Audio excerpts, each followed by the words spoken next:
ನಮಸ್ತೆ ಸ್ನೇಹಿತರೆ, ಇವತ್ತು ನಾವು ದ್ವಿತೀಯ BA BComನವರಿಗೆ ಇರುವಂತಹ ಫಂಡಮೆಂಟಲ್ಸ್ ಆಫ್ ಕಂಪ್ಯೂಟರ್ ಅಪ್ಲಿಕೇಶನಲ್ಲಿ ಬರುವಂತಹ ಮುಖ್ಯವಾದ ಪ್ರಶ್ನೆ, ಓದಲೇಬೇಕಾಗಿರುವಂತಹ ಪ್ರಶ್ನೆಗಳನ್ನು ತಿಳಿತಾ ಹೋಗುವ. ಈಗಾಗಲೇ ಮುಖ್ಯವಾದ ಪ್ರಶ್ನೆಗಳು ಯಾವುದು ಅಂತ ನಿಮಗೆ ನಾನು ತಿಳಿಸಿದ್ದೆ. ಈ ಕೆಲವೊಂದು ಪ್ರಶ್ನೆಗಳು ಪದೇ ಪದೇ ಅವರು ಕೊಡುವಂತಹ ಪ್ರಶ್ನೆಗಳು. ಅದು ಅಂದರೆ, ಒಂದು ಕಂಪ್ಯೂಟರ್ನ ಕ್ರಿಯಾತ್ಮಕ ಘಟಕ, ಯಂತ್ರಾಂಶ ತಂತ್ರಾಂಶ, ಆಪರೇಟಿಂಗ್ ಸಿಸ್ಟಮ್, ಕಂಪ್ಯೂಟರ್ ನೆಟ್ವರ್ಕ್, ಜಾಲಬಂಧ ಟೊಪಾಲಜಿ. ಇವಿಷ್ಟು ಪ್ರಶ್ನೆಗಳು ಪದೇ ಪದೇ ರಿಪೀಟ್ ಆಗಿ ಕೊಡುವಂತಹ ಪ್ರಶ್ನೆಗಳು, ಪದೇ ಪದೇ ಬರುವಂತಹ ಪ್ರಶ್ನೆಗಳಾಗಿರುವಂಥದ್ದು. ನೀವು ಹಳೆಯ ಪ್ರಶ್ನೆ ಪತ್ರಿಕೆಗಳನ್ನು ಒಮ್ಮೆ ನೋಡಿಕೊಂಡಾಗ ನಿಮಗೆ ಯಾವುದನ್ನು ಓದ್ಕೊಳ್ಬೇಕು ಅಂತ ಇದರಲ್ಲಿ ಗೊತ್ತಾಗ್ತದೆ. ವಿಭಾಗ A, FCA, fundamentals of computer application. ವಿಭಾಗ A ಯಲ್ಲಿ ಬಂದಿರುವಂತಹ ಪ್ರಶ್ನೆಗಳು: ಕಂಪ್ಯೂಟರ್ ಇತಿಹಾಸವನ್ನು ವಿವರಿಸಿ. History of computer, explain the history of computer. ಯಾವುದೇ 3 ಇನ್ಪುಟ್ ಸಾಧನಗಳನ್ನು ವಿವರಿಸಿ. ಎನಿ 3 ಇನ್ಪುಟ್ ಡಿವೈಸನ್ನು ಬರೆಯಲಿಕ್ಕೆ. ಸಂಕ್ಷಿಪ್ತವಾಗಿ ಕಂಪ್ಯೂಟರ್ನ ಮೆಮೊರಿಯನ್ನು ವಿವರಿಸಿ. Briefly explain computer memory. Compiler ಮತ್ತು ಇಂಟರ್ಪ್ರಿಟರ್ ಅನ್ನು ವಿವರಿಸಿ. Describe compiler and interpreter.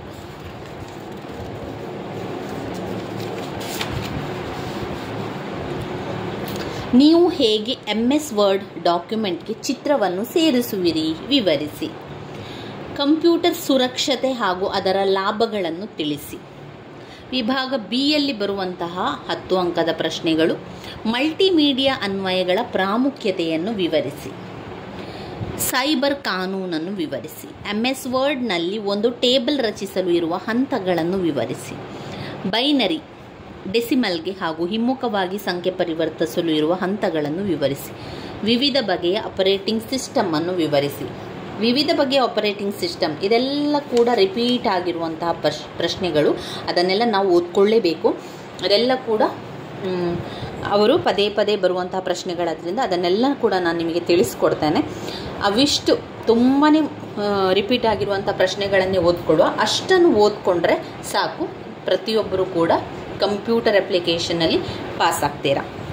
Operating ಸಿಸ್ಟಮನ್ನು ಓದ್ಕೊಳ್ಬೇಕು, ಆಮೇಲೆ ಸೈಬರ್ ಕಾನೂನನ್ನು ಓದ್ಕೊಳ್ಳುವ, ಕಂಪ್ಯೂಟರ್ ಕ್ರಿಯಾತ್ಮಕ ಘಟಕದ ಬಗ್ಗೆ ತಿಳ್ಕೊಳ್ಳುವ, ಕಂಪ್ಯೂಟರ್ನ ಲಕ್ಷಣಗಳನ್ನು ತಿಳ್ಕೊಳ್ಳುವ, ಆಮೇಲೆ ಜಾಲಬಂಧ ಟೊಪಾಲಜಿ, ಇದೆಲ್ಲ ಕೂಡ ನಾವು ಓದ್ಕೊಳ್ಳೇಬೇಕಾಗಿರುವಂತಹ ಪ್ರಶ್ನೆಗಳು.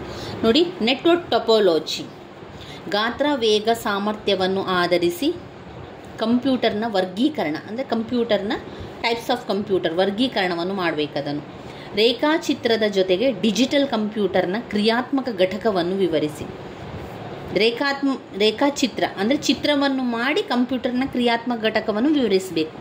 ಡಾಸ್ ಎಂದರೇನು, ಆಂತರಿಕ ಮತ್ತು ಬಾಹ್ಯ ಡಾಸ್ ಆದೇಶಗಳನ್ನು ವಿವರಿಸಿ ಎನ್ನುವಂಥದ್ದು. ಇವಿಷ್ಟು ಹಳೆಯ ಪ್ರಶ್ನೆ ಪತ್ರಿಕೆಯಲ್ಲಿ ಬಂದಿದೆ. ನಾವು ಓದ್ಕೊಳ್ಬೇಕಾಗಿರುವಂಥದ್ದು, ಓದಲೇಬೇಕಾಗಿರುವಂತಹ ಪ್ರಶ್ನೆಗಳನ್ನು ನೋಡಿಕೊಳ್ಳುವ. ಮೊದಲಿಗೆ ಕಂಪ್ಯೂಟರ್ ಎನ್ನುವಂಥ ಅರ್ಥವನ್ನು ತಿಳ್ಕೊಳ್ಳುವ. ಕಂಪ್ಯೂಟರ್ ಅಂದರೆ ಏನು? ಕಂಪ್ಯೂಟರ್ ಅಂದರೆ ಒಂದು ವಿದ್ಯುನ್ಮಾನ ಸಾಧನ, ಒಂದು ಎಲೆಕ್ಟ್ರಾನಿಕ್ ಐಟಮ್ಸ್ ಅಲ್ವಾ ಅದು. ಕಂಪ್ಯೂಟರ್ ಎನ್ನುವಂಥದ್ದು ಒಂದು ವಿದ್ಯುನ್ಮಾನ ಸಾಧನ. ವಿದ್ಯುನ್ಮಾನ ಅಂದರೆ ಎಲೆಕ್ಟ್ರಾನಿಕ್ ಐಟಮ್ಸ್ ಅಂತ ಹೇಳುವಂಥದ್ದು. ಅದರಲ್ಲಿ ದತ್ತಾಂಶ, ಸೂಚನೆಗಳನ್ನು ಬಳಕೆದಾರರಿಂದ ಇನ್ಪುಟ್ ರೀತಿಯಲ್ಲಿ ತೆಗೆದುಕೊಳ್ತದೆ. ಒಮ್ಮೆ ಕಂಪ್ಯೂಟರ್ ಬಳಕೆದಾರರಿಂದ ಡೇಟಾ ಪಡೆದ ನಂತರ ಸೂಚನೆಗಳಿಗೆ ಅದು ಕಾಯ್ತದೆ. ಬಳಕೆದಾರನ ಸೂಚನೆಗಳನ್ನು ಸ್ವೀಕರಿಸಿದ ಮೇಲೆ ಕಂಪ್ಯೂಟರ್ ದತ್ತಾಂಶ ಸಂಸ್ಕರಿಸುತ್ತದೆ ಮತ್ತು ಔಟ್ಪುಟ್ಗಳನ್ನು ಉತ್ಪಾದಿಸುತ್ತದೆ. ಅದು ಬಳಕೆದಾರರಿಗೆ ತೋರಿಸುತ್ತದೆ. ನೀವು ಡೇಟಾವನ್ನು ಯಾವುದೇ ರೀತಿಯಲ್ಲಿ ಕೂಡ ಅದಕ್ಕೆ ಒದಗಿಸ್ಬೋದು. ನಾವು ಕೆಲವೊಂದು ವಿಚಾರಗಳನ್ನು ಅದಕ್ಕೆ ಕೊಡುವಂಥದ್ದು, ಇದಕ್ಕೆ ಉತ್ತರವನ್ನು ಹುಡುಕಿ ಕೊಡುವಂತ ಕೇಳಿಕೊಳ್ಳುವಂಥದ್ದು. ಅದು ಉತ್ತರವನ್ನು ಹುಡುಕಿ ಔಟ್ಪುಟ್ ರೀತಿಯಲ್ಲಿ ನಮಗೆ ಆ ಉತ್ತರ ಸಿಗುವಂಥದ್ದು. ಕಂಪ್ಯೂಟರ್ನಲ್ಲಿ 2 ಪ್ರಮುಖ ಅಂಶಗಳಿದೆ. ಅದರಲ್ಲಿರುವಂಥದ್ದು ಯಂತ್ರಾಂಶ ಮತ್ತು ತಂತ್ರಾಂಶ ಎಂಬ 2 ಅಂಶಗಳು. ಈ ಯಂತ್ರಾಂಶ ಮತ್ತು ತಂತ್ರಾಂಶದ ಬಗ್ಗೆ ಪ್ರಶ್ನೆಗಳನ್ನು ಕೇಳ್ತಾರೆ. ನಾವು ಓದ್ತಾ ಅದರಲ್ಲಿ ಇನ್ನಷ್ಟು ವಿಚಾರಗಳು ನಮಗೆ ಸಿಗ್ತಾ ಹೋಗ್ತದೆ. ಡೇಟಾ ಎಂದರೆ ಏನು ಅಂತ ಕೇಳ್ತಾರೆ. ಯಂತ್ರಾಂಶ ಮತ್ತು ತಂತ್ರಾಂಶ ಅಂದರೆ ಏನು? ಯಂತ್ರಾಂಶ ಮತ್ತು ತಂತ್ರಾಂಶ ಅಂದರೆ ಕಂಪ್ಯೂಟರ್ನ 2 ಪ್ರಮುಖ ಅಂಶಗಳು. ಯಂತ್ರಾಂಶ ಅಂದರೆ ಏನು? ಇದು ಕಂಪ್ಯೂಟರ್ನ ಭೌತಿಕ ಘಟಕಗಳನ್ನು ಹೊಂದಿದೆ. ಭೌತಿಕ ಘಟಕ ಅಂದರೆ ಯಾವುದೆಲ್ಲ? CPU, ಇನ್ಪುಟ್ ಸಾಧನಗಳು, ಉತ್ಪನ್ನ ಸಾಧನಗಳು, ಅದೆಲ್ಲ ಯಂತ್ರಾಂಶ. ತಂತ್ರಾಂಶಗಳು ಅಂದರೆ ಏನು? ಅದು ಸೂಚನೆಗಳು, ಒಂದು ಸಮೂಹವಾದ ಪ್ರೋಗ್ರಾಮ್ಗಳನ್ನು ಒಳಗೊಂಡಿರುವಂಥದ್ದು. Basic, Pascal, C++, Java. ಕಂಪ್ಯೂಟರ್ಗೆ ಸೂಚನೆಯನ್ನು ಕೊಡುವಂಥದ್ದು ಅದು ತಂತ್ರಾಂಶ. ಯಂತ್ರಾಂಶ ಅಂದರೆ ಅದು ಕಂಪ್ಯೂಟರ್ನ ಅದು ಭೌತಿಕ ಘಟಕ. ಅದರೊಳಗಿರುವಂತಹ ಇನ್ಪುಟ್ಟು, ಅದರೊಳಗಿರುವಂಥ CPU ಎಲ್ಲ ಇದೆಯಲ್ಲ, ಅದು ಯಂತ್ರಾಂಶಕ್ಕೆ ಬರುವಂಥದ್ದು, ಯಂತ್ರ. ಅದು ತಂತ್ರಗಳು ಅಂತ ಹೇಳಿದರೆ ಕಂಪ್ಯೂಟರ್ಗೆ ಅರ್ಥವಾಗುವಂತಹ ಭಾಷೆಯಲ್ಲಿ ಸೂಚನೆಗಳನ್ನು ಕೊಡುವಂಥದ್ದು, ಅದು ತಂತ್ರಾಂಶದಲ್ಲಿ ನೀವು ಬರೀಬೇಕು. ಡೇಟಾ ಅಂದರೆ ಏನು ಅಂತ ಕೇಳ್ತಾನೆ. ಡೇಟಾ ಅಂದರೆ ಅಂಕಿ ಅಂಶಗಳು ಮತ್ತು ಫ್ಯಾಕ್ಟ್ಸ್. ಅಂದರೆ ಕಂಪ್ಯೂಟರಿಗೆ ನಾವು ಅದರ ಭಾಷೆಯಲ್ಲಿ ಅದಕ್ಕೆ ಅರ್ಥವಾಗುವಂತಹ ರೀತಿಯಲ್ಲಿ ನಾವು ಒಂದು ಸಂದೇಶವನ್ನು ಅಥವಾ ಯಾವುದಾದರೂ ಒಂದು ವಿಚಾರವನ್ನು ಕಳಿಸ್ತೇವೆ. ಡೇಟಾ ಒಂದೇ ಬಳಕೆದಾರರಿಗೆ ಉಪಯೋಗವಾಗುವುದಿಲ್ಲ. ಅದು ಪ್ರಾಥಮಿಕ ಮಾದರಿಯ ಒಂದು ವಿಷಯವನ್ನು ನಾವು ಅದಕ್ಕೆ ಕಳಿಸ್ತೇವೆ. ಅದಕ್ಕೆ ಸಂಬಂಧಪಟ್ಟಂತೆ ನಮಗೆ ಅದು ಉತ್ತರವು ಸಿಗುವಂಥದ್ದು. ಈ ಒಂದು ಸಾಧನ ಇದೆಯಲ್ಲ ಅಥವಾ ಈ ಒಂದು ವಿಷಯವನ್ನು ನಾವು ಕಳಿಸ್ತೇವಲ್ಲ, ಅದುವೇ ಒಂದು ಡೇಟಾ. ಉದಾಹರಣೆ, ವಿದ್ಯಾರ್ಥಿಯ ಹೆಸರು, ನೋಂದಣಿ ಸಂಖ್ಯೆ, ಜನ್ಮ ದಿನಾಂಕ, ಕೋರ್ಸುಗಳ ಶೀರ್ಷಿಕೆ, ಅದನ್ನು ಕೊಡುವಂಥದ್ದೇ ಡೇಟಾ ಅಂತ ಹೇಳುವಂಥದ್ದು. ಮಾಹಿತಿ ಅಂದರೆ ಏನು? ಮಾಹಿತಿ ಅಂದರೆ ಸಂಸ್ಕರಿಸಿದಂತಹ ದತ್ತಾಂಶಗಳ ಮಾಹಿತಿ ಆಗಿದೆ. ಸಂಸ್ಕರಿಸಿದಂತಹ ದತ್ತಾಂಶಗಳು ಅಂದರೆ ವಿಚಾರಗಳು. ಸಂಸ್ಕರಿಸಿದಂತಹ ದತ್ತಾಂಶಗಳನ್ನು ನಾವು ಮಾಹಿತಿ ಅಂತ ಹೇಳ್ತೇವೆ. ಈ ಮಾಹಿತಿಯನ್ನು ನಾವು ಕಂಪ್ಯೂಟರ್ಗೆ ಕೊಡ್ತೇವೆ, ಅದುವೇ ಡೇಟಾ ಆಗಿರುವಂಥದ್ದು. ಒಂದು ಉತ್ತರ ನಮಗೆ ಬೇಕು ಅಂತ ಹೇಳಿದರೆ ಆ ಒಂದು ಪ್ರಶ್ನೆಯನ್ನು ನಾವು ಕಂಪ್ಯೂಟರ್ಗೆ ಕೊಡಬೇಕಲ್ವಾ? ಆ ಒಂದು ಪ್ರಶ್ನೆಯಲ್ಲಿ ಕೆಲವೊಂದು ಮಾಹಿತಿಗಳು ಬೇಕಲ್ವಾ? ಆ ಮಾಹಿತಿಗಳನ್ನು ಕೊಡುವಂಥದ್ದೇ ಡೇಟಾವನ್ನು ಕೊಡುವಂಥದ್ದು. ಕಂಪ್ಯೂಟರ್ ಏನು ಮಾಡ್ತದೆ? ಅದನ್ನು ತೆಗೆದುಕೊಂಡು ಅದರಲ್ಲಿರುವಂಥ ವಿಚಾರವನ್ನು ನೋಡಿಕೊಂಡು ಅದಕ್ಕೆ ಉತ್ತರವನ್ನು ನಮಗೆ ಅದು ಕಳಿಸ್ತದೆ. ಅದನ್ನು ಔಟ್ಪುಟ್ ರೀತಿಯಲ್ಲಿ ಅದನ್ನು ನಮಗೆ ಕಳಿಸುವಂಥದ್ದು. ಅದು ತೆಗೆದುಕೊಳ್ಳುವಂಥದ್ದು ಇನ್ಪುಟ್, ಕೊಡುವಂಥದ್ದು ಔಟ್ಪುಟ್. ಈ ರೀತಿಯಾಗಿ ವಿಚಾರಗಳು ಗೊತ್ತಿರಲಿ. ಇನ್ನು ವೆರಿ ಇಂಪಾರ್ಟೆಂಟ್ ಆಗಿರುವಂಥದ್ದು ಕಂಪ್ಯೂಟರ್ನ ಗುಣಲಕ್ಷಣಗಳನ್ನು ತಿಳಿಸಿ ಅಂತ ಕೇಳ್ತಾರೆ. ಕಂಪ್ಯೂಟರ್ನಲ್ಲಿ ಅನೇಕ ರೀತಿಯ ಗುಣಲಕ್ಷಣಗಳನ್ನು ಕಾಣ್ಬೋದು. ಅದು ಬೇರೆ ಬೇರೆ ರೀತಿಯ ಲಕ್ಷಣಗಳನ್ನು ಕೂಡ ಒಳಗೊಂಡಿದೆ. ಕಂಪ್ಯೂಟರ್ ಅನ್ನುವಂಥದ್ದು ಅದು ಮಾನವ ನಿರ್ಮಿತ ಒಂದು ಯಂತ್ರ.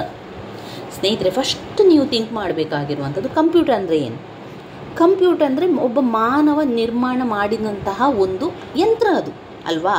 ಆ ಯಂತ್ರಕ್ಕೆ ನಾವು ಬೇಕಾದದನ್ನು ಕಳಿಸಿ ನಮಗೆ ಬೇಕಾದನ್ನು ಪಡೆಯುತ್ತೇವೆ. ಅಂದರೆ ನಮಗೆ ಬೇಕಾಗಿರುವಂಥದ್ದು ಉತ್ತರ. ಈ ಒಂದು ಯಂತ್ರ ಅಥವಾ ಈ ಒಂದು ಸಾಧನ ಇದೆಯಲ್ಲ, ಆ ಸಾಧನದ ಲಕ್ಷಣವೇನು? ಅದು ಏನೆಲ್ಲ ಮಾಡ್ತದೆ? ಒಂದು ವೇಗ. ಕಂಪ್ಯೂಟರ್ ತುಂಬ ವೇಗವಾಗಿ ತನ್ನ ಕೆಲಸವನ್ನು ಮಾಡ್ತದೆ. ನಾವು ಕೊಟ್ಟಂತಹ ಪ್ರಶ್ನೆಗೆ ವೇಗವಾಗಿ ಉತ್ತರವನ್ನು ಕೂಡ ಕೊಡ್ತದೆ. 2, ಶೇಖರಣಾ ಮತ್ತು ವಿಶ್ವಾಸಾರ್ಹತೆ. ಎಷ್ಟು ಬೇಕಾದರೂ ಶೇಖರಣೆ ಮಾಡ್ತದೆ. ಕಂಪ್ಯೂಟರ್ನೊಳಗೆ ನೀವು ಎಷ್ಟು ಮಾಹಿತಿಯನ್ನು ಕೂಡ ಕೊಡ್ಬೋದು.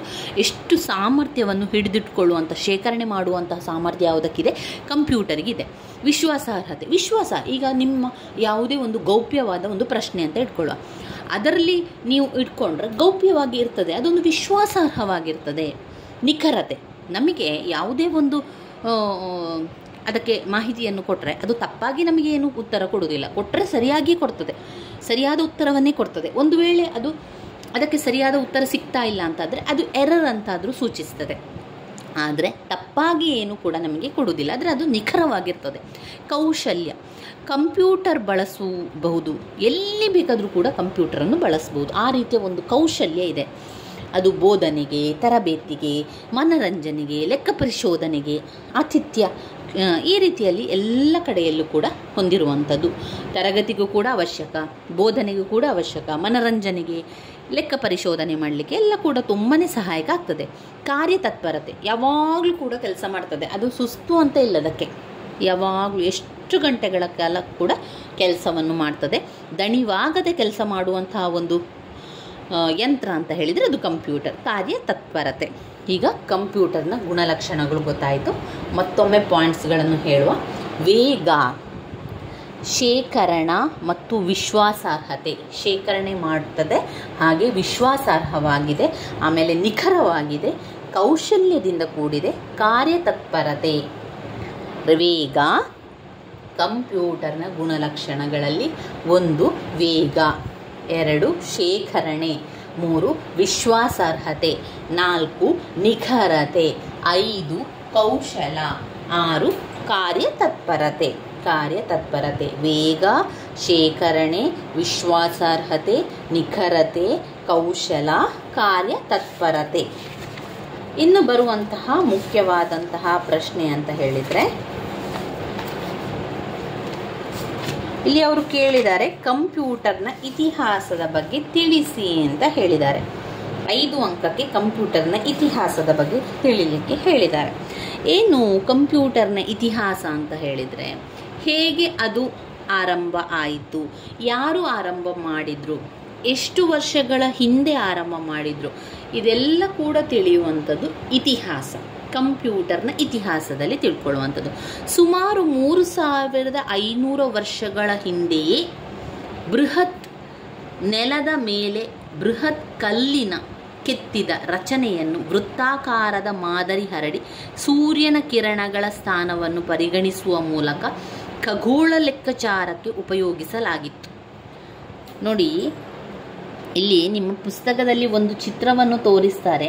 ಅಲ್ಲಿ ಯಾವ ರೀತಿ ಇತ್ತು ಅಂತ ಹೇಳಿದರೆ, ಕಲ್ಲು ಬಂಡೆಗಳನ್ನು ಇರಿಸಿ ಅಲ್ಲಿ ಸೂರ್ಯನ ಬೆಳಕು ಬರುವಂತೆ ಆವಾಗಲೇ ಅದರ ಯೋಚನೆಯನ್ನು ಮಾಡಿದರು. ಸೂರ್ಯನ ಕಿರಣ ಸ್ಥಾನವನ್ನು ಪರಿಗಣಿಸುವಂಥದ್ದು, ಅದರೊಳಗೆ ಸೂರ್ಯನ ಕಿರಣ ಎಲ್ಲಿಗೆ ಬರ್ತದೆ ಎನ್ನುವಂಥ ಸ್ಥಾನವನ್ನು ಪರಿಗಣಿಸುವ ಮೂಲಕ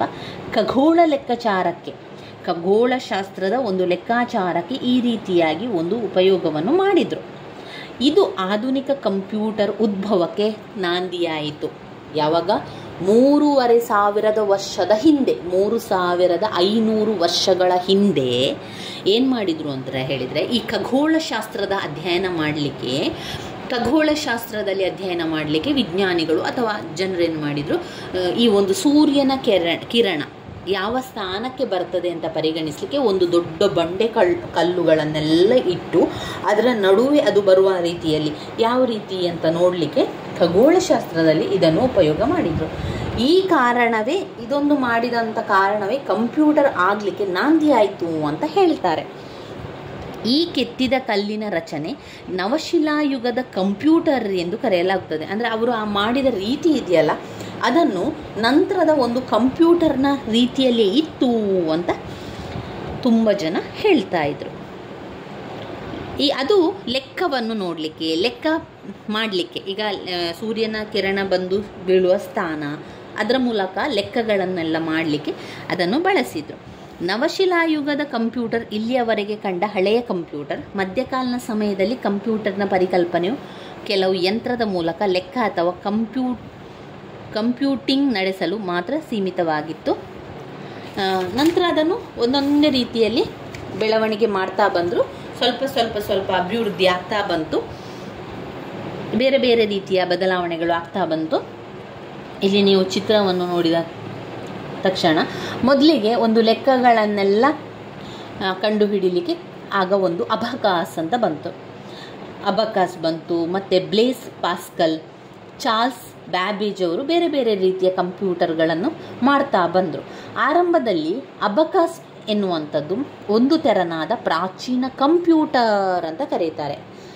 ನಾವು ಇತಿಹಾಸದಲ್ಲಿ ಅದನ್ನೆಲ್ಲ ಬರಿತಾ ಹೋಗಬೇಕು. ಅಬಕಾಸ್ ಬಂತು. ಈ ಅಬಕಾಸನ್ನು ಪ್ರಾಚೀನ ಕಾಲದ ಕಂಪ್ಯೂಟರ್ ಅಂತಲೇ ಹೇಳ್ಬೋದು. ಯಾಕಂದರೆ ಇದು ಸಂಖ್ಯಾಶಾಸ್ತ್ರಕ್ಕೆ ಬಳಸ್ತಾ ಇದ್ರು, ಲೆಕ್ಕಗಳನ್ನು ಮಾಡಲಿಕ್ಕೆ ಬರೆಯುವಂಥದ್ದಲ್ಲ, ಇದರಲ್ಲಿ ಬೆರಳುಗಳಿಂದ ಲೆಕ್ಕಗಳನ್ನು ಮಾಡುವಂಥದ್ದು. ಇದು ಸಂಖ್ಯಾತ್ಮಕ ಲೆಕ್ಕಾಚಾರಗಳಿಗೆ ಇದನ್ನು ಬಳಸ್ತಾ ಇದ್ರು, ಅಬಕಾಸನ್ನು. ಈಗೆಲ್ಲ ನೀವು ಕೇಳ್ಬೋದು, ಈಗ ತುಂಬ ಫೇಮಸ್ ಆಗಿದೆ ಅದು ಅಬಕಾಸ್ ಕ್ಲಾಸ್ ಮಾಡುವಂಥದ್ದು. ಈಗ ಶಾಲೆಗಳಲ್ಲೆಲ್ಲ ಅಬಕಾಸ್ ಕ್ಲಾಸ್ಗಳಿರುವಂಥದ್ದೆಲ್ಲ ಕೇಳಿರ್ಬೋದು. ಅಂದರೆ ಸುಲಭದಲ್ಲಿ ಲೆಕ್ಕಗಳನ್ನು ಮಾಡುವಂಥದ್ದು. ಇತಿಹಾಸದಲ್ಲಿ, ಕಂಪ್ಯೂಟರ್ನ ಇತಿಹಾಸದಲ್ಲಿ ಆರಂಭದಲ್ಲಿ ಇದು ಇತ್ತು. ಇವಾಗ ನೋಡಿ ಪುನಃ ಅಷ್ಟೇ ಫೇಮಸ್ ಆಗ್ತಾ ಇದೆ. ಆದರೆ ನೋಡಿ 3500 ವರ್ಷದ ಹಿಂದೆ ಈ ಅಬಕಾಸ್ ಇತ್ತು ಅಂತ ಹೇಳಿದರೆ ಎಷ್ಟು ಆಶ್ಚರ್ಯ ಅಂತ ಅನಿಸ್ತದೆ ನಿಮಗೆ. ನನಗಂತೂ ತುಂಬಾ ಆಶ್ಚರ್ಯ ಅಂತ ಅನಿಸ್ತದೆ. ಎಷ್ಟು 3500 ಹಿಂದೆ ಇದ್ದಂತಹ ವಿಷಯ ಈಗ ಅದು ಅಷ್ಟು ಜನಪ್ರಿಯ ಆಗ್ತಾ ಇದೆ ಅಂತ ಹೇಳಿದರೆ ಎಲ್ಲ ವಿಚಾರ ಕೂಡ ಆ ಕಾಲದಲ್ಲಿ 3500 ವರ್ಷದ ಹಿಂದೆಯೇ ಎಲ್ಲವೂ ಕೂಡ ಇತ್ತು ಅಂತ ನನಗೆ ಅನಿಸ್ತದೆ. ನಂತರ ನಶಿಸಿ ಹೋಗಿ ಎಲ್ಲ ಕಾಲಕ್ರಮೇಣ ಬದಲಾವಣೆ ಆಯಿತು. ನಂತರ ಈಗಿನವರಂತ ಹೇಳ್ತಾರೆ ನಾವು ಕಂಡು ಹಿಡಿದದ್ದು, ನಾವು ಇದನ್ನು ಮಾಡಿದ್ದು ಅಂತ ಹೇಳ್ತಾರೆ ಅಷ್ಟೇ ವಿನಃ ಯಾವುದೇ ವಿಚಾರವನ್ನು ನೋಡಿದರೆ ಅದು ಎಷ್ಟೋ ವರ್ಷಗಳ ತಲೆಮಾರುಗಳ ಹಿಂದೆಯೇ ಅದು ಇತ್ತು ಎನ್ನುವಂಥದ್ದು ಗಮನಕ್ಕೆ ಬರ್ತದೆ. ಈಗ ಅಬಕಾಸ್ ನೋಡಿ, ಇದು ಕೂಡ ಹಾಗೆ 3500 ವರ್ಷದ ಹಿಂದೆ ಇತ್ತು. ಸಂಖ್ಯಾಶಾಸ್ತ್ರಕ್ಕೆ ಅದನ್ನು ಬಳಸ್ತಾ ಇದ್ರು. ಈಗ ಕೂಡ ಅದನ್ನು ಲೆಕ್ಕ ಮಾಡಲಿಕ್ಕೆ ಬಳಸುವಂಥದ್ದು. ಇದು ಮೂಲಭೂತ ಲೆಕ್ಕಾಚಾರಗಳು ತಿಳಿಯಲು ನೆರವಾಗ್ತಾ ಇತ್ತು. ವಿಶ್ವದ ಅನೇಕ ಭಾಗಗಳಲ್ಲಿ ಮಕ್ಕಳಲ್ಲಿ ಅತ್ಯಂತ ಜನಪ್ರಿಯ. ಇದು ವಿವಿಧ ರೂಪಗಳ, ಗಾತ್ರ, ಬಣ್ಣ, ರಚನೆಗಳಲ್ಲಿ. ಇದರಲ್ಲಿ ಅಬಕಾಸ್ನಲ್ಲಿ ಕೂಡ ಹಾಗೆ ಬಣ್ಣ, ಗಾತ್ರದಲ್ಲಿ ಕೂಡ ಬೇರೆ ಬೇರೆ ರೀತಿಯ ವ್ಯತ್ಯಾಸಗಳಾಯಿತು. ಕಾಯಿಗಳನ್ನು ಲೆಕ್ಕ ಮಾಡುವಂಥದ್ದು ನೀವು ನೋಡಿರ್ಬೋದು ಅಬಕಾಸ್ ಕ್ಲಾಸ್ಗಳಲ್ಲಿ. ಇದು ಕಾಯಿಗಳನ್ನೆಲ್ಲ ಲೆಕ್ಕ ಮಾಡುವಂಥದ್ದು, ಅದು ಲೆಕ್ಕ ಮಾಡಲಿಕ್ಕೆ ಇರುವಂಥದ್ದು. ಅದು ಮಕ್ಕಳಿಗೆ ತುಂಬಾ ಇದು ಒಂದು ಜನಪ್ರಿಯವಾಗಿರುವಂಥದ್ದು. ಇನ್ನು ಈಗ ಕಂಪ್ಯೂಟರ್ ವಿಜ್ಞಾನದ ಅಡಿಪಾಯ ಹಾಕಿದ ಇಬ್ಬರು ಪ್ರವರ್ತಕರ ಬಗ್ಗೆ ತಿಳಿಯೋಣ. ಅದಾಯಿತು, ಅಷ್ಟಾಯ್ತಾ?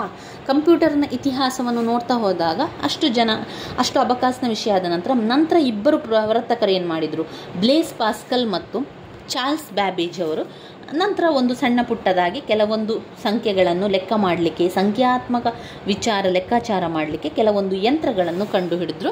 ಅದು ಸ್ವಲ್ಪ ಬದಲಾವಣೆ ಆಗ್ತಾ ಹೋಗಿ ನಂತರ ಕಂಪ್ಯೂಟರ್ಗಳನ್ನು ಬೇರೆ ಬೇರೆ ಲೆಕ್ಕಗಳನ್ನು ಮಾಡಲಿಕ್ಕೆ ಯಾವುದು ಬೇಕು ಅಂತ ನೋಡ್ತಾ 5000 ಸೇರ್ಪಡೆಗಳಾಗ್ತಾನೆ ಹೋಯಿತು. ಇಂದಿನ ಕಂಪ್ಯೂಟರ್ಗೆ ಹೋಲಿಸಿದರೆ ಅದು ಗಾತ್ರದಲ್ಲಿ ದೊಡ್ಡದಿತ್ತು. ಮೊದಲು ತುಂಬಾ ದೊಡ್ಡ ಕಂಪ್ಯೂಟರ್ ಇತ್ತು. ನಂತರದ ದಿನಗಳಲ್ಲಿ ಸ್ವಲ್ಪ ಕಡಿಮೆ ಆಗ್ತಾ ಬಂತು. ಬಹಳ ದುಬಾರಿಯಾಗಿತ್ತು ಆಗಿನ ಕಾಲದಲ್ಲಿ. ಕಂಪ್ಯೂಟರ್ನ ಇತಿಹಾಸದಲ್ಲಿ ನೋಡಿದರೆ ಕಂಪ್ಯೂಟರ್ ಎನ್ನುವಂಥ ತುಂಬ ದುಬಾರಿಯಾದಂಥ ಯಂತ್ರ, ತುಂಬ ದೊಡ್ಡದಾದಂಥ, ತುಂಬ ಭಾರವಾದಂಥ ಯಂತ್ರ. ಅದನ್ನು ಅಷ್ಟು ಬೇಗ ಎಲ್ಲ ಕಡೆ ಸಲೀಸಾಗಿ ತೆಗೆದುಕೊಂಡು ಹೋಗ್ತಾ ಇರಲಿಲ್ಲ. ಲೆಕ್ಕಗಳು ಮಾಡಲಿಕ್ಕೆ ತುಂಬ ಅಗತ್ಯವಾಗಿತ್ತು ಅದಕ್ಕೆ. ನಂತರ ಮೆಮೊರಿಗಳನ್ನೆಲ್ಲ ಹಾಕಲಿಕ್ಕೆ ಆರಂಭ ಮಾಡಿದರು. ಜಾನ್ ವ್ಯಾನ್ ಹ್ಯೂಮನ್ ಅವರು NIS ದುಷ್ಪರಿಣಾಮಗಳನ್ನು ಹೋಗಲಾಡಿಸಲು ಒಂದು ದೊಡ್ಡ ಆಂತರಿಕ ಸಾಧನೆಗಳನ್ನು ಮಾಡಿ ಕೆಲವೊಂದು ಬದಲಾವಣೆಗಳನ್ನು, ಮಾರ್ಪಾಡುಗಳನ್ನೆಲ್ಲ ಮಾಡ್ತಾ ಸ್ವಯಂಚಾಲಿತ ಕಂಪ್ಯೂಟರ್ ಅಂತ ಬಂತು ಮಾರುಕಟ್ಟೆಗೆ. ಇದರಲ್ಲಿ 9 ವಾನ್ ನ್ಯೂಮನ್ ವಾಸ್ತುಶಿಲ್ಪ ತೋರಿಸ್ತದೆ ಎನ್ನುವಂಥದ್ದು. ನ್ಯೂಮನ್ ವಾಸ್ತುಶಿಲ್ಪವನ್ನು ತೋರಿಸುವಂಥದ್ದು. ನಂತರ ಇಷ್ಟೆಲ್ಲ ಬದಲಾವಣೆ ಆಗಿ ಏನಾಯಿತು, ನಂತರ ಅದರಲ್ಲಿ ಅನೇಕ ಅಭಿವೃದ್ಧಿಯಾಗಿ ಪರ್ಸ್ನಲ್ ಕಂಪ್ಯೂಟರ್ನ ಬಂತು. ನಂತರ IBM ಬಂದಿರುವಂಥದ್ದು ಪರ್ಸ್ನಲ್ ಕಂಪ್ಯೂಟರ್ ಎನ್ನುವಂಥದ್ದು. ಅದು ಜನಸಾಮಾನ್ಯರಿಗೆ ಕಂಪ್ಯೂಟರ್ ಒದಗಿಸಲು ನಿರ್ಧರಿಸಿತು. ಒಂದು ಕಂಪನಿಯೆಲ್ಲ ಮತ್ತೆ ಯೋಚನೆ ಮಾಡಲಿಕ್ಕೆ ಆರಂಭಿಸಿತು. ಇದು ಕಂಪ್ಯೂಟರ್ ಕೇವಲ ಶ್ರೀಮಂತರಿಗೆ ಅಥವಾ ಅದು ತುಂಬ ದುಬಾರಿ ಆದ್ದರಿಂದ ಯಾರು ಕೂಡ ಕೊಂಡುಕೊಳ್ತಾ ಇರಲಿಲ್ಲ. ನಂತರ ಕಂಪನಿ ಯೋಚನೆ ಮಾಡ್ತಾ ಅದನ್ನು ಸ್ವಲ್ಪ ಕಡಿಮೆ ಮೊತ್ತಕ್ಕೆ ಬರುವಂತೆ ಮಾಡಿತು. ಕಂಪ್ಯೂಟರ್ ಎಲ್ಲರಿಗೂ ಸಿಗಬೇಕು, ಜನರಿಗೂ ಕೂಡ ಅದು ಉಪಯೋಗ ಆಗಬೇಕು ಅಂತ ಯೋಚನೆ ಮಾಡಲಿಕ್ಕೆ ಆರಂಭವಾದಾಗ ನಂತರದ ದಿನಗಳಲ್ಲಿ ಈ ಕಂಪ್ಯೂಟರ್ ಎನ್ನುವಂಥದ್ದು IBM ಕಂಪ್ಯೂಟರ್ ಎನ್ನುವಂಥ ಒಂದು ಪರ್ಸನಲ್ ಕಂಪ್ಯೂಟರನ್ನು ಕೂಡ ಮಾಡಿದ್ರು. ಇಷ್ಟೆಲ್ಲ ವಿಚಾರಗಳನ್ನು ನಾವು ಕಂಪ್ಯೂಟರ್ನ ಇತಿಹಾಸದಲ್ಲಿ ಬರಿತಾ ಹೋಗಬೇಕು. ಕಂಪ್ಯೂಟರ್ನ ಇತಿಹಾಸ ಆಯಿತು. ಇನ್ನು ಬರುವಂಥದ್ದು ಕಂಪ್ಯೂಟರ್ನ ತಲೆಮಾರುಗಳು. ಏನು ಕಂಪ್ಯೂಟರ್ನ ತಲೆಮಾರುಗಳು? ವೆರಿ ವೆರಿ ಇಂಪಾರ್ಟೆಂಟ್ ಆಗಿರುವಂಥ ಪ್ರಶ್ನೆ. ಕಂಪ್ಯೂಟರ್ನ ತಲೆಮಾರುಗಳ ಬಗ್ಗೆ ಹಲವಾರು ಬಾರಿ ಪ್ರಶ್ನೆ ಪತ್ರಿಕೆಯಲ್ಲಿ ಬಂದಿದೆ. ಕಂಪ್ಯೂಟರ್ನ ತಲೆಮಾರು ಅಂತ ಹೇಳಿದರೆ ನಮಗೆ ಅದರಲ್ಲಿ 5 ತಲೆಮಾರು ಕಾಣ್ತದೆ. ಅಂದರೆ ಕಂಪ್ಯೂಟರ್ ಬದಲಾವಣೆಗಳು ಆಗ್ತಾ ಇತ್ತು. ತುಂಬ ಜನರು ಅದನ್ನು ಬದಲಾಯಿಸ್ತಾ ಇದ್ರು. ಒಂದು ಮೊದಲ ತಲೆಮಾರಿನ ಕಂಪ್ಯೂಟರ್, ಮೊದಲ ತಲೆಮಾರಿನ ಕಂಪ್ಯೂಟರ್. 2 ಎರಡನೆಯ ತಲೆಮಾರಿನ ಕಂಪ್ಯೂಟರ್. 3 ಮೂರನೆಯ ಜನರೇಷನ್ ಕಂಪ್ಯೂಟರ್. 4 ನಾಲ್ಕನೆಯ ಜನರೇಷನ್ ಕಂಪ್ಯೂಟರ್.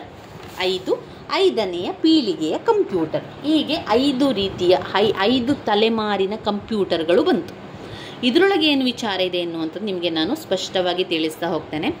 ಕಂಪ್ಯೂಟರ್ನ ತಲೆಮಾರುಗಳನ್ನು ತಿಳಿಸಿ ಅಂತ ಕೇಳ್ತಾರೆ. ಕಂಪ್ಯೂಟರ್ನ ತಲೆಮಾರು, ಜನರೇಷನ್ ಆಫ್ ಕಂಪ್ಯೂಟರ್ ಅಂತ ಕೇಳ್ತಾರೆ. ಇಂಗ್ಲೀಷ್ನಲ್ಲಿ ಜನರೇಷನ್ ಆಫ್ ಕಂಪ್ಯೂಟರ್, ಕನ್ನಡದಲ್ಲಿ ಕಂಪ್ಯೂಟರ್ನ ತಲೆಮಾರುಗಳು. ಮೊದಲ ತಲೆಮಾರು ಕಂಪ್ಯೂಟರ್, ಎರಡನೆಯ ತಲೆಮಾರು ಕಂಪ್ಯೂಟರ್, ಮೂರನೆಯ ಪೀಳಿಗೆಯ ಕಂಪ್ಯೂಟರ್, ನಾಲ್ಕನೆಯ ಪೀಳಿಗೆಯ ಕಂಪ್ಯೂಟರ್ ಹಾಗೂ 5ನೆಯ ಜನರೇಷನ್ ಕಂಪ್ಯೂಟರ್. ಪೀಳಿಗೆ ಅಥವಾ ಜನ್ರೇಷನ್ ಅಥವಾ ತಲೆಮಾರು ಏನು ಬೇಕಾದರೂ ಬರಿಬೋದು. ಒಟ್ಟು 5 ತಲೆಮಾರಿನ ಕಂಪ್ಯೂಟರನ್ನು ನಾವು ಬರಿತಾ ಹೋಗಬೇಕು. ಈ 5 ತಲೆಮಾರಿನ ಕಂಪ್ಯೂಟರ್ನಲ್ಲಿ ಏನೆಲ್ಲ ವಿಚಾರಗಳಿದೆ ಅಂತ ನಾನು ನಿಮಗೆ ತಿಳಿಸ್ತಾ ಹೋಗ್ತೇನೆ.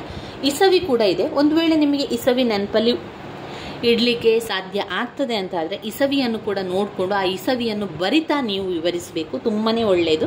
ಒಂದು ವೇಳೆ ಇಲ್ಲ ನನಗೆ ಇಸವಿ ನೆನಪಾಗ್ತಾ ಇಲ್ಲ ಅಂತಂದರೆ ಬಿಟ್ಟುಬೇಡಿ, ಇಸವಿಯನ್ನು ಬರೆಯದೆ ಹಾಗೆ ನಾವು ವಿವರಿಸ್ತಾ ಹೋಗುವ.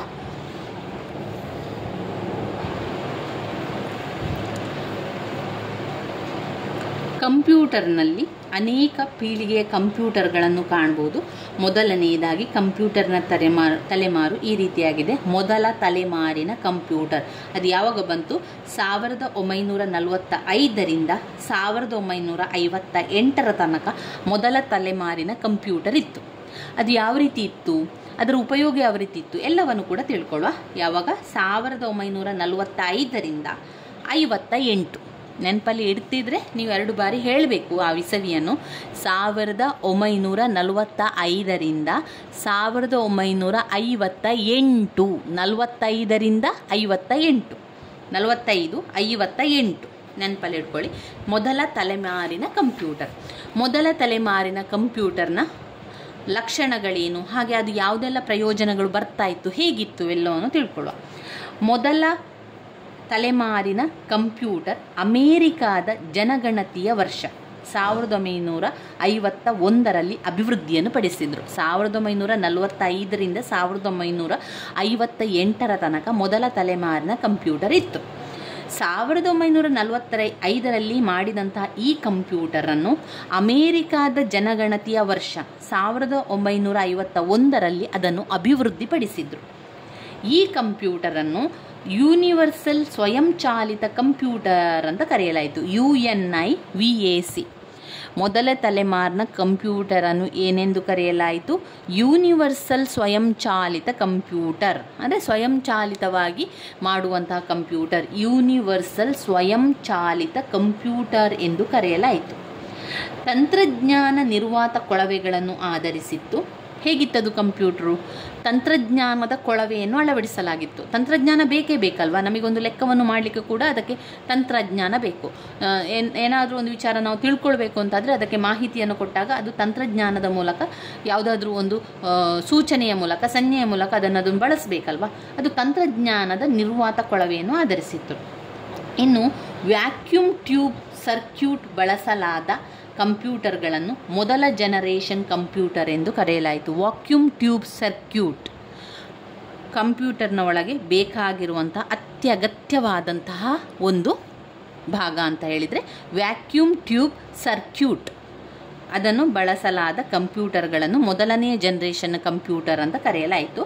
ತಂತ್ರಜ್ಞಾನ ನಿರ್ವಾತ ಕೊಳವೆಗಳನ್ನು ಆಧರಿಸಿದ್ದದು. ವ್ಯಾಕ್ಯೂಮ್ ಟ್ಯೂಬ್ ಸರ್ಕ್ಯೂಟ್ ತಂತುಗಳನ್ನು ಹೊಂದಿದ್ದು ಎಲೆಕ್ಟ್ರಾನ್ಗಳನ್ನು ಹೊರಹಾಕಲು ತಂತುಗಳು ಬಿಸಿ ಆಗ್ತಾ ಇತ್ತು. ಈಗ ಆ ಒಂದು ವಯರನ್ನು ಬಳಸ್ತಾ ಇದ್ರು. ವ್ಯಾಕ್ಯೂಮ್ ಅಂದರೆ ವ್ಯಾಕ್ಯೂಮ್ ಕ್ಲೀನರ್ ಅಂತೆಲ್ಲ ಹೇಳಿದಾಗೆ ನೀವು ವ್ಯಾಕ್ಯೂಮ್ ಟ್ಯೂಬ್ ಸರ್ಕ್ಯೂಟ್ ಅಂದರೆ ಎಲ್ಲವನ್ನು ತೆಗೆದುಕೊಳ್ಳುವಂತಹ ಒಂದು ವ್ಯಾಕ್ಯೂಮ್ ಟ್ಯೂಬ್ ಸರ್ಕ್ಯೂಟನ್ನು ಕಂಪ್ಯೂಟರ್ನ ಒಳಗೆ ಬಳಸ್ತಾ ಇದ್ರು. ಆದರೆ ಕಂಪ್ಯೂಟರ್ನ ಬಳಸುವಾಗ ಆ ಒಂದು ತಂತುಗಳೇನಾಗ್ತಾ ಇದ್ರು, ತುಂಬಾ ಬಿಸಿ ಆಗ್ತಾ ಇತ್ತು.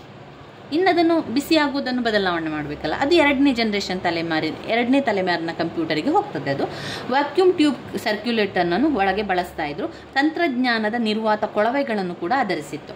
ಇದರ ವೈಶಿಷ್ಟ್ಯ ಏನಿತ್ತು ಅಂತ ಹೇಳಿದರೆ, ಇದು ತುಂಬ ದುಬಾರಿಯಾದ ಕಂಪ್ಯೂಟರ್ ಆಗಿತ್ತು. ಹಾಗೆ ಅಲ್ಲದಿರುವಂಥದ್ದು, ಅಂದರೆ ಭಾರ ಇತ್ತದು, ತುಂಬ ಭಾರ ಇತ್ತು, ತುಂಬ ದುಬಾರಿ ಕೂಡ ಇತ್ತು. ಬೃಹತ್ ಗಾತ್ರ, ತುಂಬ ದೊಡ್ಡದಿತ್ತು, ತುಂಬ ಜಾಗ ಕೂಡ ಬೇಕದಕ್ಕೆ. Magnetic core ಉಪಯೋಗಿಸಲಾಗಿತ್ತು. ಮಾಹಿತಿಯನ್ನು ಸಂಗ್ರಹಣಕ್ಕಾಗಿ ಮ್ಯಾಗ್ನೆಟಿಕ್ ಕೋರನ್ನು ಉಪಯೋಗಿಸಲಾಗಿತ್ತು. ಕಡಿಮೆ ಮಟ್ಟದ ಭಾಷೆಯನ್ನು ಬಳಸಲಾಯಿತು, ಬೈನರಿ. ಕಂಪ್ಯೂಟರ್ನ ಭಾಷೆ ಅದು ಬೈನರಿ ಭಾಷೆ, ಅದನ್ನು ಸ್ವಲ್ಪ ಕಡಿಮೆ ಮಟ್ಟದಲ್ಲಿ ಅದನ್ನು ಬಳಸಲಾಗಿತ್ತು. ಸಂಸ್ಕಾರದ ವೇಗವನ್ನು ಮಿಲಿಸೆಕೆಂಡುಗಳಲ್ಲಿ ಅಳೆಯಬೇಕಾಗುತ್ತಿತ್ತು. ಮಿಲಿಸೆಕೆಂಡುಗಳಲ್ಲಿ ಅದನ್ನು ಅಳೆಯುವಂಥದ್ದು ವೇಗ. ಇನ್ಪುಟ್ ಔಟ್ಪುಟ್ ಕಾರ್ಯಾಚರಣೆಗಳು ಪಂಚ್ ಕಾರ್ಡ್ ಬಳಸಿ ನಿರ್ವಹಿಸಲಾಗಿತ್ತು. ಅದು ಆಟೋಮೆಟಿಕ್ ಆಗ್ತಾ ಇರಲಿಲ್ಲ. ಪಂಚ್ ಕಾರ್ಡ್ ಉಂಟಲ್ಲ, ಆ ಕಾರ್ಡನ್ನು ಬಳಸಿ ಇನ್ಪುಟ್ ಮತ್ತು ಔಟ್ಪುಟ್ಟನ್ನು ಮಾಡ್ತಾಯಿದ್ರು. ಮುಖ್ಯವಾಗಿ ವೈಜ್ಞಾನಿಕ ಗಣಕ, ರೆಕಾರ್ಡ್ ಕೀಪಿಂಗ್, ವೇತನದಾರರ ಪ್ರಕ್ರಿಯೆಯನ್ನು ಉಪಯೋಗಿಸಲಾಗ್ತಾ ಇತ್ತು. ಈ ಪೀಳಿಗೆಯ ಪ್ರಮುಖ ಕಂಪ್ಯೂಟರ್ಗಳಂತ ಹೇಳಿದರೆ ಮಾರ್ಕ್, ENIAC, EDVAC, UNIVAC, ಇದು ಅಲ್ಲಿ ಆಗ ಇದ್ದಂಥ ಕಂಪ್ಯೂಟರ್ನ ಹೆಸರುಗಳು. ನೀವು ನೆನಪಲ್ಲಿರುವಂಥ ಒಂದನ್ನು ಆಯ್ಕೆ ಮಾಡ್ಕೊಳ್ಳಿ. ಮಾರ್ಕ್ ಎನ್ನುವಂಥ ಕಂಪ್ಯೂಟರ್ ಆ ಒಂದು ಕಾಲದಲ್ಲಿದ್ದಂತಹ ಕಂಪ್ಯೂಟರ್ ಮತ್ತು ಇನ್ನಿತರ ಎನೈಕಾ, ಎಡ್ವಾಕ್, EDVAC, ENIAC, UNIVAC ಈ ರೀತಿಯ ಕಂಪ್ಯೂಟರ್ಗಳು ಆಗ ಇತ್ತು ಅಂತ. ಈಗ ಮೊದಲನೇದು ನಿಮಗೆ ಸರಿಯಾಗಿ ಗೊತ್ತಾಯಿತು ಅಂತ ನಾನು ಅಂದ್ಕೊಳ್ತೇನೆ. ಮತ್ತೊಮ್ಮೆ ಹೇಳ್ತಾ ಹೋಗ್ತೇನೆ. ಮೊದಲ ತಲೆಮಾರಿನ ಕಂಪ್ಯೂಟರನ್ನು 1945ರಿಂದ 1958 ತನಕ ಅದನ್ನು ಬಳಸಲಾಯಿತು. ಈ ಕಂಪ್ಯೂಟರ್ ಅಮೇರಿಕದ ಜನಗಣತಿ ಆರಂಭವಾದಂಥ 1951ರಲ್ಲಿ ಅದನ್ನು ಅಭಿವೃದ್ಧಿಪಡಿಸಿದ್ರು. ಈ ಒಂದು ಕಂಪ್ಯೂಟರ್ನಲ್ಲಿ ತಂತ್ರಜ್ಞಾನದ ನಿರ್ವಾತ ಕೊಳವೆಯನ್ನು ಬಳಸಿದ್ರು. ಹಾಗೆ ಈ ಮೊದಲ ತಲೆಮಾರಿನ ಕಂಪ್ಯೂಟರಿಗೆ ಯೂನಿವರ್ಸಲ್ ಸ್ವಯಂಚಾಲಿತ ಕಂಪ್ಯೂಟರ್ ಅಂತ ಹೆಸರು ಕೊಟ್ಟರು. ಏನಂತ? ಯೂನಿವರ್ಸಲ್ ಸ್ವಯಂಚಾಲಿತ ಕಂಪ್ಯೂಟರ್ ಅಂತ ಹೆಸರನ್ನು ಕೊಟ್ಟರು. ಅದರಲ್ಲಿ ವ್ಯಾಕ್ಯೂಮ್ ಟ್ಯೂಬ್ ಸರ್ಕ್ಯೂಟ್, ನೀವು ವ್ಯಾಕ್ಯೂಮ್ ಕ್ಲೀನರ್ ಅಂತ ಒಂದು ನೆನಪಲ್ಲಿ ಇಟ್ಕೊಳ್ಳಿ, ಆವಾಗ ನಮಗೆ ವ್ಯಾಕ್ಯೂಮ್ ಟ್ಯೂಬ್ ಅಂತ ನೆನಪಲ್ಲಿ ಬರ್ತದೆ. ವ್ಯಾಕ್ಯೂಮ್ ಟ್ಯೂಬ್ ಸರ್ಕ್ಯೂಟನ್ನು ಕಂಪ್ಯೂಟರ್ನ ಒಳಗೆ ಬಳಸಿದ್ರು. ಆದರೆ ಇದು ಬಳಸ್ತಾ ತುಂಬಾ ಬಿಸಿ ಆಗ್ತಾ ಇತ್ತು. ಇನ್ನು ಮೊದಲ ತಲೆಮಾರಿನ ಕಂಪ್ಯೂಟರ್ನ ವೈಶಿಷ್ಟ್ಯತೆ ಏನು ಅಂತ ಹೇಳಿದರೆ, ಇದಕ್ಕೆ ತುಂಬ ದುಬಾರಿ, ತುಂಬಾ ಖರ್ಚಾಗ್ತಾ ಇತ್ತು, ತುಂಬ ದೊಡ್ಡ ಇತ್ತು, ತುಂಬ ಭಾರವಾಗಿತ್ತು. ದೊಡ್ಡದಿದ್ದಾಗ ಅದಕ್ಕೆ ಜಾಗ ಕೂಡ ತುಂಬ ಬೇಕಲ್ವ, ತುಂಬ ಜಾಗವನ್ನು ಕೂಡ ಆಕ್ರಮಿಸ್ತಾ ಇತ್ತು. ಇನ್ನು ಮಾಹಿತಿಯ ಸಂಗ್ರಹಣೆ ಮಾಡಲು ಮ್ಯಾಗ್ನೆಟಿಕ್ ಕೋರನ್ನು ಅದರಲ್ಲಿ ಬಳಸ್ತಾ ಇದ್ರು. ಕಂಪ್ಯೂಟರ್ನ ಭಾಷೆಯಾದಂಥ ಬೈನರಿ ಭಾಷೆಯನ್ನು ಕಡಿಮೆ ಮಟ್ಟದಲ್ಲಿ ಅದರಲ್ಲಿ ಬಳಸ್ತಾ ಇದ್ರು. ಆಮೇಲೆ ಇನ್ಪುಟ್ ಮತ್ತು ಔಟ್ಪುಟ್ಟನ್ನು ಪಡೆದುಕೊಳ್ಳಲಿಕ್ಕೆ, ಆ ರೀತಿಯ ಕಾರ್ಯವನ್ನು ಮಾಡಲಿಕ್ಕೆ ಒಂದು ಕಾರ್ಡ್, ಆ ಕಾರ್ಡನ್ನು ಬಳಸಿ, ಅದಕ್ಕೆ ನಾವೇನು ಹೇಳ್ತೇವೆ ಪಂಚ್ ಕಾರ್ಡ್ ಅಂತ ಹೇಳುವಂಥದ್ದು.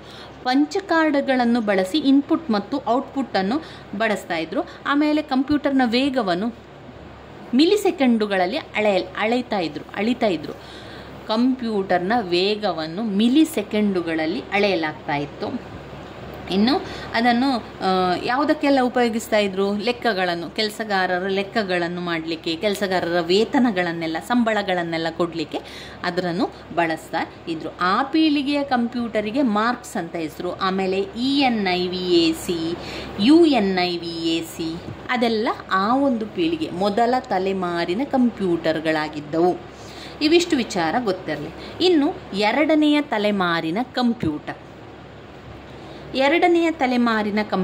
ನಂತರದ ವರ್ಷ 1959ರಿಂದ 1964ರವರೆಗೆ ಎರಡನೆಯ ತಲೆಮಾರಿನ ಕಂಪ್ಯೂಟರನ್ನು ಬಳಸಲಾಯಿತು. 1959ರಿಂದ 1964ರವರೆಗೆ ಎರಡನೆಯ ತಲೆಮಾರಿನ ಕಂಪ್ಯೂಟರನ್ನು ಬಳಸಲಾಯಿತು.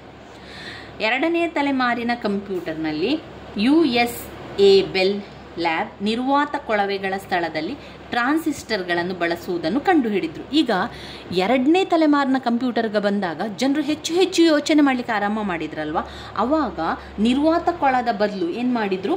ಟ್ರಾನ್ಸಿಸ್ಟ್ಗಳನ್ನು ಬಳಸಿದ್ರು. ನಿರ್ವಾತ ಕೊಳವೆಗಳು, ಈಗ ತಂತ್ರಜ್ಞಾನದ ನಿರ್ವಾತ ಕೊಳವೆಯನ್ನು ಮಾಡ್ತಾ ಇದ್ರು. ಮೊದಲ ತಲೆಮಾರಿನ ಕಂಪ್ಯೂಟರ್ನಲ್ಲಿ ತಂತ್ರಜ್ಞಾನದ ನಿರ್ವಾತ ಕೊಳವೆಯನ್ನು ಬಳಸ್ತಾ ಇದ್ರು. ಆ ತಂತ್ರಜ್ಞಾನ ನಿರ್ವಾತ ಕೊಳವೆಯ ಜಾಗದಲ್ಲಿ ಟ್ರಾನ್ಸಿಸ್ಟ್ಗಳು ಸ್ವಲ್ಪ ಬದಲಾವಣೆಯನ್ನು ಮಾಡಿದರು, ಅಭಿವೃದ್ಧಿಯನ್ನು ಪಡಿಸಿದರು. ಟ್ರಾನ್ಸಿಸ್ಟ್ಗಳನ್ನು ಬಳಸುವುದನ್ನು ಕಂಡುಹಿಡಿದ್ದಾರೆ. ಟ್ರಾನ್ಸಿಸ್ಟ್ಗಳು ಎಲೆಕ್ಟ್ರಾನಿಕ್ ಸರ್ಕ್ಯೂಟ್, ಗಾತ್ರದಲ್ಲಿ ಸಣ್ಣ ಮತ್ತು ಎಲೆಕ್ಟ್ರಾನ್ಸ್ಗಳ ಹೊರಸೂಸುವ ಯಾವುದೇ ತಾಪನಗಳ ಅವಶ್ಯಕತೆ ಇಲ್ಲ. ಟ್ರಾನ್ಸಿಸ್ಟ್ಗಳನ್ನು ಬಳಸಿ ಕಂಪ್ಯೂಟರ್ಗಳನ್ನು ಎರಡನೆಯ ತಲೆಮಾರಿನ ಕಂಪ್ಯೂಟರ್ಗಳೆಂದು ಕರೆಯಲಾಯಿತು. ಟ್ರಾನ್ಸಿಸ್ಟ್ಗಳನ್ನು ಬಳಸಿದರು. ಇದರಲ್ಲಿ ಬಿಸಿ ಆಗುವಂಥದ್ದು ಅದು ಯಾವ ಪ್ರಾಬ್ಲಮ್ ಕೂಡ ಇರಲಿಲ್ಲ. ಅಲ್ಲಿ ತಂತ್ರಜ್ಞಾನದ ನಿರ್ವಾತ ಕೊಳ ಇರಲಿಲ್ಲ. ಟ್ರಾನ್ಸಿಸ್ಟ್ ಅಂತ ಒಂದು ಮಿಷನನ್ನು ಹಾಕಿದ್ರು. ಅದರಲ್ಲಿ ಬಿಸಿ ಆಗುವಂಥದ್ದು ಯಾವುದೇ ಪ್ರಾಬ್ಲಮ್ ಕೂಡ ಇರಲಿಲ್ಲ. ಟ್ರಾನ್ಸಿಸ್ಟ್ಗಳನ್ನು ಬಳಸಿದಂತಹ ಕಂಪ್ಯೂಟರ್ಗಳನ್ನು ಎರಡನೆಯ ತಲೆಮಾರಿನ ಕಂಪ್ಯೂಟರ್ ಅಂತ ಹೇಳಿದರು. ಮೊದಲ ತಲೆಮಾರಿನ ಕಂಪ್ಯೂಟರ್ ಯೂನಿವರ್ಸಲ್ ಸ್ವಯಂಚಾಲಿತ ಕಂಪ್ಯೂಟರ್. ಇದರಲ್ಲಿ ತಂತ್ರಜ್ಞಾನದ ನಿರ್ವಾತ ಕೊಳವೆಯನ್ನು ಬಳಸಿದ್ರು. ಅದರಲ್ಲಿ ವ್ಯಾಕ್ಯೂಮ್ ಟ್ಯೂಬ್ ಸರ್ಕ್ಯುಲೇಟ್ ಎನ್ನುವಂಥ ಟ್ಯೂಬನ್ನು ಕೂಡ ಬಳಸ್ತಾರೆ. ಅದು ತುಂಬ ತುಂಬಾ ಬಿಸಿ ಆಗ್ತಾ ಇತ್ತು. ಆದರೆ ಎರಡನೆಯ ತಲೆಮಾರಿನ ಕಂಪ್ಯೂಟರ್ಗೆ ಬಂದಾಗ ತಂತ್ರಜ್ಞಾನದ ನಿರ್ವಾತ ಕೊಳೆಯ ಬದಲಿಗೆ ಟ್ರಾನ್ಸಿಸ್ಟ್ಗಳನ್ನು ಬಳಸಿದರು. ಟ್ರಾನ್ಸಿಸ್ಟರ್ಗಳನ್ನು ನಾವು ಎರಡನೆಯ ತಲೆಮಾರಿನ ಕಂಪ್ಯೂಟರ್ ಅಂತ ಕರೆದರು. ಎರಡನೆಯ ತಲೆಮಾರಿನ ಕಂಪ್ಯೂಟರ್ನಲ್ಲಿ ಏನೆಲ್ಲ ವೈಶಿಷ್ಟ್ಯಗಳು ಬಂದವು? ಹಿಂದಿನ ಮೊದಲ ತಲೆಮಾರಿನ ಕಂಪ್ಯೂಟರ್ಗೆ ಹೋಲಿಸಿದರೆ ಈಗ ಕಂಪ್ಯೂಟರ್ ಸ್ವಲ್ಪ ಕಡಿಮೆ ಖರ್ಚಾಯಿತು, ಸ್ವಲ್ಪ ಸಣ್ಣ ಆಯಿತು, ಆ ಒಂದು ಜಾಗವನ್ನು ಆಕ್ರಮಿಸುವುದು ಕೂಡ ಕಡಿಮೆ ಆಯಿತು, ಶಾಖ ಕೂಡ ಕಡಿಮೆ ತಗೊಳ್ಳಿತು. ಆಮೇಲೆ ಇಲ್ಲಿ ಮಿಲಿಸೆಕೆಂಡುಗಳಲ್ಲ, ಇಲ್ಲಿ ಸೂಕ್ಷ್ಮ ಸೆಕೆಂಡುಗಳನ್ನು ಮಾಡಲಾಯಿತು. ಕಂಪ್ಯೂಟರ್ನ ವೇಗವನ್ನು ಸೂಕ್ಷ್ಮ ಸೆಕೆಂಡುಗಳು, ಮೊದಲ ತಲೆಮಾರಿನ ಕಂಪ್ಯೂಟರ್ನಲ್ಲಿ ವೇಗವನ್ನು ಮಿಲಿಸೆಕೆಂಡುಗಳಲ್ಲಿ ಅಳತೆ ಮಾಡುವಂಥದ್ದು, ಈಗ ವೇಗವನ್ನು ಸೂಕ್ಷ್ಮ ಸೆಕೆಂಡುಗಳಲ್ಲಿ, ಇಲ್ಲಿ ಮಿಲಿಸೆಕೆಂಡು, ಇಲ್ಲಿ ಸೂಕ್ಷ್ಮ ಸೆಕೆಂಡ್ಗಳಲ್ಲಿ ಬಳಸಲಾಯಿತು. ಮ್ಯಾಗ್ನೆಟಿಕ್ ಕೋರ್ಗಳನ್ನು ಕೂಡ ಇಲ್ಲಿ ಕೂಡ ಬಳಸಿದ್ರು. ಮ್ಯಾಗ್ನೆಟಿಕ್ ಕೋರ್ಗಳನ್ನು ಮೊದಲ ತಲೆಮಾರಿನ ಕಂಪ್ಯೂಟರ್ನಲ್ಲಿ ಬಳಸಿದರೆ ಎರಡನೆಯ ತಲೆಮಾರಿನ ಕಂಪ್ಯೂಟರ್ಗೆ ಮ್ಯಾಗ್ನೆಟಿಕ್ ಟೇಪನ್ನು ದ್ವಿತೀಯ ಮೆಮೊರಿಯಾಗಿ ಬಳಸಿದರು. ಮೊದಲಿಗೆ ಮ್ಯಾಗ್ನೆಟಿಕ್ ಕೋರನ್ನು ಬಳಸಿದರು, ಆಮೇಲೆ ಮ್ಯಾಗ್ನೆಟಿಕ್ ಕೋರನ್ನು ಬಳಸಿ ಟೇಪನ್ನು ಬಳಸುವಂಥದ್ದು, ಟೇಪ್ ದ್ವಿತೀಯ ಮೆಮೊರಿಯಾಗಿ ಬಳಸಿದರು. ಆಮೇಲೆ ಇದು ಒಂದು ಮೊದಲ ತಲೆಮಾರಿನ ಕಂಪ್ಯೂಟರ್ನಲ್ಲಿ ಬೈನರಿ ಎನ್ನುವಂಥ ಭಾಷೆಯನ್ನು ಕಡಿಮೆ ಮಟ್ಟದಲ್ಲಿ ಬಳಸಿದರು. ಆದರೆ ಎರಡನೇ ತಲೆಮಾರಿಗೆ ಬಂದಾಗ ಭಾಷೆಯನ್ನು ಉತ್ತಮವಾಗಿ ಬಳಸಿದರು, ಉನ್ನತ ಮಟ್ಟದ ಭಾಷೆಯನ್ನೇ ಬಳಸಿದರು. ಹಾಗೆಯೇ ಈ ಕಂಪ್ಯೂಟರ್ ಒಂದು ವಿಶ್ವಾಸಾರ್ಹವಾಯಿತು ಮತ್ತು ಕಡಿಮೆ ದೋಷಗಳಿಂದ ಪೀಡಿತವಾಗಿತ್ತು. ಕಡಿಮೆ ದೋಷ ಇತ್ತು ಮತ್ತು ಹಾಗೆಯೇ ವಿಶ್ವಾಸಾರ್ಹವಾಗಿತ್ತು. ಎರಡನೆಯ ತಲೆಮಾರಿನ ಕಂಪ್ಯೂಟರ್ ವಿಶ್ವಾಸಾರ್ಹವಾಗಿತ್ತು.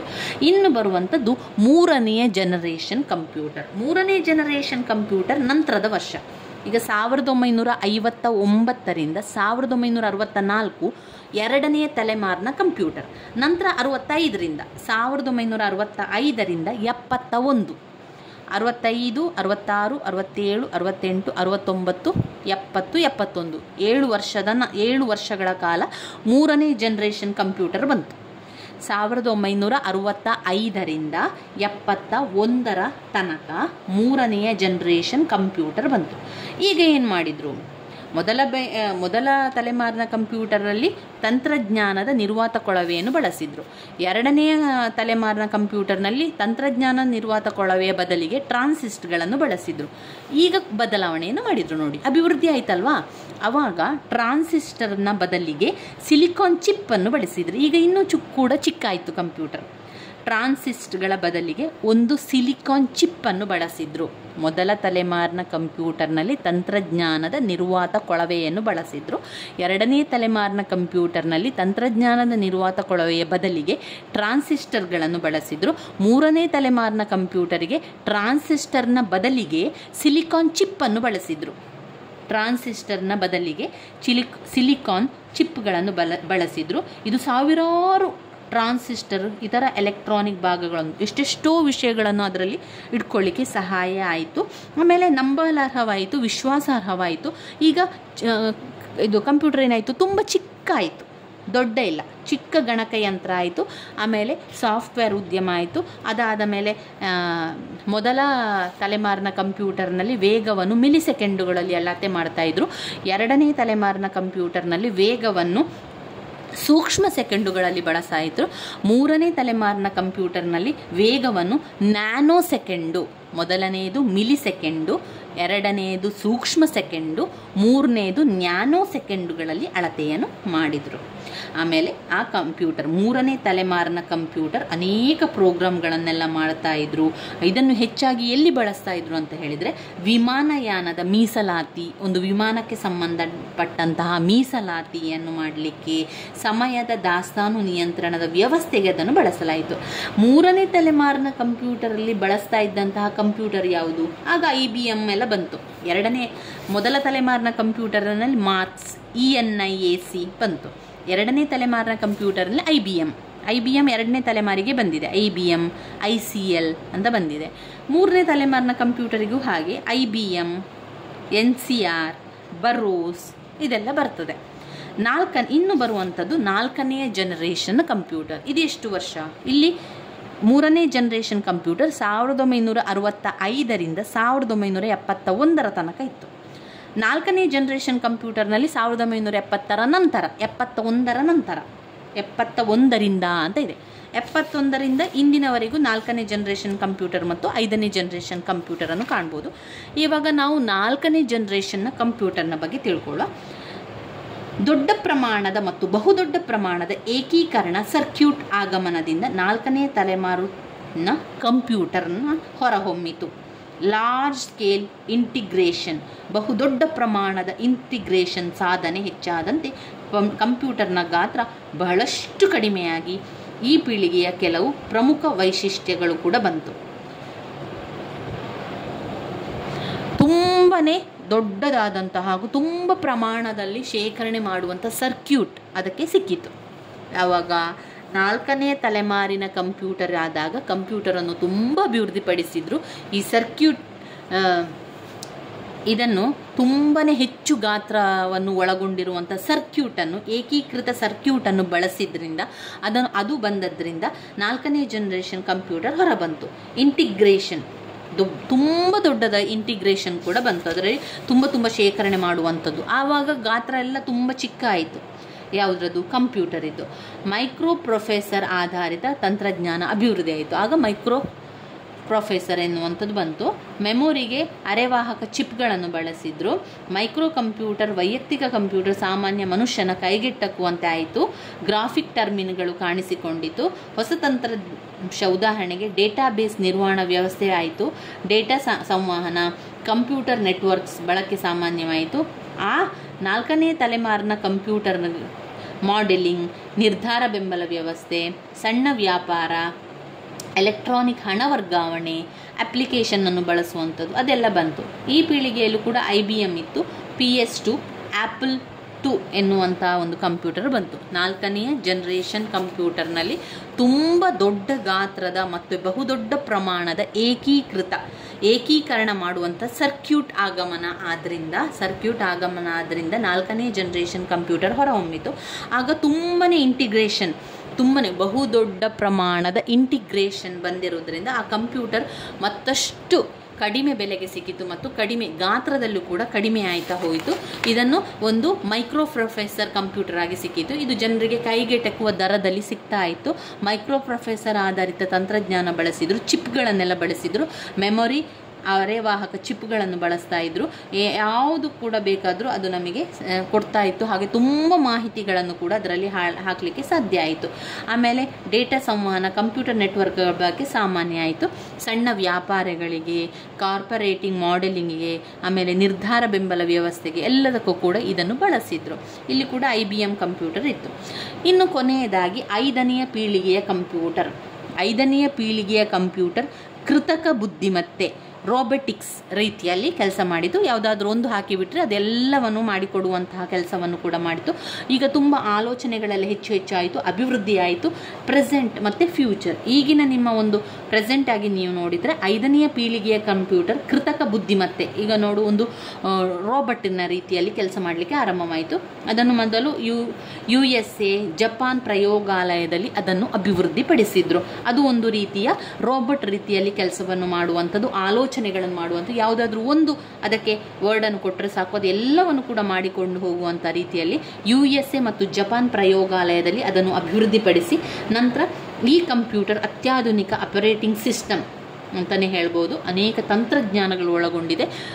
ಎಷ್ಟೋ ವಿಚಾರಗಳನ್ನು ಹಾಕುವಂಥದ್ದು, ಬೃಹತ್ ಗಾತ್ರದ ಸಾಮರ್ಥ್ಯವನ್ನು ಕೂಡ ಹೊಂದಿರುವಂಥದ್ದು. ಇದರಲ್ಲಿ ಈ ಪೀಳಿಗೆಯ ಒಂದು ವೈಶಿಷ್ಟ್ಯ ಅಂತ ಹೇಳಿದರೆ ಇಲ್ಲಿ ಸಾವಯವ ಚಿಪ್ಸ್ ಪರಿಚಯ ಮಾಡಲಾಯಿತು. 4ನೇ ಪೀಳಿಗೆಯ ಕಂಪ್ಯೂಟರ್ನಲ್ಲಿ ಮೆಮೊರಿಗೆ ಅರೆವಾಹಕ ಚಿಪ್ಗಳನ್ನು ಬಳಸಲಾಯಿತು. ನಂತರ 5ನೇ ಪೀಳಿಗೆ ಕಂಪ್ಯೂಟರ್ ಸಾವಯವ ಚಿಪ್ಗಳನ್ನು ಬಳಸಲಾಯಿತು. ಚಿಪ್ಗಳನ್ನು ಬಳಸುವಂಥದ್ದು ಇದರಲ್ಲಿ ಬರುವಂತಹ ವೈಶಿಷ್ಟ್ಯಗಳು ಸಾವಯವ ಚಿಪ್ ಪರಿಚಯ ಅಂದರೆ ಒಂದು ಸಣ್ಣ ಒಂದು ಚಿಕ್ಕ ಒಂದು ಬರ್ತದಲ್ಲ ಕಂಪ್ಯೂಟರ್ನಲ್ಲಿ, ಇದು ಪ್ರೆಸೆಂಟ್ ಮತ್ತು ಫ್ಯೂಚರಿಗೆ ಬಳಸುವಂಥದ್ದು. ಸಾವಯವ ಚಿಪ್ ಪರಿಚಯ, ತುಂಬ ಶೇಖರಣೆ ಮಾಡುವಂಥ ಸಾಮರ್ಥ್ಯ ಹೊಂದಿತ್ತು. ಎಷ್ಟು ಬೇಕಾದರೂ ಕೂಡ ಹಾಕುವಂಥ ಸಾಮರ್ಥ್ಯ, ತುಂಬಾ ವೇಗ, ಸೂಪರ್ ವೇಗ ಕಂಪ್ಯೂಟರ್ ಅಂದರೆ ಸೂಪರ್ ಫಾಸ್ಟ್ ಕಂಪ್ಯೂಟರ್ಗಳೆಲ್ಲ ಬಂತು. ಇದಕ್ಕೆ ದಣಿವೇ ಇರಲಿಲ್ಲ, ಯಾವಾಗಲೂ ಕೆಲಸ ಮಾಡುವಂತಹ ಒಂದು ಕಂಪ್ಯೂಟರ್. ಪ್ಯಾರಲಲ್ ಪ್ರೊಸೆಸಿಂಗ್, ಕೃತಕ ಬುದ್ಧಿಮತ್ತೆ, ಅದಕ್ಕೆ ಕೃತಕವಾದ ಬುದ್ಧಿ ಇರುವಂಥ ರೀತಿಯಲ್ಲಿ. ಎಕ್ಸರ್ಟ್ ಸಿಸ್ಟಮ್, ರೋಬೋಟಿಕ್, ಈ ರೋಬೋಟಿಕ್ ರೀತಿಯಲ್ಲಿ ಕೆಲಸ ಮಾಡುವಂಥದ್ದು 5ನೇ ಪೀಳಿಗೆಯ ಕಂಪ್ಯೂಟರ್ ರಾಬಿಟಿಕ್ ಆಗಿ ಕೆಲಸ ಮಾಡಿದ್ದು. ಹಾಗೆ ಕೃತಕ ಬುದ್ಧಿಮತ್ತೆಯಾಗಿರುವಂಥದ್ದು ದೊಡ್ಡ ಪ್ರಮಾಣದಲ್ಲಿ ಅದನ್ನು ಬಳಸುವಂಥ ಜಾಗದಲ್ಲಿ ಬಳಸುವಂಥದ್ದು, ಮಾಡೆಲಿಂಗ್ ಮಾಡುವಂಥದ್ದು, ಈಗ ತೈಲ ಸಂಶೋಧನೆ ಮಾಡುವಂಥದ್ದಲ್ಲಿ ಹವಾಮಾನ ವ್ಯವಸ್ಥೆಯ ಮಾಡೆಲಿಂಗ್ ಬಳಸುವಂಥದ್ದು, ಅಂತಹ ಜಾಗಗಳಲ್ಲೆಲ್ಲ ಕೂಡ ಅದನ್ನು ಬಳಸಿದ್ರು. ಇನ್ನು 5ನೆಯ ಪೀಳಿಗೆಯ ಕಂಪ್ಯೂಟರ್ ಕಂಪ್ಯೂಟರ್ಗಳು ಕ್ರೇ 2 ಮತ್ತು ಪರಮ, ಕ್ರೇ 2 ಮತ್ತು ಪರಮ ಎನ್ನುವಂಥ ಕಂಪ್ಯೂಟರ್ಗಳಿರುವಂಥದ್ದು ಅಂತ ಹೇಳುವಂಥದ್ದು. ಇವಿಷ್ಟು ಕಂಪ್ಯೂಟರ್ನ ತಲೆಮಾರುಗಳು ಅಂತ ಬಂದಾಗ ನಾವು ಬರಿತಾ ಹೋಗಬೇಕು ಸ್ನೇಹಿತರೆ. ನಿಮಗೆ ಎಲ್ಲ ಅರ್ಥ ಆಗಿದೆ ಅಂತ ಅಂದ್ಕೊಂಡಿದ್ದೇನೆ. ಕಂಪ್ಯೂಟರ್ನ ತಲೆಮಾರುಗಳು, ಜನರೇಷನ್ ಆಫ್ ಕಂಪ್ಯೂಟರ್, ಕಂಪ್ಯೂಟರ್ನ ಪೀಳಿಗೆಯನ್ನು ವಿವರಿಸಿ ಅಂತ ಕೇಳ್ತಾರೆ, ಅಥವಾ ಕಂಪ್ಯೂಟರ್ನ ತಲೆಮಾರುಗಳನ್ನು ವಿವರಿಸಿ ಅಂತ ಕೇಳಿದಾಗ ನಾವು 5 ತಲೆಮಾರಿನ ಕಂಪ್ಯೂಟರ್ನ ಬಗ್ಗೆ ವಿವರಿಸ್ತಾ ಹೋಗಬೇಕು. ಮೊದಲೇ ತಲೆಮಾರಿನ ಕಂಪ್ಯೂಟರ್ 1945ರಿಂದ 1958ರ ತನಕ ಇತ್ತು. ಆಗ ಅದನ್ನು ಯೂನಿವರ್ಸಲ್ ಸ್ವಯಂ ಚಾಲಿತ ಕಂಪ್ಯೂಟರ್ ಅಂತ ಕರೀತಾರೆ. ಅದನ್ನು ತಂತ್ರಜ್ಞಾನ ನಿರ್ವಾತ ಕೊಳವೆಯನ್ನು ಬಳಸಿ, ವ್ಯಾಕ್ಯೂಮ್ ಟ್ಯೂಬ್ ಸರ್ಕ್ಯೂಟ್ ಅನ್ನು ಬಳಸಿ ಕಂಪ್ಯೂಟರ್ ಅನ್ನು ಬಳಸ್ತಾ ಇದ್ರು. 2ನೇ ತಲೆಮಾರಿನ ಕಂಪ್ಯೂಟರ್ 1959ರಿಂದ 1964ರ ತನಕ ಬಳಸ್ತಾ ಇದ್ರು. ತಂತ್ರಜ್ಞಾನ ನಿರ್ವಾತ ಕೊಳವೆಯ ಬದಲಿಗೆ ಟ್ರಾನ್ಸಿಸ್ಟರ್ಗಳನ್ನು ಬಳಸಿ ಕಂಪ್ಯೂಟರ್ ಅನ್ನು ಮಾಡ್ತಾ ಇದ್ರು. ನಂತರ 3ನೇ ತಲೆಮಾರಿನ ಕಂಪ್ಯೂಟರ್ಗೆ 1965ರಿಂದ 1971ರ ತನಕ 3ನೇ ಜನರೇಷನ್ ಕಂಪ್ಯೂಟರ್ ಅನ್ನು ಬಳಸಿದ್ರು. ಟ್ರಾನ್ಸಿಸ್ಟರ್ಗಳ ಬದಲಿಗೆ ಸಿಲಿಕಾನ್ ಚಿಪ್ಗಳನ್ನು ಬಳಸಿದ್ರು. ತುಂಬ ಶೇಖರಣೆ ಮಾಡುವಂಥ ಸಾಮರ್ಥ್ಯ ಹೊಂದಿರುವಂಥದ್ದು ಟ್ರಾನ್ಸಿಸ್ಟರ್ಗಳು, ಸಿಲಿಕಾನ್ ಚಿಪ್ಗಳನ್ನು, ಸಾವಿರಾರು ಟ್ರಾನ್ಸಿಸ್ಟರ್ಗಳನ್ನು ಬಳಸಿ ಎಲೆಕ್ಟ್ರಾನಿಕ್ ಭಾಗಗಳನ್ನು ಅಬೆಂಡ್ ಮಾಡಲಾಯಿತು. 4ನೇ ಜನರೇಷನ್ ಕಂಪ್ಯೂಟರ್ 1971ರಿಂದ ಇಂದಿನವರೆಗೂ 4ನೇ ಜನರೇಷನ್ ಕಂಪ್ಯೂಟರ್ ಇದೆ.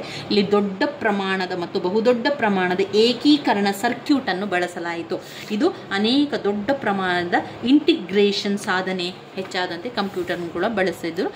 5ನೆಯ ಪೀಳಿಗೆಯ ಕಂಪ್ಯೂಟರ್ ಈಗ ಪ್ರೆಸೆಂಟ್ ಫ್ಯೂಚರಲ್ಲಿ ಇರುವಂಥದ್ದು ಕೃತಕ ಬುದ್ಧಿಮತ್ತೆ ಇರುವಂತಹ ಕಂಪ್ಯೂಟರ್. ಅದು ಒಂದು ರೋಬೋಟ್ ರೀತಿಯಲ್ಲಿ ಕೆಲಸ ಮಾಡುವಂಥದ್ದು, ತನ್ನ ಆಲೋಚನೆಗಳನ್ನು ತಾನೇ ಕಂಪ್ಯೂಟರ್ ಮಾಡಿಕೊಂಡು ಕೃತಕ ಬುದ್ಧಿಮತ್ತೆಯನ್ನು ಬಳಸಿಕೊಂಡು ಮಾಡುವಂಥ ಕಂಪ್ಯೂಟರ್. ಅದು USA ಮತ್ತು ಜಪಾನ್ ಪ್ರಯೋಗಾಲಯದಲ್ಲಿ ಅಭಿವೃದ್ಧಿಪಡಿಸಲಾಗಿರುವಂಥದ್ದು 5ನೆಯ ಪೀಳಿಗೆಯ ಕಂಪ್ಯೂಟರ್ ಆಗಿರುತ್ತದೆ. ಇವಿಷ್ಟು ನಾವು ಕಂಪ್ಯೂಟರ್ನ ತಲೆಮಾರಿನಲ್ಲಿ ಬರಿಬೇಕು, ಅಥವಾ ಕಂಪ್ಯೂಟರ್ನ ಪೀಳಿಗೆಗಳನ್ನು ವಿವರಿಸಿ ಅಂತಾಗ ಬರಿಬೇಕಾಗಿರುವಂಥದ್ದು. ಇವಿಷ್ಟು ತುಂಬಾ ಇಂಪಾರ್ಟೆಂಟ್ ಆಗಿರುವಂಥ ಪ್ರಶ್ನೆಗಳು. ನಾವು ಮುಂದಿನ ವಿಡಿಯೋದಲ್ಲಿ ಕಂಪ್ಯೂಟರ್ನ ವರ್ಗೀಕರಣದ ಬಗ್ಗೆ ಕೂಡ ತಿಳ್ಕೊಳ್ಳುವ ಸ್ನೇಹಿತರೆ. ಇವಿಷ್ಟನ್ನು ಓದ್ಕೊಳ್ಳಿ. ಒಂದು ಕಂಪ್ಯೂಟರ್ನಲ್ಲಿ ಮಾಹಿತಿ ಅಂದರೆ ಏನು, ಡೇಟಾದ ಬಗ್ಗೆ, ಹಾಗೆ ಕಂಪ್ಯೂಟರ್ನ ಗುಣಲಕ್ಷಣಗಳು, ಕಂಪ್ಯೂಟರ್ನ ಇತಿಹಾಸ ಮತ್ತು ಕಂಪ್ಯೂಟರ್ನ ಪೀಳಿಗೆ ಅಥವಾ ಕಂಪ್ಯೂಟರ್ನ ತಲೆಮಾರು, ಇವಿಷ್ಟನ್ನು ಓದ್ಕೊಳ್ಳೇಬೇಕು. ನೀವು ಓದಲಿಕ್ಕೆ ಆರಂಭ ಮಾಡಿ. ತುಂಬಾ ಇಂಪಾರ್ಟೆಂಟ್ ಆಗಿರುವಂಥ ಪ್ರಶ್ನೆಗಳು. ಇಷ್ಟು ಪ್ರಶ್ನೆಗಳಲ್ಲಿ ಯಾವುದಾದ್ರೂ 2 ಪ್ರಶ್ನೆಗಳು ಇದ್ದೇ ಇರ್ತದೆ, ಅಥವಾ ಒಂದು ಪ್ರಶ್ನೆ ಆದರೂ ಇದ್ದೇ ಇರುವಂಥ ಪ್ರಶ್ನೆಗಳಾದ್ರಿಂದ ಒಮ್ಮೆ ಓದ್ಕೊಳ್ಳಿ. ಅರ್ಥ ಮಾಡ್ಕೊಂಡು ಓದ್ಕೊಂಡ್ರೆ ತುಂಬಾ ಸುಲಭದಲ್ಲಿ ಅರ್ಥ ಆಗ್ತದೆ ಸ್ನೇಹಿತರೆ. ನನ್ನ ವೀಡಿಯೋಸ್ ಎಲ್ಲ ನಿಮಗೆ ಇಷ್ಟ ಆಗ್ತಾ ಇದ್ದರೆ ಲೈಕ್ ಕೊಡಿ, ಶೇರ್ ಮಾಡಿ, ಹಾಗೆ ಸಬ್ಸ್ಕ್ರೈಬ್ ಮಾಡಲಿಕ್ಕೆ ಮರಿಬೇಡಿ ಸ್ನೇಹಿತರೆ. ಧನ್ಯವಾದಗಳು. ನವರಿಗೆ ಇರುವಂತಹ ಕಂಪ್ಯೂಟರ್ನಲ್ಲಿ ತುಂಬ ಮುಖ್ಯವಾದ ಪ್ರಶ್ನೆಗಳನ್ನು ನಾವು ನೋಡ್ತಾ ಹೋಗುವಂಥದ್ದು. ಇವಾಗ ಕಂಪ್ಯೂಟರ್ನ ವರ್ಗೀಕರಣವನ್ನು ತಿಳ್ಕೊಳ್ಳೋಣ. ಕಂಪ್ಯೂಟರ್ನ ವರ್ಗೀಕರಣವನ್ನು 10 ಅಂಕಕ್ಕೆ ಕೇಳಿದ್ದಾರೆ, ಹಾಗೆ 15 ಅಂಕಕ್ಕೆ ಕೇಳುವಂತಹ ಪ್ರಶ್ನೆ. ಕಂಪ್ಯೂಟರ್ನ ವರ್ಗೀಕರಣಗಳನ್ನು 3 ರೀತಿಯಲ್ಲಿ ವರ್ಗೀಕರಣವನ್ನು ಮಾಡಿದ್ದಾರೆ. ಇದನ್ನು ಪ್ರತ್ಯೇಕವಾಗಿ ಅವರು 10 ಅಂಕಕ್ಕೆ ಅಥವಾ 15 ಅಂಕಕ್ಕೆ ಕೇಳಿದ್ದಾರೆ. ಇದರಲ್ಲಿ ಒಂದನ್ನು 15 ಅಂಕಕ್ಕೆ ಹೇಳಿದ್ದಾರೆ. ಗಾತ್ರ, ವೇಗ ಮತ್ತು ಸಾಮರ್ಥ್ಯವನ್ನು ಆಧರಿಸಿ ಕಂಪ್ಯೂಟರ್ನ ವರ್ಗೀಕರಣ. ನೋಡಿ, 2023ರ ಪ್ರಶ್ನೆ ಪತ್ರಿಕೆಯಲ್ಲಿ ಅದೇ ಪ್ರಶ್ನೆಯನ್ನು ಅವರು 15 ಅಂಕಕ್ಕೆ ಕೊಟ್ಟಿದ್ದಾರೆ. ನೋಡಿ, ವಿಭಾಗ ಸಿ 15 ಅಂಕದ ಪ್ರಶ್ನೆಯಲ್ಲಿ ಗಾತ್ರ, ವೇಗ, ಸಾಮರ್ಥ್ಯವನ್ನು ಆಧರಿಸಿ ಕಂಪ್ಯೂಟರ್ನ ವರ್ಗೀಕರಣ. ಅದೇ ರೀತಿಯಲ್ಲಿ ನಿರ್ಮಾಣ ಮತ್ತು ಕಾರ್ಯ ಆಧಾರಿತ ವರ್ಗೀಕರಣವನ್ನು ಕೂಡ ಕೇಳಬಹುದು. ಅನ್ವಯಗಳನ್ನು ಆಧರಿಸಿ ವರ್ಗೀಕರಣವನ್ನು ಕೂಡ ಕೇಳಬಹುದು. ಗಾತ್ರ, ವೇಗ, ಸಾಮರ್ಥ್ಯವನ್ನು ಆಧರಿಸಿ ವರ್ಗೀಕರಣವನ್ನು ಕೇಳಿದರೆ 15 ಅಂಕಕ್ಕೆ. ಸಂಪೂರ್ಣವಾಗಿ ಎಲ್ಲವನ್ನು ಬರೆಯುವಂಥದ್ದಾದರೂ ಕೂಡ 10 ಅಂಕಕ್ಕೆ ಅಥವಾ 15 ಅಂಕಕ್ಕೆ ಕೇಳಿದ್ದಾರೆ. ಕಂಪ್ಯೂಟರ್ನ ವರ್ಗೀಕರಣವನ್ನು ತಿಳಿಸಿ ಅಂತ ನಾವು ಒಂದೊಂದೇ ವಿಚಾರವನ್ನು ತಿಳಿತಾ ಹೋಗುವ. ಮೊದಲಿಗೆ ನಿರ್ಮಾಣ ಮತ್ತು ಕಾರ್ಯ ಆಧಾರಿತ ವರ್ಗೀಕರಣವನ್ನು ನೋಡುವ. ನಿರ್ಮಾಣ ಮತ್ತು ಕಾರ್ಯ ಆಧಾರಿತ ವರ್ಗೀಕರಣದಲ್ಲಿ ನಾವು ಬೇರೆ ಬೇರೆ ಪಾಯಿಂಟ್ಸ್ಗಳನ್ನು ನೋಡ್ಬೋದು. ಅದರಲ್ಲಿ 3 ಪಾಯಿಂಟ್ಸ್ಗಳು ಕಾಣ್ತದೆ. ನಿರ್ಮಾಣ ಮತ್ತು ಕಾರ್ಯ ಆಧಾರಿತ ವರ್ಗೀಕರಣದಲ್ಲಿ 3 ಪಾಯಿಂಟ್ಸ್ಗಳಿದೆ. ಇದು 1 analogue computer, 2 digital computer, 3 hybrid computer. Analogue computer ಮತ್ತು ಡಿಜಿಟಲ್ ಕಂಪ್ಯೂಟರ್ನ ಬಗ್ಗೆ 5 ಅಂಕಕ್ಕೆ ಕೇಳಿರುವಂತಹ ಪ್ರಶ್ನೆ. ಅದರಲ್ಲೂ ಕೂಡ 5 ಅಂಕಕ್ಕೆ ಪ್ರಶ್ನೆಗಳನ್ನು ಕೇಳ್ತಾರೆ. Analog computer, digital computer, hybrid computer, ನಿರ್ಮಾಣ ಮತ್ತು ಕಾರ್ಯ ಆಧಾರಿತ ವರ್ಗೀಕರಣ. ನಿರ್ಮಾಣ ಮತ್ತು ಕಾರ್ಯ ಆಧಾರಿತ ವರ್ಗೀಕರಣದಲ್ಲಿರುವಂತಹ ಪಾಯಿಂಟ್ಸ್ಗಳು analog computer, analogue computer, digital computer, digital computer, hybrid computer, hybrid computer. ಇವಾಗ ಅದರ ವಿವರಣೆಯನ್ನು ತಿಳ್ಕೊಳ್ಳೋಣ.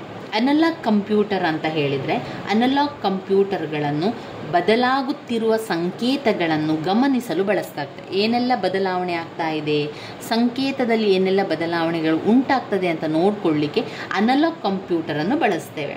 ಅನಲಾಗ್ ಸಾಧನಗಳನ್ನು ಹೊಂದಿರುತ್ತದೆ ಮತ್ತು ದೈಹಿಕ ಪ್ರಕೃತಿ ಮಾಹಿತಿಗಳನ್ನು ಕೂಡ ನಿರ್ವಹಿಸ್ತದೆ. ಅನಲಾಗ್ ಕಂಪ್ಯೂಟರ್ಗಳು ತಮ್ಮ ಡೇಟಾವನ್ನು ಕೆಲವು ಮಾಪನದ ಮೂಲಕ ಪಡೆಯುತ್ತದೆ. ಅವು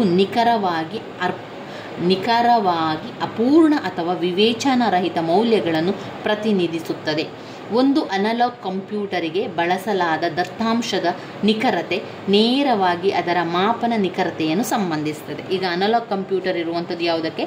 ಅನಲಾಗ್ ಕಂಪ್ಯೂಟರ್ ಇರುವಂಥದ್ದು ಬದಲಾಗುತ್ತಿರುವಂಥ ಅನೇಕ ಸಂಕೇತಗಳನ್ನು ತಿಳಿದುಕೊಳ್ಳಿಕ್ಕೆ, ಅದನ್ನು ಗಮನಿಸಲು ಬಳಸುವಂಥದ್ದೇ ಅನಲಾಗ್ ಕಂಪ್ಯೂಟರ್. ಉದಾಹರಣೆಗಾಗಿ ವಿದ್ಯುತ್ ಯಾಂತ್ರಿಕ ಅಥವಾ ಹೈಡ್ರಾಲಿಕ್ ಪ್ರಮಾಣಗಳನ್ನು ಪರಿಹಾರ ಕಂಡುಹಿಡಿಯುವ ಸಮಸ್ಯೆಗಳ ಮಾದರಿಗೆ ಬಳಸಲಾಗ್ತದೆ. ಅನಲಾಗ್ ಕಂಪ್ಯೂಟರ್ಗಳನ್ನು ರಾಸಾಯನಿಕ ಘಟಕಗಳಲ್ಲಿ ತಾಪಮಾನದ ಒತ್ತಡದ ಬದಲಾವಣೆಯನ್ನು ಕಂಡುಹಿಡಿಯಲು ಅನಲಾಗ್ ಕಂಪ್ಯೂಟರನ್ನು ಬಳಸಲಾಗುತ್ತದೆ. ಅನಲಾಗ್ ಕಂಪ್ಯೂಟರನ್ನು ಏಕೆ ಬಳಸಲಾಗುತ್ತದೆ?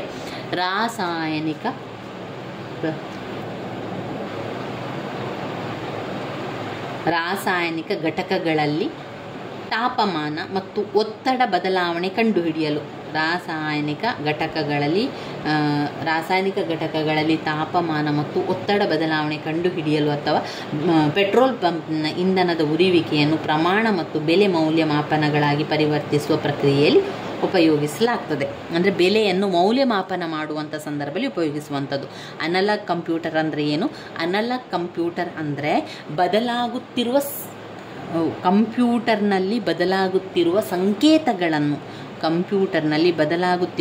ಸಂಕೇತಗಳನ್ನು ಗಮನಿಸಲು ಅದನ್ನು ಬಳಸಲಾಗುತ್ತದೆ. ಅನಲಾಗ್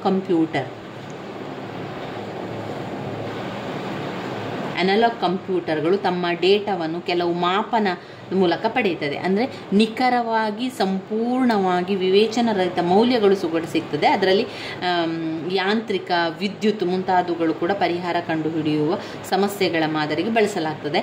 ಅನಲಾಜಿ ಕಂಪ್ಯೂಟರ್ಗಳನ್ನು ರಾಸಾಯನಿಕ ಘಟಕಗಳಲ್ಲಿ ತಾಪಮಾನ ಮತ್ತು ಒತ್ತಡದ ಬದಲಾವಣೆ ಕಂಡುಹಿಡಿಯಲು, ಪೆಟ್ರೋಲ್ ಪಂಪ್ನ ಇಂಧನದ ಹರಿಯುವಿಕೆಯ ಪ್ರಮಾಣವನ್ನು ತಿಳಿದುಕೊಳ್ಳಲು, ಬೆಲೆಯನ್ನು ಮೌಲ್ಯಮಾಪನ ಮಾಡಲು ಉಪಯೋಗಿಸುತ್ತಾರೆ. ಇದು ಅನಲಾಗ್ ಕಂಪ್ಯೂಟರ್. ಡಿಜಿಟಲ್ ಕಂಪ್ಯೂಟರ್ ಅಂದರೆ ಏನು? ಡಿಜಿಟಲ್ ಕಂಪ್ಯೂಟರ್ಗಳು ದತ್ತಾಂಶದ ಅಂಕೆಗಳು ಮತ್ತು ಇತರ ಚಿಹ್ನೆಗಳನ್ನು ಸ್ವೀಕರಿಸಿ ಮಾನವನು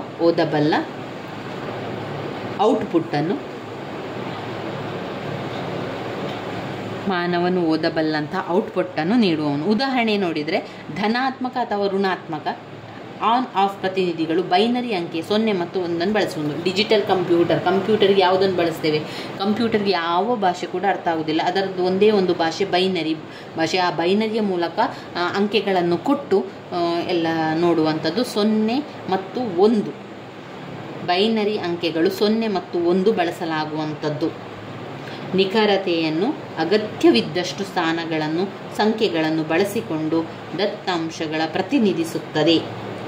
ಇದು ಡಿಜಿಟಲ್ ಕಂಪ್ಯೂಟರ್ನಲ್ಲಿ ಬರ್ತದೆ. ಇನ್ನು ಹೈಬ್ರಿಡ್ ಕಂಪ್ಯೂಟರ್ ಅಂದರೆ ಏನು? ಹೈಬ್ರಿಡ್ ಕಂಪ್ಯೂಟರ್ ಅಂತ ಹೇಳಿದರೆ ಅನಲಾಗ್ ಕಂಪ್ಯೂಟರ್ ಮತ್ತು ಡಿಜಿಟಲ್ ಕಂಪ್ಯೂಟರ್ ಇವು ಎರಡರ ತತ್ವವನ್ನು ಬಳಸುವಂಥದ್ದೇ ಹೈಬ್ರಿಡ್ ಕಂಪ್ಯೂಟರ್ಗಳು. ಹೈಬ್ರಿಡ್ ಕಂಪ್ಯೂಟರ್ ಎಂದರೇನು? ಅನಲಾಗ್ ಕಂಪ್ಯೂಟರ್ ಮತ್ತು ಡಿಜಿಟಲ್ ಕಂಪ್ಯೂಟರ್ನ ಎಲ್ಲ ತತ್ವಗಳನ್ನು ಸೇರಿಸಿ ಹೇಳುವಂಥದ್ದೇ ಯಾವುದು? ಹೈಬ್ರಿಡ್ ಕಂಪ್ಯೂಟರ್ ಅಂತ ಗೊತ್ತಿರಲಿ. ಕಂಪ್ಯೂಟರ್ನ ವರ್ಗೀಕರಣ ಒಂದು ನಿರ್ಮಾಣ ಮತ್ತು ಕಾರ್ಯ ಆಧಾರಿತ ವರ್ಗೀಕರಣ. ನಿರ್ಮಾಣ ಮತ್ತು ಕಾರ್ಯ ಆಧಾರಿತ ವರ್ಗೀಕರಣ. ಒಂದು ಅನಲಾಗ್ ಕಂಪ್ಯೂಟರ್. ಎರಡು ಡಿಜಿಟಲ್ ಕಂಪ್ಯೂಟರ್. ಮೂರು ಹೈಬ್ರಿಡ್ ಕಂಪ್ಯೂಟರ್. ಇನ್ನು ಎರಡನೇ ಪಾಯಿಂಟ್ಸಲ್ಲಿ ಅನ್ವಯಗಳ ಆಧಾರಿತ ವರ್ಗೀಕರಣ. ಇದು ಕಂಪ್ಯೂಟರ್ನ ವರ್ಗೀಕರಣದಲ್ಲಿ ಬರುವಂಥದ್ದು ನಿರ್ಮಾಣ ಮತ್ತು ಕಾರ್ಯ ಆಧಾರಿತ ವರ್ಗೀಕರಣ. ಈಗ ಎರಡನೇದು ನೋಡುವಂಥದ್ದು ಅನ್ವಯಗಳನ್ನು ಆಧರಿಸಿ ವರ್ಗೀಕರಣ. ಅನ್ವಯಗಳನ್ನು ಆಧರಿಸಿ ವರ್ಗೀಕರಣದಲ್ಲಿ 2 ಪಾಯಿಂಟ್ಸ್: ಸಾಮಾನ್ಯ ಉದ್ದೇಶಿತ ಕಂಪ್ಯೂಟರ್ ಮತ್ತು ವಿಶೇಷ ಉದ್ದೇಶಿತ ಕಂಪ್ಯೂಟರ್. ಅನ್ವಯಗಳ ಆಧಾರಿತ ವರ್ಗೀಕರಣದಲ್ಲಿ 2 ರೀತಿಯ ವರ್ಗೀಕರಣ ಕಾಣ್ತದೆ. ಒಂದು ಸಾಮಾನ್ಯ ಉದ್ದೇಶಿತ ಕಂಪ್ಯೂಟರ್, ಸಾಮಾನ್ಯ ವರ್ಗೀಕರಣ ಕಂಪ್ಯೂಟರ್, ಸಾಮಾನ್ಯ ಉದ್ದೇಶಿತ ಕಂಪ್ಯೂಟರ್. ಎರಡನೇದು ವಿಶೇಷ ಉದ್ದೇಶಿತ ಕಂಪ್ಯೂಟರ್. ಸಾಮಾನ್ಯ ಉದ್ದೇಶಿತ ಕಂಪ್ಯೂಟರ್ ಎನ್ನುವಂಥದ್ದು ಅನ್ವಯಗಳ ಆಧಾರಿತ ವರ್ಗೀಕರಣದಲ್ಲಿ ಬರುವಂಥದ್ದು. ಕಂಪ್ಯೂಟರ್ ವಿವಿಧ ಆಕಾರ, ವಿವಿಧ ಗಾತ್ರ, ವಿವಿಧ ತೂಕಗಳಲ್ಲಿ ಲಭ್ಯವಿರುತ್ತದೆ. ಈ ಕಾರಣ ವಿವಿಧ ಕಾರ್ಯನಿರ್ವಹಿಸಲು ಸಾಧ್ಯವಾಗಿದೆ. ಮನೆಯಲ್ಲಿ ಬಳಸುವ ಕಂಪ್ಯೂಟರ್ ಆಸ್ಪತ್ರೆಯಲ್ಲಿ ಬಳಸುವ ಕಂಪ್ಯೂಟರ್ಗಿಂತ ಗಾತ್ರ ಮತ್ತು ಆಕಾರದಲ್ಲಿ ಭಿನ್ನವಾಗಿರುತ್ತದೆ. ದೊಡ್ಡ ಕಟ್ಟಡಗಳಲ್ಲಿ ಬಳಸುವ ಕಂಪ್ಯೂಟರ್ಗಳು ಸರ್ವರ್ನಂತೆ ವರ್ತಿಸುತ್ತದೆ. ಕಂಪ್ಯೂಟರ್ಗಳು ಹವಾಮಾನ ಮುನ್ಸೂಚನೆಗಾಗಿ ಕೂಡ ಕೆಲಸ ಮಾಡ್ತದೆ. ಇದು ಕಂಪ್ಯೂಟರ್ಗಳ ಅನ್ವಿಕೆಯನ್ನು ಆಧರಿಸಿ ವರ್ಗೀಕರಣ ಮಾಡುವಂಥದ್ದು. ಒಂದು ಸಾಮಾನ್ಯ ಉದ್ದೇಶಿತ ಕಂಪ್ಯೂಟರ್, ಸಾಮಾನ್ಯ ಉದ್ದೇಶಿತ ಕಂಪ್ಯೂಟರ್ ಮತ್ತು ವಿಶೇಷ ಉದ್ದೇಶಿತ ಕಂಪ್ಯೂಟರ್. ಈ ಕಂಪ್ಯೂಟರ್ಗಳು ನಿರ್ದಿಷ್ಟ ಕೆಲಸವನ್ನು ಅಥವಾ ಅವಶ್ಯಕತೆಗಳನ್ನು ಪೂರೈಸುವುದಕ್ಕಾಗಿ ಮೀಸಲಾಗಿದೆ. ಅವು ಅನಗತ್ಯ ಆಯ್ಕೆಗಳನ್ನು ಹೊಂದಿಲ್ಲದಿರುವುದರಿಂದ ಬೆಲೆ ಕಡಿಮೆ. ಉದಾಹರಣೆಗೆ ಉನ್ನತ ಮಟ್ಟದ ಡಿಜಿಟಲ್ ಕ್ಯಾಮರಾ, ವಾಹನ ಇಂಧನ, ದಹನ ನಿಯಂತ್ರಣಕ್ಕೆ ನಿರ್ಮಿಸಲಾದ ಕಂಪ್ಯೂಟರ್ಗಳು. ಇದೆಲ್ಲ ಕೂಡ ಅನ್ವಯ ಆಧಾರಿತ ವರ್ಗೀಕರಣದಲ್ಲಿ ಬರ್ತದೆ. ಸಾಮಾನ್ಯ ಉದ್ದೇಶಿತ ಕಂಪ್ಯೂಟರ್ ಮತ್ತು ವಿಶೇಷ ಉದ್ದೇಶಿತ ಕಂಪ್ಯೂಟರ್. ಇನ್ನು ಬರುವಂಥ ವೆರಿ ಇಂಪಾರ್ಟೆಂಟ್ ಆಗಿರುವಂಥ ಪ್ರಶ್ನೆ: ಗಾತ್ರ, ವೇಗ, ದಕ್ಷತೆಯನ್ನು ಆಧರಿಸಿ ಕಂಪ್ಯೂಟರ್ನ ವರ್ಗೀಕರಣ. ಗಾತ್ರ, ವೇಗ, ಸಾಮರ್ಥ್ಯ ಆಧರಿಸಿ ಕಂಪ್ಯೂಟರ್ಗಳ ವರ್ಗೀಕರಣ. ಯಾವ ರೀತಿ ವರ್ಗೀಕರಣವನ್ನು ಮಾಡುವಂಥದ್ದು? ಪಾಯಿಂಟ್ಸನ್ನು ಹೇಳ್ತಾ ಹೋಗ್ತಾನೆ. ಒಂದು ಸೂಪರ್ ಕಂಪ್ಯೂಟರ್. ಎರಡು ಮೇನ್ ಫ್ರೇಮ್.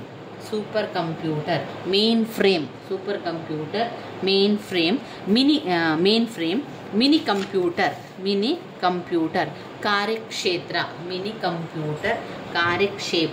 ಕಾರ್ಯಕ್ಷೇತ್ರ. Micro computer. ಲ್ಯಾಪ್ಟಾಪ್ ಮತ್ತು ನೋಟ್ ಪ್ಯಾಡ್.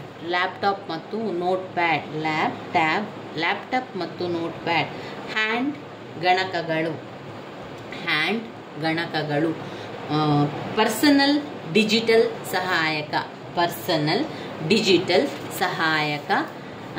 ಆಮೇಲೆ ಸ್ಮಾರ್ಟ್ಫೋನ್ ಈಗ ನಮ್ಮ ಕೈಯಲ್ಲಿ ಎಲ್ಲ ಇರುವಂಥದ್ದು ಈ ರೀತಿ ಬೆರಳುಗಳ ಸಹಾಯದಿಂದ ಮಾಡುವಂಥದ್ದೆಲ್ಲ ಸ್ಮಾರ್ಟ್ಫೋನ್ಗಳಾಗಿರ್ತದೆ. ಆಮೇಲೆ ಟ್ಯಾಬ್ಲೆಟ್ ಟಿ ಸಿ ಅಂತ ಹೇಳುವಂಥದ್ದು.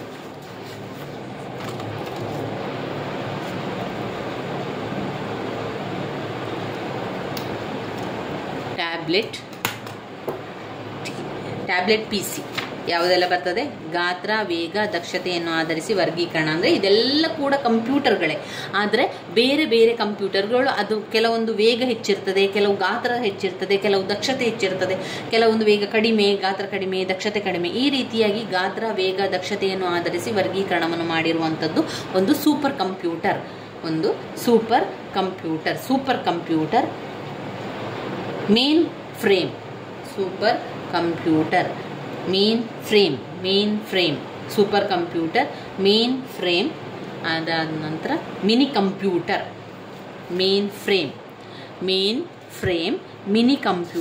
Mini computer.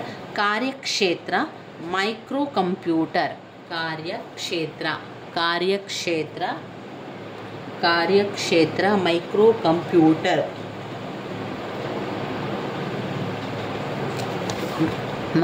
ಕಂಪ್ಯೂಟರ್. ಲ್ಯಾಪ್ಟಾಪ್ ಮತ್ತು ನೋಟ್ ಪ್ಯಾಡ್ಗಳು. ಲ್ಯಾಪ್ಟಾಪ್ ಮತ್ತು ನೋಟ್ ಪ್ಯಾಡ್ಗಳು, ಹ್ಯಾಂಡ್ ಗಣಕಗಳು, ಕೈ ಕಂಪ್ಯೂಟರ್, ಪರ್ಸನಲ್ ಡಿಜಿಟಲ್ ಸಹಾಯಕ, PDA, ಪರ್ಸನಲ್ ಡಿಜಿಟಲ್ ಸಹಾಯಕ, ಸ್ಮಾರ್ಟ್ಫೋನ್, ಆಮೇಲೆ ಟ್ಯಾಬ್ಲೆಟ್ PC, ಸ್ಮಾರ್ಟ್ಫೋನ್, ಹ್ಯಾಂಡ್ ಗಣಕಗಳು, ಪರ್ಸನಲ್ ಡಿಜಿಟಲ್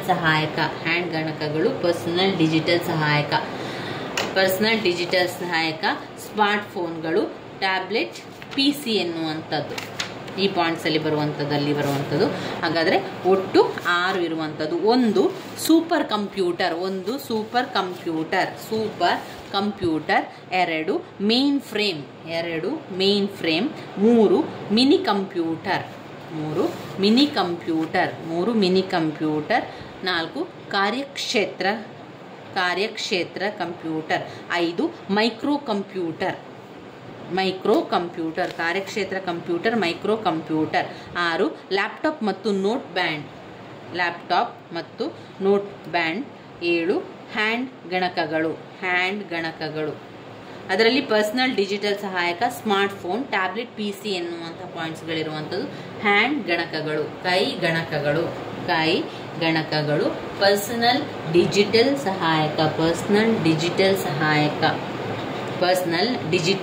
ಸಹಾಯಕ, ಸ್ಮಾರ್ಟ್ಫೋನ್ಗಳು, ಟ್ಯಾಬ್ಲೆಟ್ PC, ಆಮೇಲೆ ಟ್ಯಾಬ್ಲೆಟ್ PC.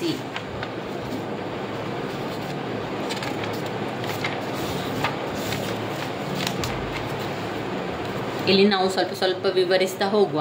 ಇದೇನು ಅಂತ ಹೇಳಿದರೆ, ಕಂಪ್ಯೂಟರ್ನ ಗಾತ್ರ, ವೇಗ ಮತ್ತು ದಕ್ಷತೆಯನ್ನು ಆಧರಿಸಿ ವರ್ಗೀಕರಣದಲ್ಲಿ 1 super computer, 2 main frame computer, 3 mini computer, ಕಾರ್ಯಕ್ಷೇತ್ರ, ಮೈಕ್ರೋಫೋನ್ ಕಂಪ್ಯೂಟರ್, ಲ್ಯಾಪ್ಟಾಪ್ ಮತ್ತು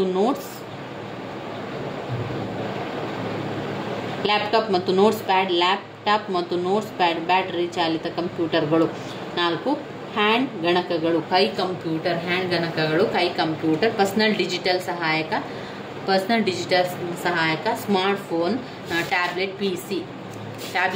ಅದರಲ್ಲಿ 3 ಬರುವಂಥದ್ದು. ಯಾವುದರಲ್ಲಿ? ಹ್ಯಾಂಡ್ ಗಣಕಗಳು ಅಥವಾ ಕೈ ಕಂಪ್ಯೂಟರ್ನಲ್ಲಿ 3 ವಿಧಗಳು. ಪರ್ಸನಲ್ ಡಿಜಿಟಲ್ ಸಹಾಯಕ, smartphone, tablet PC, personal digital ಸಹಾಯಕ.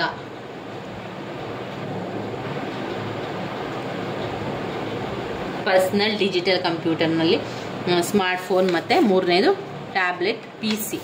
ಮೊದಲನೇದಾಗಿ ಸೂಪರ್ ಕಂಪ್ಯೂಟರ್. ಗಾತ್ರ, ವೇಗ ಮತ್ತು ದಕ್ಷತೆಯನ್ನು ಆರಿಸಿದರೆ ಸೂಪರ್ ಕಂಪ್ಯೂಟರ್ ತುಂಬಾ ಸಂಗ್ರಹಣೆ ಮಾಡುವಂಥ ಸ್ವಾತಂತ್ರ್ಯ ಇದೆ. ಎಷ್ಟು ಬೇಕಾದರೂ ಅಲ್ಲಿ ಸೇರಿಸ್ತಾ ಹೋಗ್ಬೋದು. ತುಂಬ ವೇಗವಾಗಿರುವಂಥ ಕಂಪ್ಯೂಟರ್ ಕೂಡ ಆಗಿದೆ. ತುಂಬ ವೇಗವಾಗಿರುವಂಥ ಕಂಪ್ಯೂಟರ್ ಅಂದರೆ ತುಂಬ ವೇಗವಾಗಿ ಕೆಲಸವನ್ನು ಮಾಡುವಂಥದ್ದು. ಮೇನ್ ಫ್ರೇಮ್ಗಿಂತ ಹೆಚ್ಚು ಶಕ್ತಿಯುತವಾಗಿದೆ ಅಂತಲೇ ಹೇಳ್ಬೋದು. ಮಾಹಿತಿ ತೀರುವ ಕಂಪ್ಯೂಟಿಂಗ್ ಮತ್ತು ದೊಡ್ಡ ಪ್ರಮಾಣದ ಮಾಹಿತಿಯನ್ನು ಒಳಗೊಂಡಂತಹ ಕಾರ್ಯಗಳನ್ನು ನಿರ್ವಹಿಸಲು ಸೂಕ್ತವಾಗಿದೆ. ಇದು ಬೇಗನೆ ಪ್ರತಿ ಸೆಕೆಂಡ್ಗೆ ತುಂಬಾ ಸೂಚನೆಗಳನ್ನು ನೀಡ್ತದೆ. ಅದು ಸೂಪರ್ ಕಂಪ್ಯೂಟರ್. ಇನ್ನು ಬರುವಂಥದ್ದು ಮೇನ್ ಫ್ರೇಮ್ ಕಂಪ್ಯೂಟರ್ ಏನು ಮಾಡ್ತದೆ?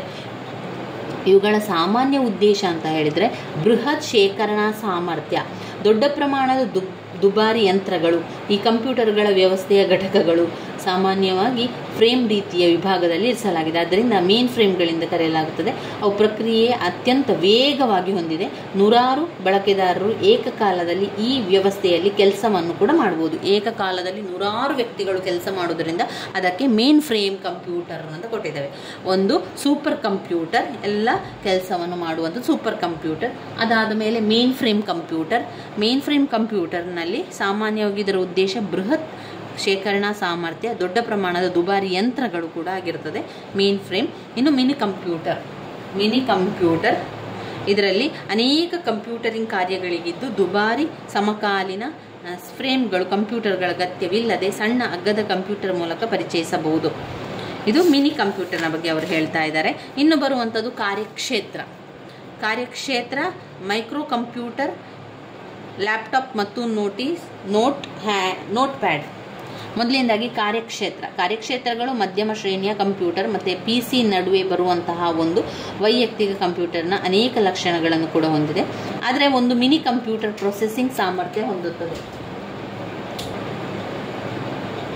ಈಗ ನಾವು ಕಾರ್ಯಕ್ಷೇತ್ರದ ಕಂಪ್ಯೂಟರ್ನ ಬಗ್ಗೆ ಕೇಳುವ. ಕಾರ್ಯಕ್ಷೇತ್ರದ ಕಂಪ್ಯೂಟರ್ ಅಂತ ಹೇಳಿದರೆ, ಕಾರ್ಯಕ್ಷೇತ್ರಗಳು ಮಧ್ಯಮ ಶ್ರೇಣಿಯ ಕಂಪ್ಯೂಟರ್. ಕಾರ್ಯಕ್ಷೇತ್ರ ಕಂಪ್ಯೂಟರ್ ಅಂತ ಹೇಳುವಂಥದ್ದು ಒಂದು ಮಧ್ಯಮ ಶ್ರೇಣಿಯ ಕಂಪ್ಯೂಟರ್, PCಗಳ ನಡುವೆ ಬರುವಂಥದ್ದು. ಇವು ವೈಯಕ್ತಿಕ ಕಂಪ್ಯೂಟರ್ನ ಅನೇಕ ಲಕ್ಷಣಗಳನ್ನು ಹೊಂದಿರ್ತದೆ. ಹಾಗೆ ಮಿನಿ ಕಂಪ್ಯೂಟರ್ನ ಪ್ರೊಸೆಸಿಂಗ್ ಸಾಮರ್ಥ್ಯವನ್ನು ಇದು ಹೊಂದಿರ್ತದೆ. ಪರ್ಸನಲ್ ಕಂಪ್ಯೂಟರ್ನ ಕೆಲಸ ಅನೇಕ ಲಕ್ಷಣಗಳನ್ನು ಹೊಂದಿರ್ತದೆ. ಅಷ್ಟೇ ಅಲ್ಲದೆ ಮಿನಿ ಕಂಪ್ಯೂಟರ್ನ ಪ್ರೊಸೆಸಿಂಗ್ ಸಾಮರ್ಥ್ಯ ಕೂಡ ಅದಕ್ಕೆ ಗೊತ್ತಿರುವಂಥದ್ದು. ಸ್ವಲ್ಪ ತಿಳ್ಕೊಳ್ಳಿ. ಅದು ವಿನ್ಯಾಸಗಾರರು, ವಾಸ್ತುಶಿಲ್ಪ, ಚಿತ್ರ, ಉದ್ಯಮ, ಅನಿಮೇಟರ್ಗಳನ್ನೆಲ್ಲ ಮಾಡುವಂಥದ್ದು ಕಾರ್ಯಕ್ಷೇತ್ರ, ಯಾವಾಗಲೂ ಕೆಲಸದ ಕಡೆಗೆ ಇರುವಂಥದ್ದು. ಮೈಕ್ರೋ ಕಂಪ್ಯೂಟರ್ಗಳನ್ನು ಕೂಡ ಬಳಸಿ ನಿರ್ಮಿಸಿದಂತಹ ಕಡಿಮೆ ವೆಚ್ಚದ ಒಂದು ಕಂಪ್ಯೂಟರ್ಗಳು. ಇದು ಮಂದಗತಿಯ ಯಂತ್ರ. ಮೈಕ್ರೋ ಕಂಪ್ಯೂಟರ್ಗಳು ಪರ್ಸನಲ್ ಕಂಪ್ಯೂಟರ್ ಅಂತಾನೆ, ಮೈಕ್ರೋ ಕಂಪ್ಯೂಟರ್ಗೆ ಪರ್ಸನಲ್ ಕಂಪ್ಯೂಟರ್ ಅಂತಾನೆ ಹೇಳುವಂಥದ್ದು. ಅಲ್ಲಿ ಯಾವುದೆಲ್ಲ ಮಾಡುವಂಥದ್ದು ಅಂತ ಹೇಳಿದರೆ, ಒಂದು ಬಳಕೆದಾರರ ವಿನ್ಯಾಸ ಪೂರೈಸಲು ಬಳಕೆದಾರರ ಇದನ್ನು ಬೆಳೆಸುವಂಥದ್ದು. ಆಮೇಲೆ ಸಾಮಾನ್ಯವಾಗಿ ಸಂಸ್ಕರಣೆ ಕೆಲಸವನ್ನು ಮಾಡುವಂಥದ್ದು, ವೈಯಕ್ತಿಕ ಬಳಕೆಗೆ ವಿನ್ಯಾಸಗೊಳಿಸಲಾಗಿರುವಂಥದ್ದು. ಇದು ಮೈಕ್ರೋ ಕಂಪ್ಯೂಟರ್ನಲ್ಲಿ ಬರೆಯುವಂಥದ್ದು. ಇನ್ನು ಹೆಚ್ಚಿನ ವಿಚಾರ ನಿಮಗೆ ಗೊತ್ತಿದ್ರೆ, ಕಂಪ್ಯೂಟರ್ನ ಬಗ್ಗೆ ಹೆಚ್ಚು ವಿಚಾರ ಗೊತ್ತಿದ್ರೆ ಅದನ್ನು ಬರಿತಾ ಹೋಗಿ. ಹಾಗೆಯೇ ಲ್ಯಾಪ್ಟಾಪ್ ಮತ್ತು ನೋಟ್ ಪ್ಯಾಡ್ಗಳು ತುಂಬಾ ಅವಶ್ಯಕವಾಗಿರುವ ಕಂಪ್ಯೂಟರ್ ಆಗಿರುವಂಥದ್ದು. ಇದು ಲ್ಯಾಪ್ಟಾಪ್, ಇದು ಯಾವ ಟಾಪಿಕ್ನಲ್ಲಿ ಬರ್ತದೆ ಅಂತ ಹೇಳಿದರೆ, ಇದು ಗಾತ್ರ ಮತ್ತು ವೇಗ ದಕ್ಷತೆಯನ್ನು ಆಧರಿಸುವಂತಹ ಕಂಪ್ಯೂಟರ್ಗಳಾಗಿರುವಂಥದ್ದು. ಲ್ಯಾಪ್ಟಾಪ್ ಮತ್ತು ನೋಟ್ ಪ್ಯಾಡ್ಗಳು ನಿಮಗೆ ಗೊತ್ತಿರುವಂತೆ ಎಲ್ಲ ರೀತಿಯ ಕೆಲಸಗಳನ್ನು ಕೂಡ ಅದರಲ್ಲಿ ಮಾಡಲಿಕ್ಕೆ ಆಗ್ತದೆ. ಈಗ ಒಂದು ಲೆಕ್ಕಕ್ಕೆ ಸಂಬಂಧಪಟ್ಟದ್ದು ಇರ್ಬೋದು, ಅಥವಾ ತರಗತಿ ಸಂಬಂಧಪಟ್ಟ ಬೋಧಕರ ವಿಷಯಕ್ಕೆ ಸಂಬಂಧಪಟ್ಟಂತೆ, ಹಾಗೆಯೇ ಅದು ಯಾವುದೇ ರೀತಿಯ ಒಂದು ಆಟಗಳನ್ನು ಆಡುವಂಥದ್ದು. ಈ ರೀತಿಯಾಗಿ ಲ್ಯಾಪ್ಟಾಪ್ಗಳು, ನೋಟ್ ಪ್ಯಾಡ್ಗಳನ್ನು ಇದರಲ್ಲಿ ಹೊಂದಿದೆ. ಇದು ಲ್ಯಾಪ್ಟಾಪ್ ಮತ್ತು ನೋಟ್ ಪ್ಯಾಡ್ ನಡುವೆ ಪ್ರಾಥಮಿಕ ವ್ಯತ್ಯಾಸ ಗಾತ್ರ ಮತ್ತು ತೂಕವಿದೆ. ಲ್ಯಾಪ್ಟಾಪ್ ಕಂಪ್ಯೂಟರ್ ಬಳಕೆದಾರರ ತೊಡೆಯ ಮೇಲೆ ಹೊಂದಿಕೊಳ್ಳಲು ಸಾಕಷ್ಟು ಸಣ್ಣ, ಮತ್ತು ನೋಟ್ ಪ್ಯಾಡ್ಗಳು ಕೂಡ ತುಂಬಾನೇ ಚಿಕ್ಕದಾಗಿರೋದ್ರಿಂದ ಜನರಿಗೆ ಅದನ್ನು ಒಂದು ಕಡೆಯಿಂದ ಇನ್ನೊಂದು ಕಡೆಗೆ ಸಾಗಿಸಲಿಕ್ಕೂ ಕೂಡ ತುಂಬಾನೇ ಸಹಾಯ ಆಗ್ತದೆ. ಜನರು ತುಂಬಾನೇ ಇಷ್ಟಪಟ್ಟಿರುವಂಥ ಕಂಪ್ಯೂಟರ್ ಲ್ಯಾಪ್ಟಾಪ್ ಮತ್ತು ನೋಟ್ ಪ್ಯಾಡ್ಗಳು. ಹ್ಯಾಂಡ್ ಕಂಪ್ಯೂಟರ್, ಕೈ ಕಂಪ್ಯೂಟರ್ಗಳು. ಕೈ ಕಂಪ್ಯೂಟರ್ನಲ್ಲಿ 3 ಪಾಯಿಂಟ್ಸ್ ಅನ್ನು ಕಾಣಬಹುದು. ಒಂದು ಪರ್ಸನಲ್ ಡಿಜಿಟಲ್ ಸಹಾಯಕ ಸ್ಮಾರ್ಟ್ ಫೋನ್ಗಳು ಮತ್ತು ಟ್ಯಾಬ್ಲೆಟ್ PC. ಹ್ಯಾಂಡ್ ಅಥವಾ ಕೈ ಕಂಪ್ಯೂಟರ್ ಎನ್ನುವಂಥದ್ದು ಪರ್ಸನಲ್ ಡಿಜಿಟಲ್ ಸಹಾಯಕ, ಆಮೇಲೆ ಸ್ಮಾರ್ಟ್ ಫೋನ್, ಆಮೇಲೆ ಟ್ಯಾಬ್ಲೆಟ್ PC ಎನ್ನುವಂಥದ್ದು ಹ್ಯಾಂಡ್ ಗಣಕದಲ್ಲಿ ಬರುವಂಥದ್ದು. ಇದರಲ್ಲಿ ನೀವು ಪರ್ಸನಲ್ ಡಿಜಿಟಲ್ ಸಹಾಯಕ ಎನ್ನುವಂಥದ್ದು ವಿಶೇಷ ಉಪಯೋಗಗಳಿಗಾಗಿ ಬಳಸುವಂಥದ್ದು. ಅದನ್ನು ಯಾವುದಕ್ಕೆ ಬಳಸುವಂಥದ್ದು? ಪರ್ಸನಲ್ ಡಿಜಿಟಲ್ ಕಂಪ್ಯೂಟರ್ ಒಂದು ಟಿಪ್ಪಣಿಯನ್ನು ಬರೆಯುವಂಥದ್ದು, ದೂರವಾಣಿ ಸಂಖ್ಯೆ ಬಗ್ಗೆ ನೋಡುವಂಥದ್ದು, ಆಮೇಲೆ ವಿಳಾಸಗಳನ್ನು ಪ್ರದರ್ಶಿಸುವುದು, ಇದೆಲ್ಲ ಪರ್ಸನಲ್ ಡಿಜಿಟಲ್ ಸಹಾಯಕವಾಗ್ತದೆ. ಇನ್ನು ಸ್ಮಾರ್ಟ್ ಫೋನ್ ಅಂತ ಬಂದಾಗ ಎಲ್ಲ ರೀತಿಯ ಕೆಲಸವನ್ನು ನಾವು ಅದರಲ್ಲಿ ಮಾಡ್ತಾ ಇರ್ತೇವೆ. ಈಗ ನಮ್ಮ ಕೈಯಲ್ಲಿ ಮೊಬೈಲ್ಗಳಿರ್ತವೆ, ನಾವು ಅದರಲ್ಲಿ ಓದ್ಕೊಳ್ತೇವೆ, PDF ನೋಟ್ಸ್ಗಳನ್ನು ಮಾಡ್ತೇವೆ, ಇತರರಿಗೆ ಕೆಲವೊಂದು ಸಹಾಯಕ ಮಾಡುವಂಥದ್ದು, ಪ್ರಿಂಟ್ ಮಾಡುವಂಥದ್ದು ಎಲ್ಲ ಕೂಡ ಸ್ಮಾರ್ಟ್ ಫೋನಲ್ಲಿ ನಾವು ಮಾಡ್ತೇವೆ. ಇನ್ನು ಟ್ಯಾಬ್ಲೆಟ್ PC ಎನ್ನುವಂಥದ್ದು, ಟ್ಯಾಬ್ ಎನ್ನುವಂಥದ್ದು ಒಂದು ನೋಟ್ PC, ಒಂದು ನೋಟ್ ಬರೆಯುವಂಥದ್ದು ಇರ್ಬೋದು, ಅಥವಾ ಯಾವುದೇ ಒಂದು ಎಲೆಕ್ಟ್ರಾನಿಕ್ ಪೆನ್ನನ್ನು ಕೇವಲ ಒಂದು ಮೌಸ್ ರೀತಿಯಲ್ಲಿ ಆಯ್ಕೆ ಮಾಡಿಕೊಂಡು ಡ್ರ್ಯಾಗ್ ಮಾಡಲು ಮತ್ತು ಕಡತಗಳನ್ನು ತೆಗೆಯಲು ನೇರವಾಗಿ ತೆರೆಯ ಮೇಲೆ ಅದನ್ನು ಬಳಸಿಕೊಳ್ಬಹುದಾಗಿದೆ. ಟ್ಯಾಬ್ಲೆಟ್ PC, ನೋಟ್ PC ಮತ್ತು ಕೈ ಕಂಪ್ಯೂಟರ್ ನಡುವೆ ಇದೆ. ಇದು ಒಂದು flat panel portable PC, slate ರೂಪದಲ್ಲಿರುವಂಥದ್ದು ಟ್ಯಾಬ್ಲೆಟ್ PC ಎನ್ನುವಂಥದ್ದು. ಇವಿಷ್ಟು ನೀವು ಓದ್ಕೊಳ್ಳೇಬೇಕು. ಇದು ಗಾತ್ರ, ವೇಗ, ದಕ್ಷತೆಯನ್ನು ಆಧರಿಸಿ ವರ್ಗೀಕರಣ. ಮತ್ತೊಮ್ಮೆ ಪಾಯಿಂಟ್ಸ್ ಹೇಳ್ತಾನೆ. Super computer, main frame computer, mini computer, main frame computer, mini computer, ಕಾರ್ಯಕ್ಷೇತ್ರ ಕಂಪ್ಯೂಟರ್, ಮೈಕ್ರೋ ಕಂಪ್ಯೂಟರ್, ಕಾರ್ಯಕ್ಷೇತ್ರ ಕಂಪ್ಯೂಟರ್, ಮೈಕ್ರೋ ಕಂಪ್ಯೂಟರ್, ಲ್ಯಾಪ್ಟಾಪ್ ಮತ್ತು ನೋಟ್ ಪ್ಯಾಡ್ಗಳು, ಲ್ಯಾಪ್ಟಾಪ್ ಮತ್ತು ನೋಟ್ ಪ್ಯಾಡ್ಗಳು, ಹ್ಯಾಂಡ್ ಕಂಪ್ಯೂಟರ್, ಕೈ ಕಂಪ್ಯೂಟರ್, ಅದರಲ್ಲಿ personal digital computer, smart phone, ಆಮೇಲೆ ಟ್ಯಾಬ್ಲೆಟ್ PC ಎನ್ನುವಂಥದ್ದು ಘಟಕ ಬರ್ತದೆ. ಇದೆಲ್ಲ ಕೂಡ ನಮ್ಮ ಕಂಪ್ಯೂಟರ್ನ ವರ್ಗೀಕರಣಗಳಲ್ಲಿ ಬರುವಂಥದ್ದು. ಸಂಪೂರ್ಣವಾಗಿ ಕಂಪ್ಯೂಟರ್ನ ವರ್ಗೀಕರಣ ಬರೀರಿ ಅಂತ ಹೇಳಿದರೆ 3 ಪಾಯಿಂಟ್ಸ್ ಅನ್ನು ಬರೀಬೇಕು. ಒಂದು ನಿರ್ಮಾಣ ಮತ್ತು ಕಾರ್ಯ ಆಧಾರಿತ ವರ್ಗೀಕರಣ, ನಿರ್ಮಾಣ ಮತ್ತು ಕಾರ್ಯ ಆಧಾರಿತ ವರ್ಗೀಕರಣ, ನಿರ್ಮಾಣ ಮತ್ತು ಕಾರ್ಯ ಆಧಾರಿತ ವರ್ಗೀಕರಣ. 2 ಅನ್ವಯಗಳನ್ನು ಆಧಾರಿತ ವರ್ಗೀಕರಣ. ಮೊದಲನೇದಾಗಿ ಮೊದಲನೆಯದಾಗಿ ನಿರ್ಮಾಣ ಮತ್ತು ಕಾರ್ಯ ಆಧಾರಿತ ವರ್ಗೀಕರಣ. ನಿರ್ಮಾಣ ಮತ್ತು ಕಾರ್ಯ ಆಧಾರಿತ ವರ್ಗೀಕರಣ. 2 ಅನ್ವಯಗಳನ್ನು ಆಧರಿಸಿ ವರ್ಗೀಕರಣ. ಅನ್ವಯಗಳನ್ನು ಆಧರಿಸಿ ವರ್ಗೀಕರಣ. 3 ಗಾತ್ರ, ವೇಗ, ದಕ್ಷತೆಯನ್ನು ಆಧರಿಸಿ ವರ್ಗೀಕರಣ. ವೇಗ, ಗಾತ್ರ, ದಕ್ಷತೆಯನ್ನು ಆಧರಿಸಿ ವರ್ಗೀಕರಣ. ಇದನ್ನು 15 ಅಂಕಕ್ಕೂ 10 ಅಂಕಕ್ಕೂ ಕೇಳಬಹುದು. ಹಾಗೆ ಪ್ರತ್ಯೇಕವಾಗಿ ಕೂಡ 10 ಅಂಕಕ್ಕೆ 5 ಅಂಕಕ್ಕೆ ಕೇಳುವಂತಹ ಪ್ರಶ್ನೆ. ಗಾತ್ರ, ವೇಗ, ಸಾಮರ್ಥ್ಯ ಆಧರಿಸಿ ವರ್ಗೀಕರಣ, ಅನ್ವಯಗಳನ್ನು ಆಧರಿಸಿ ವರ್ಗೀಕರಣ, ನಿರ್ಮಾಣ ಮತ್ತು ಕಾರ್ಯ ಆಧರಿಸಿ ವರ್ಗೀಕರಣ. ನಿರ್ಮಾಣ ಮತ್ತು ಕಾರ್ಯ ಆಧಾರಿತ ವರ್ಗೀಕರಣದಲ್ಲಿ 3 ಪಾಯಿಂಟ್ಸ್ಗಳು ಬರುವಂಥದ್ದು. 1 analogue computer, 2 digital computer, 3 hybrid computer. ನಿರ್ಮಾಣ ಮತ್ತು ಕಾರ್ಯ ಆಧಾರಿತ ವರ್ಗೀಕರಣದಲ್ಲಿ 1 analogue computer, digital computer, hybrid computer. Analogue computer, digital computer, hybrid computer. Analogue computer ಮತ್ತು ಡಿಜಿಟಲ್ ಕಂಪ್ಯೂಟರ್ 5 ಅಂಕಕ್ಕೆ ಕೇಳುವಂತಹ ಪ್ರಶ್ನೆ. ಅನಲಾಗ್ ಕಂಪ್ಯೂಟರ್ ಮತ್ತು digital computer.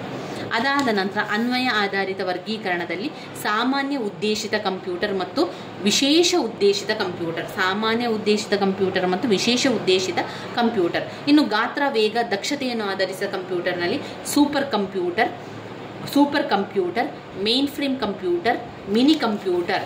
Super computer, main frame computer, mini computer, ಕಾರ್ಯಕ್ಷೇತ್ರದ ಕಂಪ್ಯೂಟರ್, ಮೈಕ್ರೋ ಕಂಪ್ಯೂಟರ್ಗಳು, ಲ್ಯಾಪ್ಟಾಪ್ ಮತ್ತು ನೋಟ್ ಪ್ಯಾಡ್ಗಳು, ಆಮೇಲೆ ಹ್ಯಾಂಡ್ ಕಂಪ್ಯೂಟರ್, ಕೈ ಕಂಪ್ಯೂಟರ್ಗಳು. ಅದರಲ್ಲಿ personal digital computer, smartphone ಮತ್ತು ಟ್ಯಾಬ್ಲೆಟ್ PC ಎನ್ನುವಂಥದ್ದು. ಇವಿಷ್ಟು ತುಂಬಾನೇ ಮುಖ್ಯವಾಗಿರುವಂತಹ ಪ್ರಶ್ನೆ. ಅದರಲ್ಲಿ ಬೇರೆ ಬೇರೆ ರೀತಿಯ ಪ್ರಶ್ನೆಗಳನ್ನು ಕೇಳ್ತಾರೆ. ನೀವೇ ಸ್ವಲ್ಪ ಜಾಗ್ರತೆ ಮಾಡಿಕೊಂಡು ಎಲ್ಲವನ್ನು ಕೂಡ ಓದ್ಕೊಳ್ಬೇಕು. ನಾನು ಎಲ್ಲವನ್ನು ಕೂಡ ನಿಮಗೆ ತಿಳಿಸ್ಕೊಟ್ಟಿದ್ದೇನೆ. ಅದರಲ್ಲಿ ಕೆಲವೊಂದು ಮುಖ್ಯವಾಗಿರುವಂಥದ್ದನ್ನು ಏನಿದೆ ಎನ್ನುವಂಥದ್ದು ಮತ್ತೊಮ್ಮೆ ಓದ್ಕೊಳ್ಳಿ.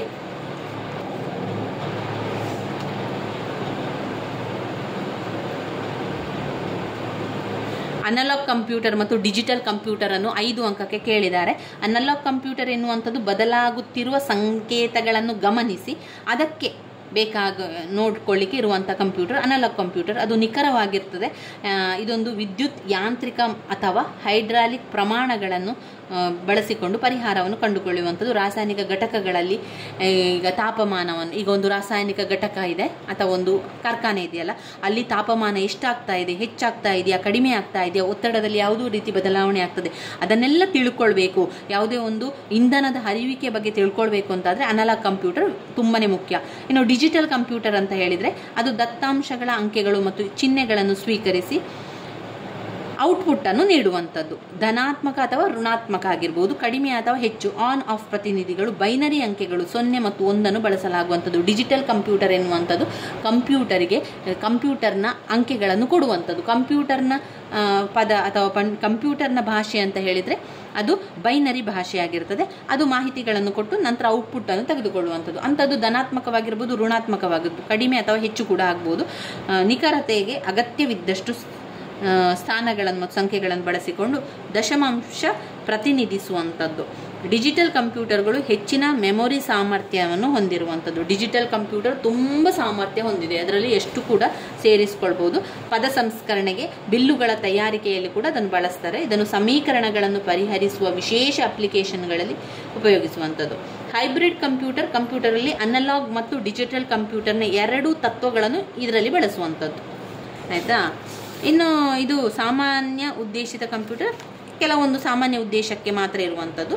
ಅದು ಬೇಕಾದ ಸೂಚನೆಗಳನ್ನು ಆಂತರಿಕ ಮೆಮೊರಿಯಲ್ಲಿ ಶಾಶ್ವತವಾಗಿ ಇಲ್ಲ, ಇದು ಬೇಕಾದಾಗ ಮಾಡುವಂಥದ್ದು. ಆದರೆ ವಿಶೇಷ ಉದ್ದೇಶಿತ ಕಂಪ್ಯೂಟರ್ ಹಾಗಲ್ಲ. ಅದಕ್ಕೆ ಬೇಕಾದ ಅವಶ್ಯಕತೆಗಳನ್ನು ಹೊಂದಿಕೊಳ್ಳದಿರುವುದರಿಂದ ಬೆಲೆ ಕಡಿಮೆ. ಉನ್ನತ ಮಟ್ಟದ ಡಿಜಿಟಲ್ ಕ್ಯಾಮರಾ, ವಾಹನ ಇಂಧನ, ದಹನದ ನಿಯಂತ್ರಣಕ್ಕೆ ಮೀರಿದ ಕಂಪ್ಯೂಟರ್. ಇದು ನಿರ್ದಿಷ್ಟ ಕೆಲಸವನ್ನು ಅಥವಾ ಅವಶ್ಯಕತೆಗಳನ್ನು ಪೂರೈಸುವುದಕ್ಕಾಗಿ ಮಾಡುವುದು ವಿಶೇಷ ಉದ್ದೇಶಿತ ಕಂಪ್ಯೂಟರ್. ಇವಿಷ್ಟು ವಿಚಾರ ಗೊತ್ತಿರಲಿ. ಇದು ಕಂಪ್ಯೂಟರ್ನ ವರ್ಗೀಕರಣಗಳಲ್ಲಿ ಬರುವಂಥದ್ದು ಸ್ನೇಹಿತರೆ. ಮುಂದಿನ ವಿಡಿಯೋದಲ್ಲಿ ಮತ್ತಷ್ಟು ಮುಖ್ಯವಾದ ಪ್ರಶ್ನೆಗಳ ಜೊತೆಗೆ ನಾವು ವಿಡಿಯೋವನ್ನು ಮಾಡುವ. ನನ್ನ ವಿಡಿಯೋಸ್ ಎಲ್ಲ ನಿಮಗೆ ಇಷ್ಟ ಆಗಿದ್ದರೆ ಲೈಕ್ ಕೊಡಿ, ಶೇರ್ ಮಾಡಿ, ಹಾಗೆ ಸಬ್ಸ್ಕ್ರೈಬ್ ಮಾಡಲಿಕ್ಕೆ ಮರಿಬೇಡಿ. ಧನ್ಯವಾದಗಳು. ಕಂಪ್ಯೂಟರ್ನಲ್ಲಿ ನಾವು ಓದ್ಕೊಳ್ಬೇಕಾಗಿರುವಂತಹ ಮುಂದಿನ ಮುಖ್ಯವಾದಂತಹ ಪ್ರಶ್ನೆ ಅಂದರೆ, ನೀವು ಪ್ರಶ್ನೆ ಪತ್ರಿಕೆಯಲ್ಲಿ ನೋಡಿರ್ಬೋದು 15 ಅಂಕಕ್ಕೆ ಬಂದಿರುವಂತಹ ಪ್ರಶ್ನೆ. ಕಂಪ್ಯೂಟರ್ನ ಚಿತ್ರವನ್ನು ಬರೆದು ಕಂಪ್ಯೂಟರ್ನ ಭಾಗಗಳನ್ನು ಗುರುತಿಸಿ ಅದನ್ನು ವಿವರಿಸುವಂಥದ್ದು. ಅಂದರೆ ರೇಖಾಚಿತ್ರದ ಜೊತೆಗೆ ಡಿಜಿಟಲ್ ಕಂಪ್ಯೂಟರ್ನ ಕ್ರಿಯಾತ್ಮಕ ಘಟಕ ತುಂಬಾ ಇಂಪಾರ್ಟೆಂಟ್ ಆಗಿರುವಂಥದ್ದು ಸ್ನೇಹಿತರೆ, ಸ್ಕಿಪ್ ಮಾಡಬೇಡಿ. ವೆರಿ ವೆರಿ ಇಂಪಾರ್ಟೆಂಟ್ ಆಗಿರುವಂಥದ್ದು. 15 ಅಂಕಕ್ಕಾದರೂ ಕೇಳ್ತಾರೆ, 10 ಅಂಕಕ್ಕಾದರೂ ಕೂಡ ಕೇಳುವಂತಹ ಮುಖ್ಯವಾದಂತಹ ಪ್ರಶ್ನೆ ಕಂಪ್ಯೂಟರ್ನ ಕ್ರಿಯಾತ್ಮಕ ಘಟಕ. ಅಂದರೆ ಕಂಪ್ಯೂಟರ್ನ ಆ ಒಂದು ಚಿತ್ರವನ್ನು ಮಾಡಿ ಸಂಪೂರ್ಣ ಒಂದು ಪುಟ, ನೀವು ಒಂದು ಪುಟ ಇಡೀ ಆ ಚಿತ್ರವನ್ನು ಮಾಡಿ ಆ ಭಾಗವನ್ನು ಹೆಸರಿಸಬೇಕು. ನಂತರದ ಪುಟದಿಂದ ನೀವು ವಿವರಿಸಲಿಕ್ಕೆ ಆರಂಭಿಸಬೇಕು. ಪುಟ ಸಂಖ್ಯೆ 22ರಲ್ಲಿ ನಿಮ್ಮ ಟೆಕ್ಸ್ಟ್ ಬುಕ್ಕನ್ನು 22ರಲ್ಲಿದೆ ನೋಡಿ, ಕಂಪ್ಯೂಟರ್ನ ಕ್ರಿಯಾತ್ಮಕ ಘಟಕಗಳು, ಡಿಜಿಟಲ್ ಕಂಪ್ಯೂಟರ್ನ ಕ್ರಿಯಾತ್ಮಕ ಘಟಕಗಳು. ನೀವು ಆರಂಭದಲ್ಲಿ ಬೇರೆ ಏನು ಕೂಡ ಮಾಡುವಂಥದ್ದು ಬೇಡ, ನೀವು ಮೊದಲಿಗೆ ಚಿತ್ರವನ್ನು ಮಾಡ್ತಾ ಹೋಗಬೇಕು. ಒಂದು ಪುಟ ಆಗುವಷ್ಟು ಚಿತ್ರವನ್ನು ಮಾಡಬೇಕು. ಆ ಚಿತ್ರವನ್ನು ಮಾಡಬೇಕಾದ್ರೆ ಒಂದು ಮನೆಯಲ್ಲಿ ಒಮ್ಮೆ 2 ಸಲ ಮಾಡಿ ಅದನ್ನು ಅಭ್ಯಾಸವನ್ನು ಮಾಡಿಕೊಳ್ಳಿ. ಆಮೇಲೆ ಹೆಸರನ್ನು ಬರಿಬೇಕಾದ್ರೆ ಆರಂಭದಲ್ಲಿ ಇನ್ಪುಟ್, ಕಂಪ್ಯೂಟರಿಗೆ ನಾವು ವಿಷಯಗಳನ್ನು ಕೊಡುವಂಥದ್ದು ಇದೆಯಲ್ಲ, ಅದು ಇನ್ಪುಟ್ ಅಂತ ಬರೆಯಿರಿ. ಇನ್ಪುಟ್ ಘಟಕ ಅಂತ ಬರೆಯುವಂಥದ್ದು. ಇಲ್ಲಿ ಅವರು ಇಂಗ್ಲೀಷ್ನಲ್ಲಿ ಕೊಟ್ಟಿದ್ದಾರೆ, ನಾವು ಇಂಗ್ಲೀಷ್ನಲ್ಲೇ ವರ್ಡನ್ನು ಕೂಡ ಹಾಕಿ ಬರೆದ್ರೆ ಆಯಿತು. ಇನ್ಪುಟ್ ಘಟಕ ಅಂತ ಹಾಕಿ. ನಮಗೆ ಕೊಡುವಂತಹ ಉತ್ತರ ಇದೆಯಲ್ಲ, ಅದು ಔಟ್ಪುಟ್ ಘಟಕದಲ್ಲಿ ಸಿಗುವಂಥದ್ದು. ನಂತರ ಉಳಿಯುವಂಥದ್ದು ಕಂಪ್ಯೂಟರ್ನ ಒಳಗಿರುವಂತಹ CPU, ಸೆಂಟ್ರಲ್ ಪ್ರೊಸೆಸಿಂಗ್ ಯೂನಿಟ್. ನೋಡಿ, ನೀವಿಲ್ಲಿ ಹಾಗೆ ಬರೆದ್ರೆ ಆಯಿತು. ಸೆಂಟ್ರಲ್ ಪ್ರೊಸೆಸಿಂಗ್ ಯೂನಿಟ್, CPU ಅಂದರೆ ಕೇಂದ್ರ ಸಂಸ್ಕರಣ ಘಟಕ ಅಂತ ಕೊಟ್ಟಿದ್ದಾರೆ. ನೀವು ಕನ್ನಡದಲ್ಲಿ ಬರಿತಿದ್ದೀರಿ ಅಂತಾದರೆ ಕೇಂದ್ರ ಸಂಸ್ಕರಣ ಘಟಕ ಅಂತ ಬರಿಬೇಕು. ಇಲ್ಲ ಅಂತಾದರೆ ಸೆಂಟ್ರಲ್ ಪ್ರೊಸೆಸಿಂಗ್ ಯೂನಿಟ್ ಅಂತ ಬರೀರಿ. ಓದಬೇಕಾದ್ರೂ ಕೂಡ ಅದೇ ರೀತಿಯಾಗಿ ಓದ್ಕೊಳ್ಳಿ. ನೀವು ಯಾವ ರೀತಿ ಇಂಗ್ಲೀಷ್ನಲ್ಲಿ ಓದಿರ್ತೀರಾ ಅದನ್ನೇ ಕನ್ನಡ ಅಕ್ಷರದಲ್ಲಿ ಬರೆದ್ರೆ ಆಯಿತು. ಒಂದು ವೇಳೆ ನಿಮಗೆ ಕನ್ನಡ ಅಕ್ಷರದಲ್ಲಿ ಬರೀಲಿಕ್ಕೆ ಕಷ್ಟ ಆಗ್ತಾ ಇದೆ ಅಂತ ಆದರೆ CPU ಅಂತ ಹೇಳಿದರೆ ಕೇಂದ್ರ ಸಂಸ್ಕರಣ ಘಟಕ. ಇದು ನೆನಪಲ್ಲಿ ಉಳಿತದೆ ಅಂತಾದರೆ ನೀವು ಇದನ್ನು ಓದ್ಕೊಳ್ಬೋದು. ನನಗೆಲ್ಲ ಇದು ನೆನಪಲ್ಲಿ ಉಳಿತಿರಲಿಲ್ಲ, ಕೇಂದ್ರ ಸಂಸ್ಕರಣ ಘಟಕ ಎನ್ನುವಂಥದ್ದು. ನಾನು ಸೆಂಟ್ರಲ್ ಪ್ರೊಸೆಸಿಂಗ್ ಯೂನಿಟ್ ಅಂತಲೇ ಬರೆದಿರುವಂಥದ್ದು, ಈ ರೀತಿ ಬರೆದಿರುವಂಥದ್ದು, ಕನ್ನಡದ ಅಕ್ಷರದಲ್ಲಿ ಬರೆದಿರುವಂಥದ್ದು ಸೆಂಟ್ರಲ್ ಪ್ರೊಸೆಸಿಂಗ್ ಯೂನಿಟ್ ಅಂತಲೇ ಬರೆದಿರುವಂಥದ್ದು. ಕಂಟ್ರೋಲ್ ಯೂನಿಟ್ಗೆ ಕಂಟ್ರೋಲ್ ಯೂನಿಟ್ ಅಂತವೇ ಬರೆದಿರುವಂಥದ್ದು. Arithmetic and logic unit, arithmetic ಮತ್ತು ಲಾಜಿಕ್ ಯೂನಿಟ್ಗೆ ಅಂಕಗಣಿತ ಮತ್ತು ತರ್ಕಶಾಸ್ತ್ರದ ಘಟಕ. ಅರ್ಥಮ್ಯಾಟಿಕ್ ಅಂದರೆ ಅಂಕಗಣಿತ, ಆ್ಯಂಡ್ ಲಾಜಿಕ್ ಅಂತ ತರ್ಕಶಾಸ್ತ್ರ, ಅಂಕಗಣಿತ ಮತ್ತು ತರ್ಕಶಾಸ್ತ್ರದ ಘಟಕ. ಆಮೇಲೆ ಕಂಟ್ರೋಲಿಗೆ ಕಂಟ್ರೋಲ್ ಯೂನಿಟ್ ಅಂತಲೇ ಬರೆಯೋದು. ಮೆಮೊರಿ ಯೂನಿಟಿಗೆ ಸಂಗ್ರಹಣ ಘಟಕ, ಮಾಹಿತಿಯ ಸಂಗ್ರಹಣ ಘಟಕ ಅಂತ ಹಾಕ್ಬೋದು. ಇಲ್ಲಾಂದರೆ ನೀವು ಮೆಮೊರಿ ಯೂನಿಟ್ ಅಂತಲೇ ಬರೀರಿ, ಯಾವುದೇ ರೀತಿಯ ತೊಂದರೆ ಇಲ್ಲ. ಆಯಿತಾ? ನೀವು ಸರಿಯಾಗಿ ಯೋಚನೆ ಮಾಡಬೇಕು. ಇಲ್ಲಿ ಯಾವ ಕಡೆಯಿಂದ ಯಾವ ಕಡೆಗೆ ಬಾಣವನ್ನು ಹಾಕಬೇಕು ಅದನ್ನೆಲ್ಲ ನೋಡ್ಕೊಳ್ಬೇಕು, ಅದೆಲ್ಲ ಸರಿಯಾಗಿರಬೇಕು. ನೀವು ತಪ್ಪು ಬಾಣವನ್ನು ಹಾಕಬಾರ್ದು. ಮೊದಲಿಗೆ ನಾನು ಹೇಳ್ತಾ ಹೋಗ್ತೇನೆ, ಸರಿಯಾಗಿ ಅರ್ಥ ಮಾಡ್ಕೊಳ್ಳಿ. ಕಂಪ್ಯೂಟರ್ನ ಕ್ರಿಯಾತ್ಮಕ ಘಟಕಗಳು. ಮೊದಲು ಇನ್ಪುಟ್ ಘಟಕಕ್ಕೆ ಒಂದು ಬಾಣವನ್ನು ಹಾಕಿ ನಮಗೆ ಈ ಹೊಡೆಗೆ ಅಂದರೆ ಈ ಸೈಡಿಗೆ ಬಾಣವನ್ನು ಹಾಕಬೇಕು. ಯೂನಿಟ್ ಇನ್ಪುಟ್ ಘಟಕ ಬಾಣವನ್ನು ಹಾಕುವಂಥದ್ದು. ನಂತರ ಸಂಪೂರ್ಣ ಒಂದು ದೊಡ್ಡದಾದ ಬಾಕ್ಸ್ ಮಾಡಬೇಕು. ಸಂಪೂರ್ಣ ದೊಡ್ಡದಾದ ಒಂದು ಆಯತಾಕಾರವನ್ನು ರಚಿಸಬೇಕು. ದೊಡ್ಡದಾದ ಒಂದು ಕಾಲಮನ್ನು ಮಾಡಿ ಅದರಲ್ಲಿ ಮೇಲ್ಗಡೆಯಲ್ಲಿ ಏನು ಹಾಕಿ ಅಂತ ಹೇಳಿದರೆ CPU ಅಂತ ಹಾಕಿ, ಮತ್ತು ಜೊತೆಯಾಗಿ ಬರೀರಿ ಸೆಂಟ್ರಲ್ ಪ್ರೊಸೆಸಿಂಗ್ ಯೂನಿಟ್ ಅಂತ ಬರೀರಿ. ಸೆಂಟ್ರಲ್ ಪ್ರೊಸೆಸಿಂಗ್ ಯೂನಿಟ್ ಅಂದರೆ ಏನು? ಕೇಂದ್ರ ಸಂಸ್ಕರಣಾ ಘಟಕ ಅಂತ ಬರೀರಿ. ಒಂದು ಇಂಗ್ಲೀಷಲ್ಲಿ ಬರೀರಿ, ಒಂದು ಕನ್ನಡದಲ್ಲಿ ಬರೀರಿ. ಆದರೆ ಇಂಗ್ಲೀಷ್ನಲ್ಲಿ ಬರೀಬೇಕಾದ್ರೆ ಕನ್ನಡಾಕ್ಷರದಲ್ಲಿ ಬರೆಯುವಂಥದ್ದು ಕೇಂದ್ರ ಸಂಸ್ಕರಣಾ ಘಟಕ ಅಥವಾ ಸೆಂಟ್ರಲ್ ಪ್ರೊಸೆಸಿಂಗ್ ಯೂನಿಟ್ ಅಂತವೇ ಬರೀರಿ. ಅದು ಮೇಲ್ಗಡೆಯಲ್ಲಿ ಇರಬೇಕಾಗಿರುವಂಥದ್ದು. ನಂತರ ಒಂದು ದೊಡ್ಡದಾದ ಬಾಕ್ಸ್ ಹಾಕಿ, ಆದ ಇನ್ಪುಟ್ಟನ್ನು ಈ ರೀತಿ ಬಾಣ ಹಾಕ್ತಿರಲ್ಲ, ಅದೇ ಲೈನಲ್ಲಿ ನಮಗೆ ಔಟ್ಪುಟ್ ಅಂತ ಬರಿಬೇಕು. ಅದೇ ಲೈನಲ್ಲಿ ಬಲದ ಹೊಡೆಯಲ್ಲಿ ಔಟ್ಪುಟ್ ಘಟಕ ಅಂತ ಬರೀರಿ. ಎಡದ ಹೊಡೆಯಲ್ಲಿ, ಈಗ ನಿಮ್ಮ ಬಲದ ಹೊಡೆಯಲ್ಲಿ ಔಟ್ಪುಟ್ ಘಟಕ ಅಂತ ಬರೀರಿ, ಎಡದ ಸೈಡಲ್ಲಿ ಇನ್ಪುಟ್ ಘಟಕ ಅಂತ ಬರೀರಿ. ಅದು ಎರಡು ಒಂದೇ ಸಾಲಲ್ಲಿ ಇರಬೇಕು, ಅದನ್ನು ಯೋಚನೆ ಮಾಡಿಕೊಳ್ಳಿ. ನಂತರ ದೊಡ್ಡದಾದ ಬಾಕ್ಸ್ ಮಾಡಿ. ನಿಮ್ಮ ಉತ್ತರ ಪತ್ರಿಕೆ ಆದರೆ ಫುಲ್ ಪೇಪರಿಗೆ ಒಂದು ಬಾಕ್ಸ್ ಮಾಡಿ, ಆಯಿತಾ? ಚಿಕ್ಕದಾಗಿ ಪುಟಾಣಿ ರೇಖಾಚಿತ್ರ ಮಾಡಬೇಡಿ, ಒಂದು ಪುಟ ಫುಲ್ ಮಾಡಬೇಕು. ಯಾಕಂದರೆ ಇಲ್ಲಿ ಹೈಲೈಟ್ ಇರುವಂಥದ್ದೇ ಕಂಪ್ಯೂಟರ್ನ ಕ್ರಿಯಾತ್ಮಕ ಘಟಕದ ರೇಖಾಚಿತ್ರ. ಅವರೇನು ಹೇಳಿದ್ದಾರೆ ನೋಡಿ ಪ್ರಶ್ನೆಯಲ್ಲಿ, ರೇಖಾಚಿತ್ರದ ಜೊತೆಗೆ ಕಂಪ್ಯೂಟರ್ನ ಕ್ರಿಯಾತ್ಮಕ ಘಟಕವನ್ನು ನಾವು ವಿವರಿಸಬೇಕು. ನಂತರ ವಿವರಿಸಲಿಕ್ಕೆ ಇದೆ. ಇಲ್ಲಿ ರೇಖಾಚಿತ್ರಕ್ಕೆ ಹೈಲೈಟ್ ಆಗಿರೋದ್ರಿಂದ ಒಂದು ಪುಟ ಸಂಪೂರ್ಣವಾಗಿ ರೇಖಾಚಿತ್ರವನ್ನು ಮಾಡಬೇಕು. ಇನ್ಪುಟ್ ಘಟಕ ಇರುವ ಸರಿ ನೇರವಾಗಿ ಔಟ್ಪುಟ್ ಘಟಕವನ್ನು ಹಾಕಿ, ಆ ಎರಡು ಬಾಣ ಕೂಡ ಹೀಗೆ ಬಲದ ಸೈಡಿಗೆ ಹೋಗುವ ರೀತಿಯಲ್ಲಿ ಇರಲಿ. ಇನ್ಪುಟ್ ಘಟಕ ಬಾಣವನ್ನು ಹಾಕ್ಕೊಳ್ಳಿ. ಅದಾದ ನಂತರ ಈ ಕಡೆಗೆ ಬಾಣವನ್ನು ಹಾಕಿ ಔಟ್ಪುಟ್ ಘಟಕವಂತೂ ಬರೀರಿ. ನಂತರ ನಡುವಲ್ಲಿ ದೊಡ್ಡದಾದ ಒಂದು ಬಾಕ್ಸ್ ಮಾಡ್ಕೊಳ್ಳಿ. ಮೇಲ್ಗಡೆಯಲ್ಲಿ CPU ಅಂತ ಬರೀರಿ, ಸೆಂಟ್ರಲ್ ಪ್ರೊಸೆಸಿಂಗ್ ಯೂನಿಟ್ ಅಥವಾ ಕೇಂದ್ರ ಸಂಸ್ಕರಣಾ ಘಟಕ ಅಂತ ಬರೀರಿ. ಕೇಂದ್ರ ಸಂಸ್ಕರಣಾ ಘಟಕ, ಸೆಂಟ್ರಲ್ ಪ್ರೊಸೆಸಿಂಗ್ ಯೂನಿಟ್ ಅಂತ ಬರೀರಿ ಅಥವಾ ಕೇಂದ್ರ ಸಂಸ್ಕರಣಾ ಘಟಕ CPU ಅಂತ ಬರೀರಿ. ನಂತರ ಒಳಗಡೆಯಲ್ಲಿ 3 ಬಾಕ್ಸನ್ನು ಮತ್ತೆ ಪುನಃ 3 ಬಾಕ್ಸನ್ನು ಮಾಡಬೇಕು. ಒಳಗಡೆ 3 ಬಾಕ್ಸನ್ನು ಮಾಡಬೇಕು. ಆ 3 ಬಾಕ್ಸಿಗೆ ಮೊದಲನೆಯ ಬಾಕ್ಸಿಗೆ ಕಂಟ್ರೋಲ್ ಯೂನಿಟ್ ಅಂತ ಬರೀರಿ, ಕಂಟ್ರೋಲ್ ಯೂನಿಟ್ ಅಂತಲೇ ಬರೀರಿ. ಅದಾದ ನಂತರ ಅಂಕಗಣಿತ ಮತ್ತು ತರ್ಕಶಾಸ್ತ್ರದ ಘಟಕ ಅಥವಾ ಅರ್ಥಮ್ಯಾಟಿಕ್ ಆ್ಯಂಡ್ ಲಾಜಿಕ್ ಯೂನಿಟ್, ಅಂಕಗಣಿತ ಮತ್ತು ತರ್ಕಶಾಸ್ತ್ರದ ಘಟಕ ಅಂತ ಹಾಕಿ. ನಂತರದಲ್ಲಿ ಮೆಮೊರಿ ಯೂನಿಟ್, ಸಂಗ್ರಹಣಾ ಘಟಕ ಅಂತ ಹಾಕಿ. ಸಂಗ್ರಹಣಾ ಘಟಕ ಅಥವಾ ಮೆಮೊರಿ ಯೂನಿಟ್, ಮೆಮೊರಿ ಯೂನಿಟ್ ಅದು ಒಂದು ಸ್ಮರಣಾ ಘಟಕ, ಮೆಮೊರಿ ಯೂನಿಟ್ ಅಂತ ಹಾಕ್ಕೊಳ್ಳಿ. ಆಯಿತಾ? ಇಷ್ಟಾದ ನಂತರ ಕೆಳಗೆ ಸಪ್ರೇಟಾಗಿ ಮತ್ತೊಂದು ಬಾಕ್ಸನ್ನು ನೀವು ಮಾಡಬೇಕು. ಕೆಳಗೆ ಮತ್ತೊಂದು ಸಪ್ರೇಟ್ ಬಾಕ್ಸ್ ಮಾಡಬೇಕು. ಅಲ್ಲಿಗೆ ಏನು ಹೆಸರು? ಸೆಕೆಂಡ್ರಿ ಮೆಮೊರಿ ಯೂನಿಟ್, ದ್ವಿತೀಯ ಸಂಗ್ರಹಣಾ ಘಟಕ, ದ್ವಿತೀಯ ಸಂಗ್ರಹಣಾ ಘಟಕ ಅಂತ ಹೇಳೋದು, ಅಥವಾ ಸೆಕೆಂಡ್ರಿ ಯೂನಿಟ್ ಅಂತಲೇ ಹಾಕಿ. ಸೆಕೆಂಡರಿ ಮೆಮೊರಿ ಯೂನಿಟ್, ಇದು ಮೆಮೊರಿ ಯೂನಿಟ್, ಇದು ಸೆಕೆಂಡರಿ ಮೆಮೊರಿ ಯೂನಿಟ್. ಈಗ ಬಾಣಗಳನ್ನು ಎಲ್ಲಿ ಹಾಕುವುದು ಅಂತ ನೋಡ್ಕೊಳ್ಬೇಕು. ಆರಂಭದಲ್ಲಿ ಸೆಕೆಂಡ್ರಿ ಮೆಮೊರಿ ಯೂನಿಟ್ ಮೇಲ್ಗಡೆಗೆ ಬಾಣವನ್ನು ಹೋಗಬೇಕು, ನಂತರ ಪುನಃ ಮೇಲ್ಗಡೆ ಬಾಣವನ್ನು ಹೋಗುವಂಥದ್ದು. ಸೆಕೆಂಡ್ರಿ ಮೆಮೊರಿ ಯೂನಿಟ್ಟಿನಿಂದ ಮೇಲ್ಗಡೆ ಒಂದು ಬಾಣ ಹೋಗಬೇಕು, ಮೆಮೊರಿ ಯೂನಿಟಿಗೆ ಒಂದು ಬಾಣವನ್ನು ಹೋಗಬೇಕು. ಅರ್ಥಮ್ಯಾಟಿಕ್ ಆ್ಯಂಡ್ ಲಾಜಿಕ್ ಯೂನಿಟ್, ಅಂಕಗಣಿತ ಮತ್ತು ತರ್ಕಶಾಸ್ತ್ರದ ಘಟಕಕ್ಕೆ ಮತ್ತೊಂದು ಬಾಣ ಹೋಗಬೇಕು. ನಂತರ ಅದೇ ಬಾಣ ಪುನಃ ಕೆಳಗೆ ಬರುವಂಥದ್ದು.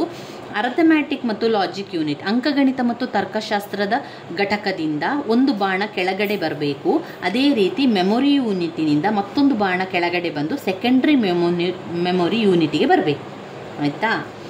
ನಂತರ ಕಂಟ್ರೋಲ್ ಯೂನಿಟ್ ಮತ್ತು ಮೆಮೊರಿ ಯೂನಿಟಿಗೆ ಒಂದು ಕನೆಕ್ಷನ್ ಇದೆ. ಅದು ಎರಡು ಕೂಡ ಬಾಣವನ್ನು ಹಾಕುವಂಥದ್ದು. ಕಂಟ್ರೋಲ್ ಯೂನಿಟ್ ಮತ್ತು ಮೆಮೊರಿ ಯೂನಿಟ್ ಅದೆರಡಕ್ಕೆ ಇರುವಂಥದ್ದು, ಕಂಟ್ರೋಲ್ ಯೂನಿಟ್ ಮತ್ತು memory ಯೂನಿಟಿಗೆ.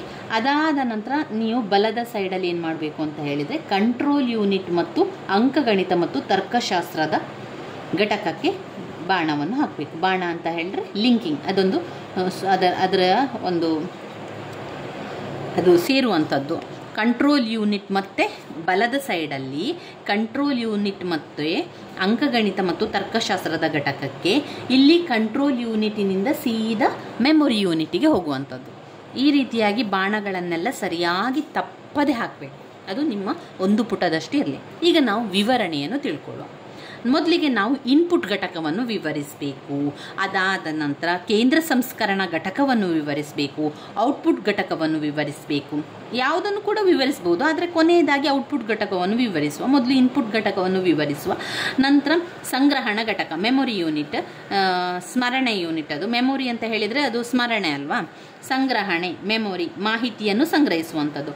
Secondary memory unit, arithmetic and logic unit, ಅಂಕಗಣಿತ ಮತ್ತು ತರ್ಕಶಾಸ್ತ್ರದ ಯೂನಿಟ್. ಹಾಗೆಯೇ ಕಂಟ್ರೋಲ್ ಯೂನಿಟನ್ನು ಕೂಡ ನಾವು ವಿವರಿಸಬೇಕು. ಎಲ್ಲವನ್ನು ಕೂಡ ವಿವರಿಸ್ತಾ ಹೋಗುವ. ಮೊದಲಿಗೆ ಇನ್ಪುಟ್ ಘಟಕದ ಬಗ್ಗೆ ತಿಳ್ಕೊಳ್ಳೋಣ. ಇನ್ಪುಟ್ ಘಟಕ ಏನು? ಕಂಪ್ಯೂಟರಿಗೆ ನಾವು ನಮ್ಮ ಬೇರೆ ಬೇರೆ ಮಾಹಿತಿಗಳನ್ನು ಕೊಡ್ತೇವೆ, ಸಂಜ್ಞೆಗಳನ್ನು ಕೊಡ್ತೇವೆ, ಚಿಹ್ನೆಗಳನ್ನು ಕೊಡ್ತೇವೆ, ಬಣ್ಣಗಳನ್ನು ಕೊಡ್ತೇವೆ. ನಾವು ದತ್ತಾಂಶಗಳನ್ನು ಅದಕ್ಕೆ ಕೊಡುವಂಥದ್ದು. ಈ ಇನ್ಪುಟ್ ಘಟಕ ಎನ್ನುವಂಥದ್ದು ಇದೆಯಲ್ಲ, ದತ್ತಾಂಶಗಳನ್ನು ತೆಗೆದುಕೊಳ್ತದೆ. ಕಂಪ್ಯೂಟರ್ ಆರಂಭದಲ್ಲಿ ಯಾವುದೇ ವಿಚಾರ ಇರ್ಬೋದು. ಈಗ ನಮಗೆ ಒಂದು ಮ್ಯಾಥ್ಸಲ್ಲಿ ಒಂದು ಪ್ರಾಬ್ಲಮ್ ಸಾಲ್ವ್ ಮಾಡಬೇಕು ಅಂತ ಹೇಳಿದರೆ, ಆ ಮ್ಯಾಥ್ಸಿಗೆ ಸಂಬಂಧಪಟ್ಟ ಸಂಖ್ಯೆಗಳು, ಆ ಲೆಕ್ಕಕ್ಕೆ ಸಂಬಂಧಪಟ್ಟಂಥ ಸಂಖ್ಯೆಗಳನ್ನು ನಾವು ಕೊಡ್ತೇವೆ. ಸಂಖ್ಯೆಗಳನ್ನು ಕೊಟ್ಟಾಗ ನಮಗೆ ಅದಕ್ಕೆ ಉತ್ತರ ಬೇಕು ಅಂತ ಹೇಳಿದಾಗ ಅದು ಆ ಸ್ಮರಣೆಯನ್ನು ತನ್ನಲ್ಲಿ ಇಟ್ಕೊಳ್ತದೆ. ಅದರಲ್ಲಿ ಅಂಕಗಣಿತ ಮತ್ತು ತರ್ಕಶಾಸ್ತ್ರದ ಘಟಕಕ್ಕೆ ಕಳಿಸಿ ಅದೇನಾಗಿದೆ ಅಂತ ನೋಡ್ತದೆ. ಅಲ್ಲಿಂದ ನಂತರ ನಮಗೆ ಅದು ಉತ್ತರವನ್ನು ಔಟ್ಪುಟ್ ರೀತಿಯಲ್ಲಿ ಕೊಟ್ಟು ಬಿಡುವಂಥದ್ದು. ಇಲ್ಲಿ ನಾವು ಇನ್ಪುಟ್ಗೆ ಏನು ಕೊಡ್ತೇವೆ? ಇನ್ಪುಟ್ಗೆ ಮಾಹಿತಿಯನ್ನು ಕೊಡ್ತೇವೆ. ಯಾವ ರೀತಿ ಮಾಹಿತಿ? ನಮಗೆ ಲೆಕ್ಕಕ್ಕೆ ಸಂಬಂಧಪಟ್ಟಂಥದ್ದಾದರೆ ನಾವು ಅಂಕೆಗಳನ್ನೆಲ್ಲ ಕೊಡ್ತೇವೆ, ಸಂಖ್ಯೆಗಳನ್ನು ಕೊಡ್ತೇವೆ. ಬೇರೆ ಯಾವುದಾದ್ರೂ ಪ್ರಶ್ನೆ ಉತ್ತರ ಬೇಕು ಅಂತ ಹೇಳಿದರೆ ಅಕ್ಷರಗಳನ್ನು, ವಾಕ್ಯಗಳನ್ನು ಕೊಡ್ತೇವೆ. ಆಮೇಲೆ ಬಣ್ಣಗಳನ್ನೆಲ್ಲ ಹಾಕ್ತೇವೆ, ಚಿಹ್ನೆಗಳನ್ನೆಲ್ಲ ಹಾಕುವಂಥದ್ದು. ಇದೆಲ್ಲ ಕೂಡ ಇನ್ಪುಟ್ ಘಟಕದಲ್ಲಿ ಬರ್ತದೆ. ಇನ್ಪುಟ್ ಘಟಕಕ್ಕೆ ನಾವು ದತ್ತಾಂಶಗಳನ್ನು ಕೊಡುವಂಥದ್ದು, ಅದು ನಮಗೆ ಉತ್ತರವಾಗಿ ಸಿಗುವಂಥದ್ದು ಇದೆಯಲ್ಲ, ಅದು ಔಟ್ಪುಟ್ ಆಗಿರುವಂಥದ್ದು. ನಾವೀಗ ಇನ್ಪುಟ್ನ ಬಗ್ಗೆ ಹೇಳುವಾಗ, ಇನ್ಪುಟ್ನ ಕಾರ್ಯಗಳೇನು, ಅದು ಏನು ಕೆಲಸ ಮಾಡ್ತದೆ? ಮಾಹಿತಿಗಳನ್ನು ಸ್ವೀಕರಿಸ್ತದೆ. ನಾವು ಕೊಡುವಂತಹ ಮಾಹಿತಿಗಳನ್ನು, ಕಂಪ್ಯೂಟರ್ನ ಬಗ್ಗೆ ಯೋಚನೆ ಮಾಡಿ, ಆಗ ಸುಲಭದಲ್ಲಿ ನಾವು ವಿವರಿಸ್ತಾ ಹೋಗ್ಲಿಕ್ಕೆ ಆಗ್ತದೆ. ಕಂಪ್ಯೂಟರ್ಗೆ ನಾವು ದತ್ತಾಂಶಗಳನ್ನು ಕೊಡ್ತೇವೆ. ದತ್ತಾಂಶ ಅಂದರೆ ಮಾಹಿತಿ. ನಾವು ಮಾಹಿತಿಗಳನ್ನು ಅಥವಾ ಸೂಚನೆಗಳನ್ನು, ಪ್ರೋಗ್ರಾಮ್ಗಳನ್ನು ಕಂಪ್ಯೂಟರ್ಗೆ ಕೊಡ್ತದೆ. ಆ ಇನ್ಪುಟ್ ಏನು ಮಾಡ್ತದೆ? ಎಲ್ಲವನ್ನು ಕೂಡ ತಗೊಳ್ತದೆ. ಈ ದತ್ತಾಂಶ ಇರ್ಬೋದು, ಸೂಚನೆಗಳನ್ನು ಕಂಪ್ಯೂಟರ್ ಸ್ವೀಕಾರಾರ್ಹ ರೂಪಕ್ಕೆ ಪರಿವರ್ತಿಸ್ತದೆ. ಅದನ್ನು ಸ್ವೀಕರಿಸುವ ರೀತಿಯಲ್ಲಿ ಪರಿವರ್ತಿಸ್ತದೆ. ಯಾಕಂದರೆ ಕಂಪ್ಯೂಟರ್ಗೆ ನಮ್ಮ ಭಾಷೆ ಗೊತ್ತಿಲ್ಲ. ಈಗ ಕನ್ನಡ, ಇಂಗ್ಲೀಷ್, ಹಿಂದಿ ಯಾವ ಭಾಷೆ ಕೂಡ ಅದಕ್ಕೆ ಗೊತ್ತಿಲ್ಲ. ಅದಕ್ಕೆ ಗೊತ್ತಿರುವಂಥದ್ದು ಕಂಪ್ಯೂಟರ್ನ ಭಾಷೆ ಅಂತಲೇ ಇದೆ, ಬ್ರೈನರಿ ಭಾಷೆ. ಆ ಒಂದು ಭಾಷೆಯಲ್ಲಿಯೇ ಅದು ಎಲ್ಲ ಕೆಲಸವನ್ನು ಮಾಡುವಂಥದ್ದು. ಕಂಪ್ಯೂಟರ್ನ ಒಳಗಡೆ ಇರುವಂಥ ಭಾಷೆ ಬೇರೆಯಾಗಿರ್ತದೆ. ಅದೇನು ಮಾಡ್ತದೆ? ತನಗೆ ಅರ್ಥವಾಗುವ ರೀತಿಯಲ್ಲಿ ಅದನ್ನೆಲ್ಲ ಕೂಡ ಸ್ವೀಕರಿಸ್ತದೆ. ನಂತರ ಅದನ್ನು ಪರಿವರ್ತನೆ ಮಾಡಿ ಅಲ್ಲಿ ಇನ್ಪುಟ್ ಜಾಗದಲ್ಲಿ ಆ ಕೆಲಸಗಳನ್ನೆಲ್ಲ ಮಾಡ್ತದೆ. ಸಿಕ್ಕಿದಂತಹ ದತ್ತಾಂಶಗಳನ್ನು, ಸೂಚನೆಗಳನ್ನು ಎಲ್ಲ ನೋಡಿಕೊಂಡು ತನ್ನ ಭಾಷೆಯಲ್ಲಿ, ಬ್ರೈನರಿ ಭಾಷೆಯಲ್ಲಿ ಅದನ್ನು ತಗೊಂಡು ನಂತರದ ಒಂದು ಕೆಲಸಕ್ಕೆ, ಕಾರ್ಯಕ್ಕೆ ಅದನ್ನು ರೆಡಿ ಮಾಡಿ, ಸಂಸ್ಕರಣೆ ಮಾಡಿ ಆ ಒಂದು ಕಾರ್ಯವನ್ನು ಮಾಡ್ತದೆ ಇನ್ಪುಟ್. ನಂತರ ಅಲ್ಲಿ ಅದು ಹೋಗಿ ಮೆಮೊರಿ ಯೂನಿಟಿಗೆ ಸೇರ್ತದೆ. ಅಲ್ಲಿ ಹೋಗಿ ಅದು ಸಂಗ್ರಹಣೆ ಆಗಬೇಕಲ್ವಾ? ಅಲ್ಲಿ ಒಂದು ಮೆಮೊರಿ ಥರ, ಏನು ಹೇಳ್ತಾರೆ ಅದಕ್ಕೆ, ಸ್ಮರಣೆ ಥರ ಮಾಹಿತಿಗಳನ್ನೆಲ್ಲ ಶೇಖರಿಸಿ ಇಡ್ತದೆ. ಅದು ಮೆಮೊರಿಯಲ್ಲಿ, ತನ್ನ ಒಂದು ಮೆಮೊರಿಯಲ್ಲಿ ಆ ಶಾಶ್ವತವಾಗಿ ಅದನ್ನು ತನ್ನಲ್ಲಿ ಇಟ್ಕೊಳ್ತದೆ. ಆ ಮೆಮೊರಿ ಯೂನಿಟಲ್ಲಿ ಒಂದು ಮೆಮೊರಿ ಯೂನಿಟ್ ಇದೆ, ಆಮೇಲೆ ಸೆಕೆಂಡ್ರಿ ಮೆಮೊರಿ ಯೂನಿಟ್ ಇದೆ. ಪ್ರಾಥಮಿಕ ಸಂಗ್ರಹಣದಲ್ಲಿ ಅದು ಮೊದಲಿಗೆ ತಗೊಳ್ಳುವಂಥದ್ದು, ಮೊದಲ ಒಂದು ಮಾಹಿತಿಯ ಸಂಗ್ರಹಣೆಯ ಜಾಗದಲ್ಲಿ ತಗೊಳ್ತದೆ. ನಂತರ ದ್ವಿತೀಯ ಒಂದು ಸಂಗ್ರಹಣಕ್ಕೆ, ದ್ವಿತೀಯ ಒಂದು ಸಂಗ್ರಹಣಾ ಜಾಗಕ್ಕೂ ಕೂಡ ಅದನ್ನದು ಕಳಿಸ್ತದೆ. ಯಾವ ರೀತಿ ಕೆಲಸಗಳು? ದತ್ತಾಂಶಗಳನ್ನು ಮತ್ತು ಪ್ರೋಗ್ರಾಮ್ಗಳನ್ನು ಅದು ಸಂಗ್ರಹಣೆ ಮಾಡ್ತದೆ. ಔಟ್ಪುಟ್ ಕೊಟ್ಟಂತಹ ವಿಷಯಗಳನ್ನು, ಔಟ್ಪುಟ್ ಅಲ್ಲ ಇನ್ಪುಟ್, ಔಟ್ಪುಟ್ ಅಂದರೆ ಉತ್ತರ ಸಿಗುವಂಥದ್ದು ಜಾಗ. ಇನ್ಪುಟ್ ಪಡೆದುಕೊಂಡಂತಹ ಮಾಹಿತಿಗಳನ್ನು ಅದು ಸಂಸ್ಕರಣೆ ಮಾಡಿ ಯಾವುದಕ್ಕೆ? ಮೆಮೊರಿ ಯೂನಿಟಿಗೆ ಕಳಿಸಿರ್ತದಲ್ವ. ಈ ಮೆಮೊರಿ ಯೂನಿಟ್ ಏನು ಮಾಡ್ತದೆ? ಪ್ರಾಥಮಿಕ ಮೆಮೊರಿ ಯೂನಿಟಿನಿಂದ ಸೆಕೆಂಡ್ರಿ ಮೆಮೊರಿ ಯೂನಿಟಿಗೆ ಅದನ್ನೆಲ್ಲ ಕಳಿಸ್ತದೆ.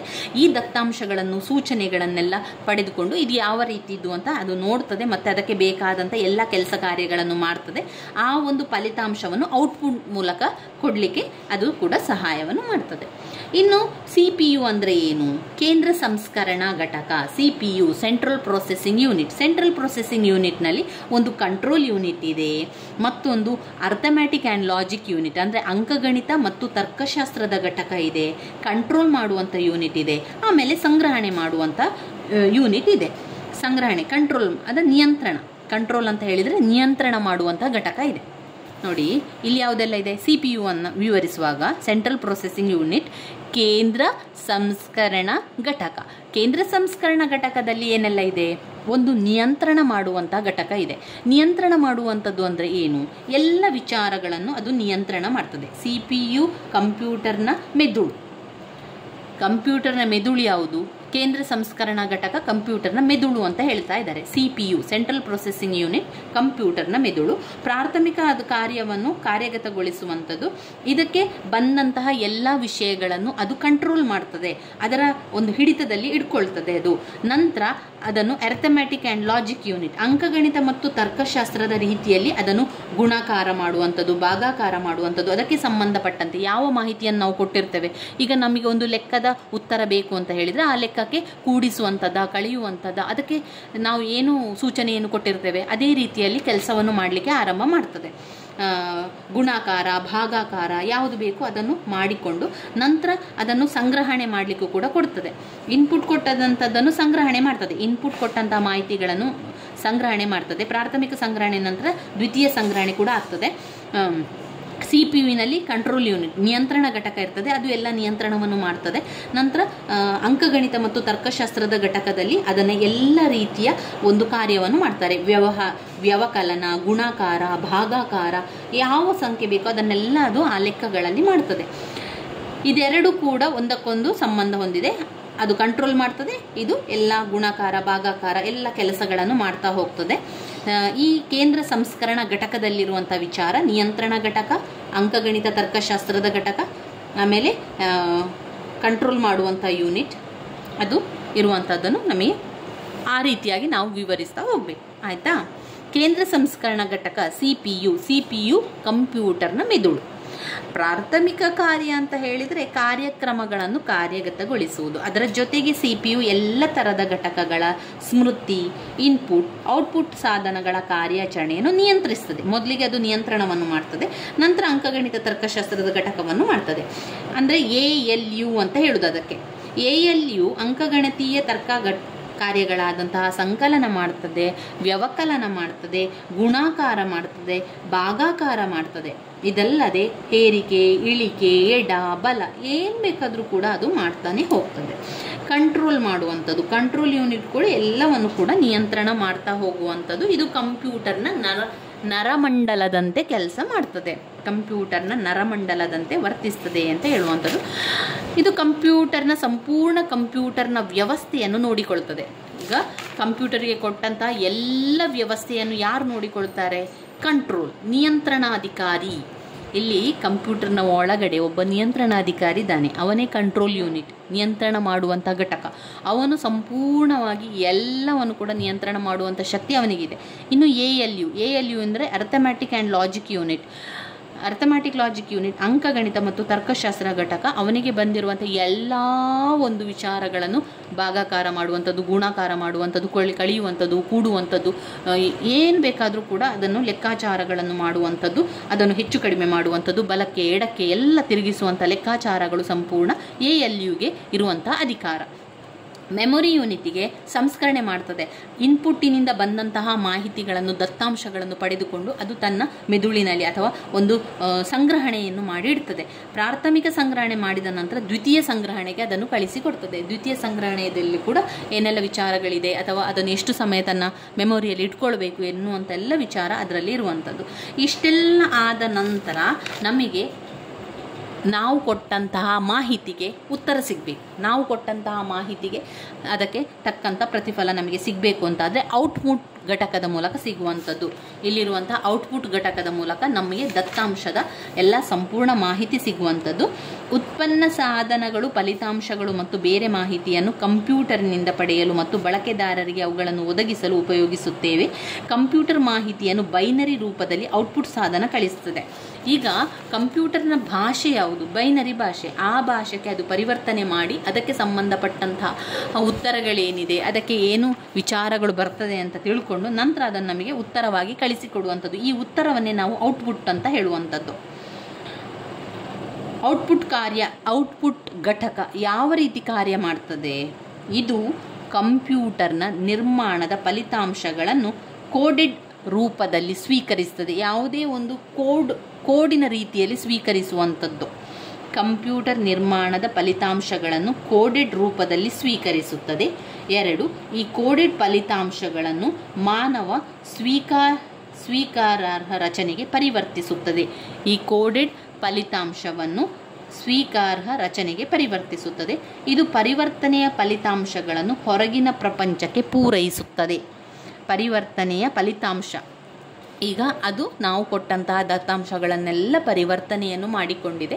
ಪರಿವರ್ತನೆ ಮಾಡಿಕೊಂಡು ಅದನ್ನು ಬಂದಂತಹ ಫಲಿತಾಂಶ ಇದೆಯಲ್ಲ, ಅದನ್ನು ಹೊರಗಿನ ಪ್ರಪಂಚಕ್ಕೆ ಕೊಡ್ತದೆ. ಹೊರಗಿನ ಪ್ರಪಂಚ ಅಂದರೆ ಯಾರು ದತ್ತಾಂಶವನ್ನು ಕೊಟ್ಟಿದ್ದೀರಾ, ಯಾರು ಮಾಹಿತಿಯನ್ನು ಕೊಟ್ಟಿದ್ದೀರಾ ಕಂಪ್ಯೂಟರ್ಗೆ, ಅವರಿಗೆ ಅದಕ್ಕೆ ಸಂಬಂಧಪಟ್ಟ ಫಲಿತಾಂಶ ಸಿಗುವ ರೀತಿಯಲ್ಲಿ ಆಗ್ತದೆ ಅಂತ ಹೇಳುವಂಥದ್ದು. ಇವಿಷ್ಟು ವಿಚಾರಗಳನ್ನು ನಾವು ಕಂಪ್ಯೂಟರ್ ಕ್ರಿಯಾತ್ಮಕ ಘಟಕಗಳಿಗೆ ವಿವರಿಸ್ತಾ ಹೋಗಬೇಕು.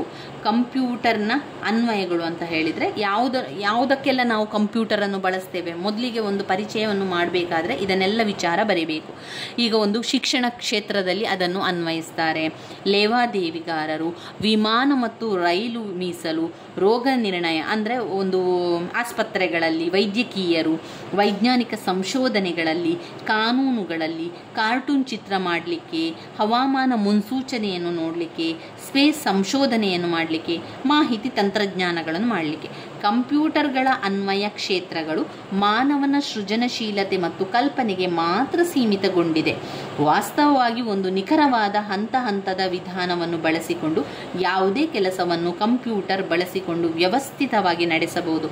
ಆದ್ದರಿಂದ ಪ್ರತಿ ಶಿಕ್ಷಿತರು ಇಂದು ಕಂಪ್ಯೂಟರ್, ಅದರ ಸಾಮರ್ಥ್ಯ, ಅದರ ದೌರ್ಬಲ್ಯ, ಅದರ ಆಂತರಿಕ ರಚನೆಯ ಬಗ್ಗೆ ತಿಳಿದುಕೊಳ್ಳುವುದು ಅಗತ್ಯ ಅಂತ ಹೇಳುವಂಥದ್ದು. ಇವಿಷ್ಟು ವಿಚಾರ ನೀವು ಸ್ವಲ್ಪ ಪೀಠಿಕೆಗೆ ಬರೀರಿ. ಒಂದು ಸ್ವಲ್ಪ ವಿಚಾರಗಳು ಅಂತ್ಯದಲ್ಲಿ ಅಂದರೆ ಮುಕ್ತಾಯದ ವಿಚಾರಕ್ಕೂ ಕೂಡ ಇದನ್ನು ಸೇರಿಸಿ ಬರಿತಾ ಹೋಗ್ಬೋದು. ಕಂಪ್ಯೂಟರ್ನಲ್ಲಿ ನಾವು ಕಾಣುವಂತಹ 4 ಮೂಲಭೂತ ಕ್ರಿಯಾತ್ಮಕ ಘಟಕಗಳು ಅಂತ ಹೇಳಿದರೆ ಇನ್ಪುಟ್ ಘಟಕ, ಸಂಗ್ರಹಣಾ ಘಟಕ, ಸೆಂಟ್ರಲ್ ಪ್ರೊಸೆಸಿಂಗ್ ಯೂನಿಟ್, ಔಟ್ಪುಟ್ ಘಟಕ, 4 ಕ್ರಿಯಾತ್ಮಕ ಘಟಕಗಳನ್ನು ಅವರು ಹೇಳ್ತಾ ಇರುವಂಥದ್ದು. ನಾವು ಸಂಪೂರ್ಣವಾಗಿ ಈ ಚಿತ್ರವನ್ನು ಮಾಡಿ, ಒಂದು ಪುಟದಷ್ಟು ಚಿತ್ರವನ್ನು ಮಾಡಿ, ಮತ್ತೊಮ್ಮೆ ಚಿತ್ರದ ಬಗ್ಗೆ ಹೇಳ್ತೇನೆ. ಆ ಇನ್ಪುಟ್ ಘಟಕ ಮತ್ತು ಬಲದ ಸೈಡಿಗೆ ಒಂದು ಬಾಣವನ್ನು ಹಾಕಬೇಕು. ಒಂದು ದೊಡ್ಡ ಮೊದಲಿಗೆ ನಡುವಲ್ಲಿ ಒಂದು ದೊಡ್ಡ ಕಾಲಮ್ ಮಾಡಿ, ಎಡದ ಹೊಡೆಯಲ್ಲಿ ಒಂದು ಚಿಕ್ಕ ಕಾಲಮ್, ಬಲದ ಹೊಡೆಯಲ್ಲಿ ಚಿಕ್ಕ ಕಾಲಮ್, ಅದು ಒಂದೇ ನೇರವಾಗಿರಲಿ. ಅದರ ಒಂದು ಬಾಕ್ಸ್ ಇದೆಯಲ್ಲ, ನೇರವಾಗಿರಲಿ. ಇನ್ಪುಟ್ ಘಟಕ ಮತ್ತು ಔಟ್ಪುಟ್ ಘಟಕ ಅಂತ ಅದರೊಳಗೆ ಬರೀರಿ. ಎರಡಕ್ಕೂ ಕೂಡ ಒಂದೇ ರೀತಿಯಲ್ಲಿ ಬಾಣವನ್ನು ಕೂಡ ಹಾಕಿ. ನಂತರ ಮೇಲ್ಗಡೆಯಲ್ಲಿ CPU, ಸೆಂಟ್ರಲ್ ಪ್ರೊಸೆಸಿಂಗ್ ಯೂನಿಟ್, ಬ್ರೆಕೆಟಿನೊಳಗೆ ಬರೆಯಿರಿ. ಕೇಂದ್ರ ಸಂಸ್ಕರಣಾ ಘಟಕ ಅಂತ ಬರೆಯಿರಿ. ದೊಡ್ಡ ಬಾಕ್ಸಿನ ಒಳಗೆ 3 ಚಿಕ್ಕ ಚಿಕ್ಕ ಬಾಕ್ಸ್ಗಳನ್ನು ಮಾಡಿ. 3 ಚಿಕ್ಕ ಚಿಕ್ಕ ಬಾಕ್ಸಿನ ಒಳಗೆ ಕಂಟ್ರೋಲ್ ಯೂನಿಟ್ ಅಂತ ಬರೆಯಿರಿ, ಅಂದರೆ ಅದು ನಿಯಂತ್ರಣ ಘಟಕ. ಅರ್ಥಮ್ಯಾಟಿಕ್ ಆ್ಯಂಡ್ ಲಾಜಿಕ್ ಯೂನಿಟ್ ಅಂತ ಬರೀರಿ. ಕನ್ನಡ ಅಕ್ಷರದಲ್ಲಿ ಹಾಗೇ ಬರೀಬಹುದು, ಅಥವಾ ಅಂಕಗಣಿತ ಮತ್ತು ತರ್ಕಶಾಸ್ತ್ರದ ಘಟಕ ಅಂತ ಬರೀರಿ. ಮೆಮೊರಿ ಯೂನಿಟ್, ಸಂಗ್ರಹಣೆಯ ಘಟಕ. ಮತ್ತು ಈ ದೊಡ್ಡ ಬಾಕ್ಸಿನ ಹೊರಗಡೆಯಲ್ಲಿ ಮತ್ತೊಂದು ಚಿಕ್ಕ ಬಾಕ್ಸನ್ನು ಮಾಡಿ, ಅದುವೇ ದ್ವಿತೀಯ ಸಂಗ್ರಹಣಾ ಘಟಕ, ಸೆಕೆಂಡ್ರಿ ಮೆಮೊರಿ ಯೂನಿಟ್. ಈಗ ಬಾಣಗಳನ್ನು ಹಾಕಲಿಕ್ಕಿದೆ. ಮೊದಲಿಗೆ ಸೆಕೆಂಡ್ರಿ ಮೆಮೊರಿ ಯೂನಿಟಿಂದ ಬಾಣಗಳು ಮೇಲ್ಗಡೆಗೆ ಹೋಗಲಿ, ಮೇಲ್ಮುಖವಾಗಿ ಚಲಿಸಬೇಕು. ಮೇಲ್ಮುಖವಾಗಿ ಚಲಿಸಲಿ. ನಂತರ ಮೆಮೊರಿ ಯೂನಿಟ್ಟಿನಿಂದ ಅಂಕಗಣಿತ ಮತ್ತು ತರ್ಕಶಾಸ್ತ್ರಕ್ಕೆ ಮೇಲ್ಮುಖವಾಗಿ ಬಾಣ ಇರಲಿ. ಅದಾದ ನಂತರ ಮತ್ತೊಂದು ಭಾಗದಲ್ಲಿ ಬಾಣ ಅರ್ಥಮ್ಯಾಟಿಕ್ ಮತ್ತು ಲಾಜಿಕ್ ಯೂನಿಟ್ನ ಬಾಣ ಕೆಳಮುಖವಾಗಿ ಇರಲಿ. ಮೆಮೊರಿ ಯೂನಿಟಿನಿಂದ ಸೆಕೆಂಡ್ರಿ ಮೆಮೊರಿ ಯೂನಿಟಿಗೆ ಕೆಳಮುಖವಾಗಿ ಇರಲಿ. ಒಂದು ವೇಳೆ ನಿಮ್ಮಲ್ಲಿ ಪುಸ್ತಕಗಳಿದ್ದರೆ ಈ ಚಿತ್ರವನ್ನು ನೋಡಿಕೊಂಡು 2 ಬಾರಿ ಒಂದು ಸಣ್ಣ ಪೇಪರ್ನಲ್ಲಿ ಮಾಡಿಕೊಳ್ಳಿ. ಯಾಕಂದರೆ ಅಭ್ಯಾಸ ಮಾಡಿಕೊಳ್ಬೇಕು. ನಮಗೆ ತಕ್ಷಣ ಒಮ್ಮೆಗೆ ರೇಖಾಚಿತ್ರವನ್ನು ಮಾಡಿ ಅಂತ ಹೇಳಿದಾಗ ಅಲ್ಲಿ ಪರೀಕ್ಷೆಗೆ ಕೆಲವೊಮ್ಮೆ ಕನ್ಫ್ಯೂಸ್ ಆಗ್ತದೆ. ಎಲ್ಲಿ ಬಾಣವನ್ನು ಹಾಕಬೇಕು ನಾನು, ಇಲ್ಲಿ ಬಾಣ ಇತ್ತಾ ಇಲ್ವಾ, ಇಲ್ಲಿ ಬಾಣ ಇದ್ದರೆ ಸರಿ ಆಗ್ತದೆ ಇಲ್ವಾ, ನೆನಪು ಬರ್ತಾ ಇಲ್ಲ, ಈ ರೀತಿಯ ಒಂದು ಕೆಲವೊಮ್ಮೆ ಆಗ್ತದೆ. ಆದ ಕಾರಣ ನಾನು ಹೇಳುವಂಥದ್ದು, ಮನೆಯಲ್ಲಿ 1-2 ಬಾರಿ ಚಿತ್ರವನ್ನು ಮಾಡಿ ಕಲಿಯಿರಿ. ನಂತರ ಮೆಮೊರಿ ಯೂನಿಟಿನಿಂದ ಕಂಟ್ರೋಲ್ ಯೂನಿಟಿಗೆ ಒಂದು ಕನೆಕ್ಷನ್ ರೀತಿಯಲ್ಲಿ ಇರಬೇಕು. 2 ಕಡೆ ಬಾಣವನ್ನು ಹಾಕಿ ಮೆಮೊರಿ ಯೂನಿಟ್ ಮತ್ತು ಕಂಟ್ರೋಲ್ ಯೂನಿಟಿಗೆ ಸಣ್ಣದಾದ ಒಂದು ಪೈಪ್ ಲೈನ್. ಅದಾದ ನಂತರ ಕಂಟ್ರೋಲ್ ಯೂನಿಟ್ ಮತ್ತು ಅರ್ಥಮ್ಯಾಟಿಕ್ ಮತ್ತು ಲಾಜಿಕ್ ಯೂನಿಟಿಗೆ ನಿಯಂತ್ರಣ ಘಟಕ ಮತ್ತು ಅಂಕಗಣಿತ ತರ್ಕಶಾಸ್ತ್ರದ ಘಟಕಗಳು ಕೂಡ ಸಣ್ಣದಾದ ಕನೆಕ್ಷನ್ ಇರುವಂಥದ್ದು. ಈ ಬಾಣವನ್ನು ಕೂಡ ಹಾಕಬೇಕು. ಇದನ್ನು ಸಣ್ಣದಾಗಿ ಚಿತ್ರ ಮಾಡಿ ಒಮ್ಮೆ ಬರೆದು ಕಲಿಯಿರಿ. ಯಾಕಂದರೆ ಹೈಲೈಟ್ ಆಗಿರುವಂಥದ್ದು ಈ ಒಂದು ಪ್ರಶ್ನೆಯಲ್ಲಿ ರೇಖಾಚಿತ್ರದ ಮೂಲಕ ಕಂಪ್ಯೂಟರ್ ಕ್ರಿಯಾತ್ಮಕ ಘಟಕವನ್ನು ವಿವರಿಸಿ ಅಂತ ಕೊಟ್ಟಿದ್ದಾರೆ. ನಿಮ್ಮಲ್ಲಿ ಟೆಕ್ಸ್ಟ್ ಬುಕ್ ಇಲ್ಲ ಅಂತ ಆದರೆ ಗೂಗಲಲ್ಲಿ ಹಾಕಿ ಕಂಪ್ಯೂಟರ್ನ ಕ್ರಿಯಾತ್ಮಕ ಘಟಕವನ್ನು ತಿಳಿಸಿ ಅಂತ, ಆಗ ಅದರಲ್ಲಿ ಸಂಪೂರ್ಣ ಚಿತ್ರ ಬರ್ತದೆ. ಅದನ್ನು ನೋಡಿ ಕಲೀರಿ ಒಮ್ಮೆ. ಎಲ್ಲಿ ಎಲ್ಲ ಬಾಣ ಹಾಕಬೇಕು ಅಂತ ಕನ್ಫ್ಯೂಸ್ ಇರ್ತದಲ್ಲ, ಕನ್ಫ್ಯೂಸ್ ಮಾಡ್ಕೊಳ್ಬೇಡಿ. ಸರಿಯಾಗಿ ಬಾಣ ಗುರುತಿಸುವುದನ್ನು ಯೋಚನೆ ಮಾಡಿಕೊಳ್ಳಿ. 2 ಬಾರಿ ಮಾಡ್ಕೊಳ್ಳಿ. ಒಂದು ಪುಟಾಣಿಯಾಗಿ ಕಂಪ್ಯೂಟರ್ನ ಈ ಒಂದು ರೇಖಾಚಿತ್ರವನ್ನು ಒಂದು ಖಾಲಿ ಪೇಪರ್ನಲ್ಲಿ ಮಾಡಿ 1-2 ಬಾರಿ ಮಾಡ್ಕೊಳ್ಳಿ. ಯಾಕಂದರೆ ವೆರಿ ವೆರಿ ಇಂಪಾರ್ಟೆಂಟ್ ಆಗಿರುವಂಥ ಪ್ರಶ್ನೆ 15 ಅಂಕಕ್ಕೆ ಅಥವಾ 10 ಅಂಕಕ್ಕೆ ಯಾವುದಾದ್ರೂ ಒಂದರಲ್ಲಿ ಫಿಕ್ಸ್ ಆಗಿರುವಂಥ ಒಂದು ಪ್ರಶ್ನೆ ಕಂಪ್ಯೂಟರ್ನ ಕ್ರಿಯಾತ್ಮಕ ಘಟಕಗಳಾಗಿರುವಂಥದ್ದು ಹೆಚ್ಚಾಗಿ ಕೇಳ್ತಾರೆ. ಆದರೆ ಕೆಲವೊಮ್ಮೆ ಬರದೇ ಇರ್ಬೋದು. ಆದರೆ ನಾವು ಹಳೆಯ ಪ್ರಶ್ನೆ ಪತ್ರಿಕೆಗಳಲ್ಲಿ ನೋಡಿದಾಗ ಎಲ್ಲ ಪ್ರಶ್ನೆ ಪತ್ರಿಕೆಯಲ್ಲಿ ಇರುವಂಥ ಒಂದು ಪ್ರಶ್ನೆ ಅಂತಲೇ ಹೇಳ್ಬೋದು. ನಂತರ ವಿವರಿಸ್ತಾ ಹೋಗಿ. ವಿವರಿಸಲಿಕ್ಕೆ ಏನು ಕಷ್ಟ ಇಲ್ಲ. ನಾವು ಕೊಟ್ಟಂತಹ ಮಾಹಿತಿಗಳನ್ನು, ದತ್ತಾಂಶಗಳನ್ನು ತೆಗೆದುಕೊಳ್ತದೆ, ಅದನ್ನು ಸಂಸ್ಕರಣೆ ಮಾಡಿ ಅದನ್ನು ಕಂಪ್ಯೂಟರ್ನ ಭಾಷೆಗೆ ಅದನ್ನು ಬದಲಿಸಿ ಕಂಪ್ಯೂಟರ್ಗೆ ಕಳಿಸಿಕೊಡ್ತದೆ. ಎಲ್ಲಿಗೆ ಕಳಿಸಿಕೊಡ್ತದೆ? ಸಂಗ್ರಹಣ ಘಟಕಕ್ಕೆ ಕಳಿಸಿಕೊಡ್ತದೆ. ಆ ಸಂಗ್ರಹಣ ಘಟಕ ತನ್ನ ಸಂಗ್ರಹಣ ಘಟಕದಲ್ಲಿ ಇರಿಸಿಕೊಂಡು ಪ್ರಾಥಮಿಕ ಸಂಗ್ರಹಣ ಘಟಕದಿಂದ ದ್ವಿತೀಯ ಸಂಗ್ರಹಣ ಘಟಕಕ್ಕೆ ಅದನ್ನು ಕಳಿಸಿಕೊಡ್ತದೆ. ಸೆಕೆಂಡ್ರಿ ಮೆಮೊರಿ ಯೂನಿಟ್ಗೆ ಕಳಿಸಿಕೊಡ್ತದೆ. ನಂತರ ಸೆಕೆಂಡ್ರಿ ಮೆಮೊರಿ ಯೂನಿಟಿಯಲ್ಲಿ ಇರ್ತದೆ, ಮತ್ತು ಅದನ್ನೆಲ್ಲ ಅದು ಸಂಸ್ಕರಣೆ ಮಾಡ್ತಾ ಇರ್ತದೆ. ಕಂಟ್ರೋಲ್ ಯೂನಿಟ್ ಏನು ಮಾಡ್ತದೆ ಅಂದರೆ ಸಂಪೂರ್ಣ ಕಂಪ್ಯೂಟರ್ನ ಎಲ್ಲವನ್ನು ಕೂಡ ನಿಯಂತ್ರಣ ಮಾಡ್ತಾ ಅದು ಹೋಗ್ತದೆ. ನಂತರ ಅರ್ಥಮ್ಯಾಟಿಕ್ ಮತ್ತು ಲಾಜಿಕ್ ಯೂನಿಟ್ ಇದೆಯಲ್ಲ, ಅಂಕಗಣಿತ ಮತ್ತು ತರ್ಕಶಾಸ್ತ್ರ ಘಟಕದಲ್ಲಿ ಎಲ್ಲ ಒಂದು ಸಂಖ್ಯೆಗಳನ್ನು, ಅಂಕಗಣಿತವನ್ನು, ಲೆಕ್ಕಾಚಾರಗಳನ್ನು ಮಾಡುವಂಥದ್ದು ಇದು. ಅದೆಲ್ಲ ಲೆಕ್ಕಾಚಾರವನ್ನು ಮಾಡಿ ಎಲ್ಲವನ್ನು ಮಾಡಿ ರೆಡಿಯಾಗಿ ಇಟ್ಕೊಳ್ತದೆ. ನಂತರ ಬಂದಂತಹ ದತ್ತಾಂಶಗಳನ್ನು, ಬಂದಂತಹ ಮಾಹಿತಿ, ಬಂದಂತಹ ಫಲಿತಾಂಶವನ್ನು ಔಟ್ಪುಟ್ಗೆ ಕಳಿಸಿಕೊಡ್ತದೆ. ಔಟ್ಪುಟ್ ಘಟಕ ಏನು ಮಾಡ್ತದೆ? ಅದನ್ನು ಜನರಿಗೆ ಅರ್ಥವಾಗುವಂತಹ ಭಾಷೆಯಲ್ಲಿ ಅದನ್ನು ಹೊರಗಡೆ ಬಿಡುಗಡೆ ಮಾಡ್ತದೆ. ಅದುವೇ ಔಟ್ಪುಟ್ ಘಟಕ ಅಂತ ಹೇಳುವಂಥದ್ದು. ಇವಿಷ್ಟು ವಿಚಾರವನ್ನು ಸ್ವಲ್ಪ ಜಾಸ್ತಿಯಾಗಿ ವಿವರಿಸ್ತಾ ಬರೀರಿ. ಒಂದು ವೇಳೆ 10 ಅಂಕಕ್ಕೆ ಬಂದಾಗ 3 ರಿಂದ 4 ಪುಟ ಆಗುವಷ್ಟು ವಿವರಿಸಿ. 15 ಅಂಕಕ್ಕೆ ಬಂದಾಗ 4 ರಿಂದ 5 ಪುಟ ಆಗುವಷ್ಟು ವಿವರಿಸಿ. ನಿಮಗೆ ಎಷ್ಟು ಸಾಧ್ಯವೋ ಅಷ್ಟು ವಿವರಿಸಲಿಕ್ಕೆ ಪ್ರಯತ್ನಿಸಿ ಸ್ನೇಹಿತರೆ. ಇಷ್ಟ ಆದರೆ ಆಯಿತು. CPU ಅಂದರೆ ಕೇಂದ್ರ ಸಂಸ್ಕರಣ ಘಟಕ, central processing unit. Control unit ಅಂತ ಹೇಳಿದರೆ ನಿಯಂತ್ರಣ ಘಟಕ. ಅರ್ಥಮ್ಯಾಟಿಕ್ ಆ್ಯಂಡ್ ಲಾಜಿಕ್ ಯೂನಿಟ್ ಅಂತ ಹೇಳಿದರೆ ಅಂಕಗಣಿತ ಮತ್ತು ತರ್ಕಶಾಸ್ತ್ರದ ಘಟಕ. ಮೆಮೊರಿ ಯೂನಿಟ್ ಸಂಗ್ರಹಣ ಘಟಕ. ಇದು ಸೆಕೆಂಡ್ರಿ ಮೆಮೊರಿ ಯೂನಿಟ್ ದ್ವಿತೀಯ ಸಂಗ್ರಹಣ ಘಟಕ. ಇವಿಷ್ಟು ಗೊತ್ತಿದ್ರೆ ನೀವು ಇದನ್ನು ಸರಿಯಾಗಿ ಬರಿತಾ ಹೋಗ್ಬೋದು. ಇನ್ನು ನಾವು ಮುಂದಿನ ಪ್ರಶ್ನೆ ಅಂತ ಹೇಳಿದರೆ ಮುಖ್ಯವಾದ ಪ್ರಶ್ನೆ ಇನ್ಪುಟ್ ಸಾಧನಗಳನ್ನು ಕೇಳ್ತಾರೆ. ಇನ್ಪುಟ್ ಸಾಧನಗಳು 10 ಅಂಕಕ್ಕೆ ಹಳೆ ಪ್ರಶ್ನೆ ಪತ್ರಿಕೆಯಲ್ಲಿ ಬಂದಿದೆ. ಆದರೆ 2023ರಲ್ಲಿ ಅದೇ ಪ್ರಶ್ನೆಯನ್ನು 5 ಅಂಕಕ್ಕೆ ಕೇಳಿದ್ದಾರೆ. ಆದ್ದರಿಂದ ಈ ಒಂದು ಪ್ರಶ್ನೆ ವೆರಿ ವೆರಿ ಇಂಪಾರ್ಟೆಂಟ್ ಆಗಿರುವಂಥದ್ದು. ಮುಂದಿನ ವಿಡಿಯೋದಲ್ಲಿ ನಾವು ಇನ್ಪುಟ್ ಸಾಧನಗಳ ವಿವರಣೆಯನ್ನು, ಇನ್ಪುಟ್ ಸಾಧನದೊಳಗೆ ಏನೆಲ್ಲ ಬರಿಬೇಕು ಎನ್ನುವಂಥದ್ದನ್ನು ನಿಮಗೆ ನಾನು ತಿಳಿಸ್ಕೊಡ್ತೇನೆ. ನನ್ನ ವೀಡಿಯೋಸ್ ಎಲ್ಲ ನಿಮಗೆ ಇಷ್ಟ ಆಗ್ತಾ ಇದ್ದರೆ ಲೈಕ್ ಕೊಡಿ, ಶೇರ್ ಮಾಡಿ, ಸಬ್ಸ್ಕ್ರೈಬ್ ಮಾಡಲಿಕ್ಕೆ ಮರಿಬೇಡಿ ಸ್ನೇಹಿತರೆ. ಧನ್ಯವಾದಗಳು. ಇರುವಂತಹ ಪುಸ್ತಕದಲ್ಲಿ ಯಾವುದು ಮುಖ್ಯವಾದ ಪ್ರಶ್ನೆ ಅಂತ ನೋಡ್ತಾ ಇನ್ಪುಟ್ ಸಾಧನಗಳ ಬಗ್ಗೆ ಕೇಳಿದ್ದಾರೆ. ಇಲ್ಲಿ ನೋಡಿ, ವಿಭಾಗ ಎ ಯಲ್ಲಿ ಕೊಟ್ಟಿರುವಂಥದ್ದು 5 ಅಂಕದ ಪ್ರಶ್ನೆಗಳು. ಯಾವುದೇ 3 ಇನ್ಪುಟ್ ಸಾಧನಗಳನ್ನು ವಿವರಿಸಿ. ಯಾವುದೇ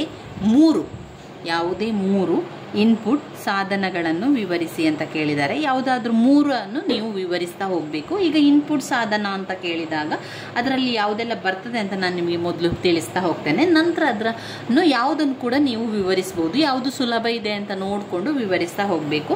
ಮೊದಲಿಗೆ ಇನ್ಪುಟ್ ಸಾಧನವನ್ನು ವಿವರಿಸುವ.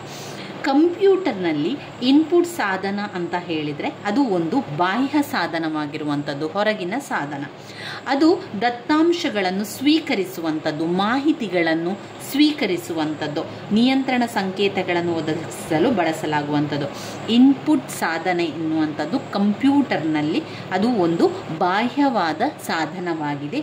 ಈ ಬಾಹ್ಯ ಸಾಧನವು ಮಾಹಿತಿಗಳನ್ನು, ವಿಚಾರಗಳನ್ನು, ದತ್ತಾಂಶಗಳನ್ನು ಸ್ವೀಕರಿಸಿಕೊಳ್ತದೆ. ನಾವು ಕೊಡುವಂತಹ ಮಾಹಿತಿಗಳನ್ನು, ನಾವು ಕೊಡುವಂತಹ ದತ್ತಾಂಶಗಳನ್ನು ಅದು ಪಡೆದುಕೊಂಡು ಅದನ್ನು ಕಂಪ್ಯೂಟರ್ನ ಒಂದು ಭಾಷೆಗೆ ವರ್ಗಾವಣೆಯನ್ನು ಮಾಡುವಂಥದ್ದೆಲ್ಲ ಕೆಲಸಗಳನ್ನೆಲ್ಲ ಮಾಡ್ತದೆ. ಇನ್ಪುಟ್ ಪದ್ಧತಿಯಲ್ಲಿ ಉದಾಹರಣೆಗೆ ಯಾಂತ್ರಿಕ ಚಲನೆ, ಆಡಿಯೋ, ದೃಶ್ಯ ಇತ್ಯಾದಿ.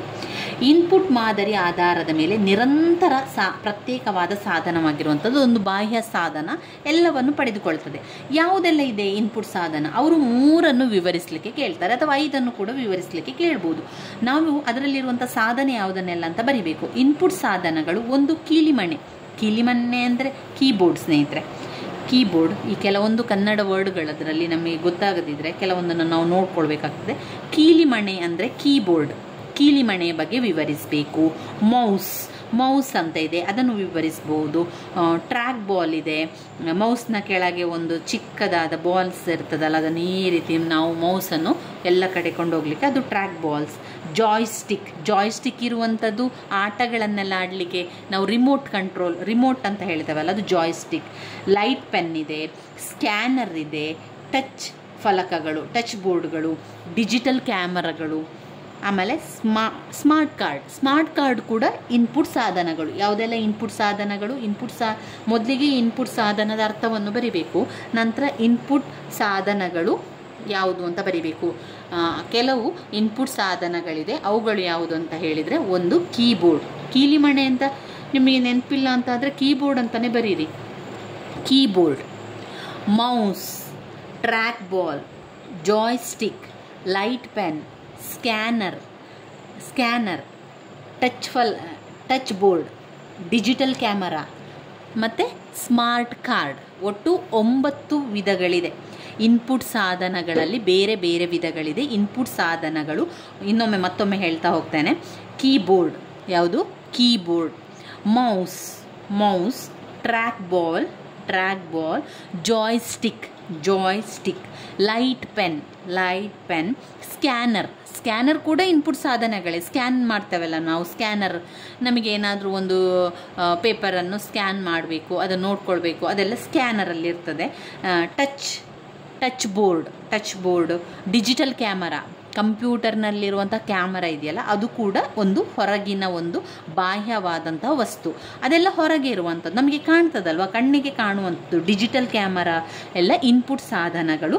ಸ್ಮಾರ್ಟ್ ಕಾರ್ಡ್ಗಳೆಲ್ಲ ಬರ್ತದಲ್ಲ, ಸ್ಮಾರ್ಟ್ ಕಾರ್ಡ್, ಅದೆಲ್ಲ ಕೂಡ ಇನ್ಪುಟ್ ಸಾಧನಗಳು. ಮೊದಲಿಗೆ ನಿಮಗೆ ಇನ್ಪುಟ್ ಸಾಧನ ಯಾವುದು ಅಂತ ಗೊತ್ತಿರಬೇಕು. ಈಗ ನೋಡಿ, ಪ್ರಶ್ನೆ ಕೇಳ್ತಾರೆ, ಯಾವುದೇ 3 ಇನ್ಪುಟ್ ಸಾಧನಗಳನ್ನು ವಿವರಿಸಿ ಅಂತ ಕೇಳಿದ್ದಾರೆ. ಯಾವುದಾದರೂ 3 ಇನ್ಪುಟ್ ಸಾಧನದ ಹೆಸರನ್ನು ತಿಳಿಸಿ ಅಂತ ಕೇಳಲಿಲ್ಲ ಅವರು ಕೇಳಿರುವಂಥದ್ದೇನು?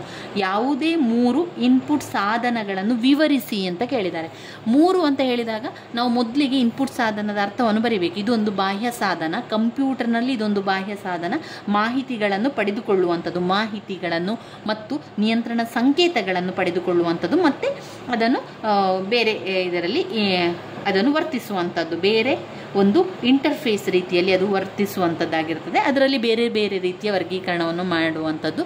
ಅದು ಯಾವುದೆಲ್ಲ ಮತ್ತೊಮ್ಮೆ ಹೇಳ್ತಾ ಹೋಗ್ತೇನೆ. ಇನ್ಪುಟ್ ಸಾಧನಗಳು: ಕೀಬೋರ್ಡ್, ಮೌಸ್, ಕಣ್ಣಿಗೆ ಕಾಣುವಂಥದ್ದೆಲ್ಲ ಕೂಡ ಇನ್ಪುಟ್ ಸಾಧನಗಳೇ, ಯಾಕಂದರೆ ಅದು ಬಾಹ್ಯ ಸಾಧನಗಳಾಗಿರ್ತದೆ. ಕಂಪ್ಯೂಟರನ್ನು ನೆನಪು ಮಾಡ್ಕೊಳ್ಳಿ, ಆವಾಗ ಎಲ್ಲ ಕೂಡ ನೆನಪಿಗೆ ಬರ್ತದೆ. Keyboard, mouse, trackball, joystick, light pen, scanner, touch board, digital camera, smart card. ಇವಿಷ್ಟನ್ನು ನಾವು ವಿವರಿಸಬೇಕು. ಯಾವುದನ್ನು ವಿವರಿಸುವ? ಒಂದೊಂದನ್ನೇ ವಿವರಿಸಿ ಹೋಗು. ಸ್ವಲ್ಪ ಸ್ವಲ್ಪ ಹೇಳ್ತಾ ಹೋಗ್ತೇನೆ ನಿಮಗೆ, ನೀವು ಅದನ್ನು ಆರಾಮದಲ್ಲಿ ಅರ್ಥ ಮಾಡ್ಕೊಳ್ಳಿ. ಯಾವುದನ್ನು ಬೇಕಾದ್ರೂ ಕೂಡ ಬರಿಬೋದು. ಕೀಬೋರ್ಡ್ ಯಾಕಿರುವಂಥದ್ದು ಹೇಳಿ? ನಾವು ಜನರಲ್ ಆಗಿ ನಾವು ಹೇಳಿದರೆ ಕಂಪ್ಯೂಟರ್ನಲ್ಲಿ ಕೀಬೋರ್ಡನ್ನು ಬಳಸುವಂಥದ್ದು. ಅದರಲ್ಲಿ ಏನೆಲ್ಲ ಇರ್ತದೆ ನೋಡಿ, ಕೀಬೋರ್ಡ್ ಅಂತ ಬಂದಾಗ ಅದರಲ್ಲಿ ಮೇಲ್ಗಡೆಯಲ್ಲಿ ಅಂಕಿಗಳೆಲ್ಲ ಇರ್ತದೆ, ಮೇಲ್ಗಡೆಯಲ್ಲಿ ಅಂಕಿಗಳಿರುವಂಥದ್ದು. ನಂತರ ABCD ಆಲ್ಫಾಬೆಟ್ಗಳು ಇರುವಂಥದ್ದು, ಇಂಗ್ಲೀಷ್ ಅಕ್ಷರಗಳು ಇರುವಂಥದ್ದು. ನಂತರ ಅಲ್ಲಿರುವಂಥದ್ದು ಯಾವುದೆಲ್ಲ ಇದೆ ಅಂತ ಒಂದು ನೆನಪು ಮಾಡ್ಕೊಳ್ಳಿ. ಒಂದು ಕಂಪ್ಯೂಟರ್ನಲ್ಲಿ ಕೀಬೋರ್ಡ್ನಲ್ಲಿ ಯಾವುದೆಲ್ಲ ಇರುವಂಥದ್ದು ಅಂತ. ಅದು ಯಾಕೆ ಇರುವಂಥದ್ದು ಅಂತ ಹೇಳಿದರೆ, ನಾವು ಕಂಪ್ಯೂಟರ್ನಲ್ಲಿ ಯಾವುದೇ ಒಂದು ವಿಚಾರವನ್ನು ಬರಿಬೇಕು, ಟೈಪ್ ಮಾಡಬೇಕು ಅಂತ ಆದರೆ ಅದನ್ನು ಬಳಸ್ಕೊಳ್ಬೇಕು. ಹಾಗೆಯೇ ಅಂಕಿ ಅಂಶಗಳನ್ನು ಬರೀಲಿಕ್ಕೂ ಕೂಡ ಅದನ್ನು ಬಳಸಲಾಗುವಂಥದ್ದು. ಬಳಕೆದಾರರು ಗಣಕಕ್ಕೆ ಡೇಟಾ ಮತ್ತು ಸೂಚನೆಗಳನ್ನು ನಮೂದಿಸಲು, ಈಗ ನಾವು ಕಂಪ್ಯೂಟರ್ಗೆ ಯಾವುದೇ ಒಂದು ಮಾಹಿತಿಯನ್ನು ಕೊಡಬೇಕು ಅಂತಾದರೆ ಕೀಬೋರ್ಡನ್ನೇ ಬಳಸಿ ಮಾಡುವಂಥದ್ದು. ಯಾವುದೇ ಸಂದೇಶವನ್ನು ರವಾನಿಸಬೇಕಾದ್ರೆ ಮೊದಲು ಕೀಬೋರ್ಡ್ ಮುಖಾಂತರವೇ ನಾವು ಒಂದು ಸಂಕೇತವನ್ನಾಗಿರ್ಬೋದು, ಒಂದು ಚಿಹ್ನೆಯನ್ನಾಗಿರ್ಬೋದು, ಅಥವಾ ಒಂದು ಸಂದೇಶವನ್ನಾಗಿರ್ಬೋದು, ಒಂದು ಅಕ್ಷರವನ್ನಾದರೂ, ಒಂದು ಅಂಕಿಗಳನ್ನಾದರೂ ಯಾವುದೇ ಮುಖಾಂತರ ನಾವು ಕೊಡಬೇಕು ಅಂತಾದರೆ ಅದಕ್ಕೆ ನಮಗೆ ಕೀಬೋರ್ಡ್ ಬೇಕು. ಈ ರೀತಿಯಾಗಿ ಜನರಲ್ ಆಗಿ ವಿವರಿಸ್ತಾ ಹೋಗಿ ಸ್ನೇಹಿತರೆ, ನಮಗೆ ಅವಶ್ಯಕವಾಗಿದೆ. ಆದ್ದರಿಂದ ಬಳಕೆದಾರರು ಒಂದು ಡೇಟಾ ಸೂಚನೆಗಳನ್ನು ನಮೂದಿಸಲು ಕೀಬೋರ್ಡ್ಗಳನ್ನು ಬಳಸುವಂಥದ್ದು. ಎಲ್ಲ ಕಂಪ್ಯೂಟರ್ಗಳಲ್ಲಿ ಕೂಡ ಕೀಬೋರ್ಡ್ಗಳಿರ್ತದೆ. ಅದರಲ್ಲಿ ವರ್ಣಮಾಲೆಗಳಿರ್ತದೆ, ಇಂಗ್ಲೀಷ್ ವರ್ಣಮಾಲೆಗಳಿರುವಂಥದ್ದು, ಅಕ್ಷರಗಳು, ಸಂಖ್ಯೆಗಳಿರ್ತದೆ, ಆಮೇಲೆ ವಿರಾಮ ಚಿಹ್ನೆಗಳೆಲ್ಲ ಇರ್ತದೆ. ಅದನ್ನೆಲ್ಲ ಹೊಂದಿರುವಂಥದ್ದು. ಅದನ್ನು ನಾವು ಟೈಪ್ ಮಾಡೋದ್ರ ಮೂಲಕ ನಮಗೆ ಬೇಕಾದ್ದನ್ನು ಬರೆಯುವಂಥದ್ದನ್ನು ಕೆಲಸ ಮಾಡೋದು. ಇದರ ಪ್ರಯೋಜನ ಏನು ಅಂತ ಕೇಳಿದರೆ, ಸಾಮಾನ್ಯವಾಗಿ ಎಲ್ಲ ಕಂಪ್ಯೂಟರ್ನಲ್ಲಿ ಕೂಡ ಕೀಬೋರ್ಡ್ನ ವ್ಯವಸ್ಥೆ ಇದೆ. ಅದು ಹೆಚ್ಚುವರಿ ಸಾಮಗ್ರಿಗಳ ಖರೀದಿ ಬೇಕಾಗಿಲ್ಲ, ಅದಕ್ಕೆ ಹೆಚ್ಚು ಬೇರೆ ಇಲ್ಲ, ಖರೀದಿ ಮಾಡಲಿಕ್ಕಿಲ್ಲ. ಅದರಲ್ಲಿ ಕಂಪ್ಯೂಟರ್ನ ಜೊತೆಗೆ ಬರುವಂಥದ್ದು ಕೀಬೋರ್ಡ್ನಿಂದ ನಮಗೆ ದತ್ತಾಂಶಗಳ ಬಗ್ಗೆ ಬರೀಲಿಕ್ಕೆ, ಅದರ ಸೂಚನೆಗಳನ್ನು ಹಾಕಲಿಕ್ಕೆ, ಅದಕ್ಕೆ ಬೇಕಾದ ಸಂಕೇತಗಳನ್ನು ಹಾಕಲಿಕ್ಕೆ ಸಹಾಯ ಆಗ್ತದೆ. ಇದು ವೇಗವಾಗಿ ಮತ್ತು ನಿಖರವಾಗಿ ಟೈಪ್ ಮಾಡಲಿಕ್ಕೆ ಕೂಡ ನಮಗೆ ಸಹಾಯ ಮಾಡ್ತದೆ. ಏನಾದರೂ ಒಂದು ಟೈಪ್ ಮಾಡಿದಾಗ ಅದರಲ್ಲಿ ಜಾಗವನ್ನು ಬಿಟ್ಟು ಬರೀಲಿಕ್ಕೂ ಕೂಡ ಅದರಲ್ಲಿ ಎಲ್ಲ ಕೂಡ ವ್ಯವಸ್ಥೆ ಇರ್ತದೆ. ಅದು ಕೀಬೋರ್ಡ್ ಆಯಿತಾ. ಇನ್ನು ಎರಡನೇದು ನೋಡಿದರೆ ಮೌಸ್ ಕೂಡ ಹಾಗೆ. ನಾವು ಕಂಪ್ಯೂಟರ್ ಅಂತ ಬಂದಾಗ ಈ ಮೌಸ್ ನಮಗೆ ಅಗತ್ಯವಾಗಿ ಬೇಕು. ಯಾಕೆಂದರೆ ಒಂದು ಬಾಣದ ಗುರುತು ಹೋಗ್ತಾನೆ ಇರ್ತದೆ ನೋಡಿ. ಒಂದು ಕಂಪ್ಯೂಟರ್ನಲ್ಲಿ ಯಾವುದೇ ಒಂದು ಇದನ್ನು ಏನು ಹೇಳ್ತೇವೆ, ಒಂದು ವಿಚಾರವನ್ನು, ಒಂದು ಮಾಹಿತಿಯನ್ನು ಅಲ್ಲಿ ನಾವು ಟೈಪ್ ಮಾಡ್ತೇವೆ. ನಂತರ ಅದನ್ನು ಅಳಿಸಬೇಕಾದ್ರೆ ಅಲ್ಲಿ ಒಂದು ಬಾಣವನ್ನು ಹಾಕಬೇಕು, ಅಥವಾ ಅಲ್ಲಿ ಒಂದು ನಮಗೆ ತೋರಿಸಬೇಕು ಅಂತಾದರೆ ಅಲ್ಲಿ ಒಂದು ಗುರುತನ್ನು ಹಾಕ್ಕೊಳ್ಬೇಕು. ಆ ಒಂದು ಗುರುತು ಹಾಕ್ಕೊಳ್ಳುವಂಥದ್ದು ಅದೆಲ್ಲ ಕೂಡ ನಾವು ಮೌಸಿನ ಮುಖಾಂತರ ಮಾಡ್ತೇವೆ ಅಲ್ವಾ. ಒಂದು GUI ಪರಿಸರ ಹೊಂದಿರುವಂಥ ವೈಯಕ್ತಿಕ ಕಂಪ್ಯೂಟರ್ನಲ್ಲಿ ಕೂಡ ಮೌಸ್ ಎನ್ನುವಂಥದ್ದು ವ್ಯಾಪಕವಾಗಿ ಬಳಸ್ತೇವೆ. ಮೌಸ್ ಚಲನೆಯನ್ನು ಆ ಕಡೆಯಿಂದ ಈ ಕಡೆ, ಈ ಕಡೆಯಿಂದ ಆ ಕಡೆಗೆ ನಾವು ಮಾಡ್ತೇವೆ. ಅದರ ಅಡಿಯಲ್ಲಿ ರಬ್ಬರ್ನ ಒಂದು ಹಾಳೆಯನ್ನು ಅದರ ಮೇಲೆ ಇಟ್ಕೊಂಡು ನಾವು ಮೌಸನ್ನು ಉಪಯೋಗಿಸುವಂಥದ್ದು.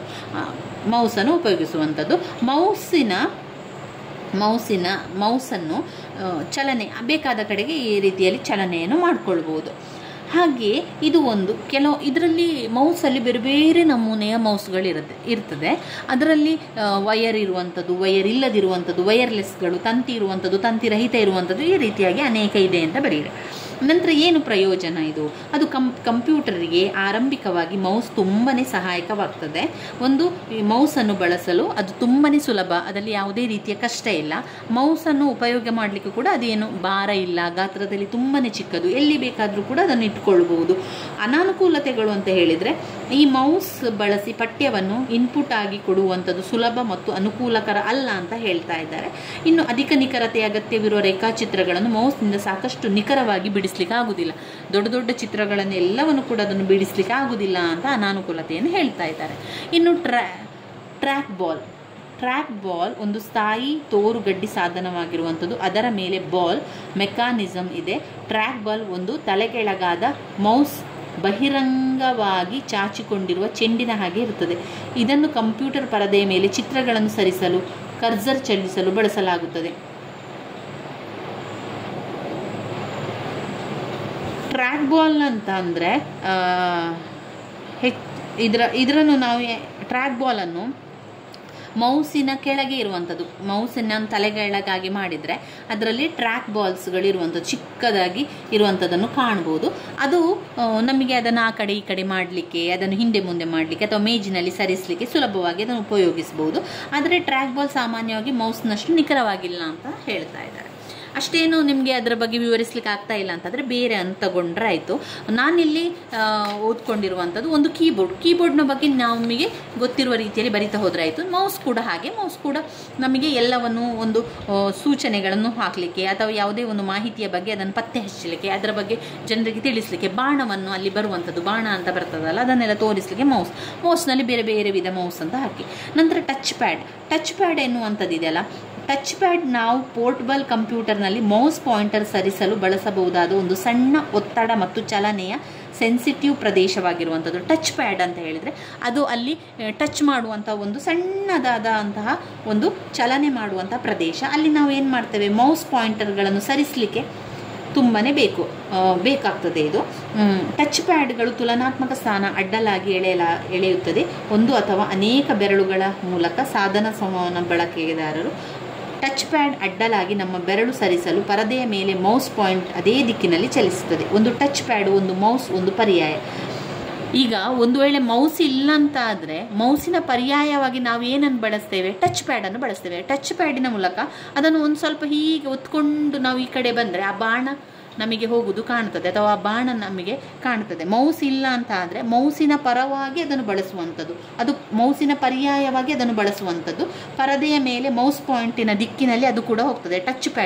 ಟಚ್ ಪ್ಯಾಡ್ನ ಮುಖಾಂತರ ಆ ಒಂದು ಬಾಣವನ್ನು ನಾವು ಆ ಕಡೆಯಿಂದ ಈ ಕಡೆಯಿಂದ ಸರಿಸಲಿಕ್ಕೆ ಆಗ್ತದೆ. ಮೌಸಿನ ರೀತಿಯಲ್ಲಿ ಅದು ಕೂಡ ಕೆಲಸ ಮಾಡ್ತದೆ. ಒಂದು ವೇಳೆ ಮೌಸ್ ವರ್ಕ್ ಆಗ್ತಾ ಇಲ್ಲ ಅಂತಂದರೆ ಮೌಸ್ನ ಬದಲಾಗಿ ಟಚ್ ಪ್ಯಾಡನ್ನು ಕೂಡ ಬಳಸ್ತೇವೆ. ಅದರ ಪ್ರಯೋಜನ ಅಂತ ಹೇಳಿದರೆ ಬೇಗ ಮತ್ತು ವೇಗವಾಗಿ ಮಾಡ್ಬೋದು. ಯಾಕಂದರೆ ಅದು ಬೆರಳಿನ ಸಹಾಯದಿಂದ ಮಾಡೋದ್ರಿಂದ ತುಂಬ ಬೇಗವಾಗಿ ಮಾಡ್ಬೋದು ಮತ್ತು ಸರಳವಾಗಿ ಕೂಡ ಮಾಡಲಿಕ್ಕೆ ಆಗ್ತದೆ.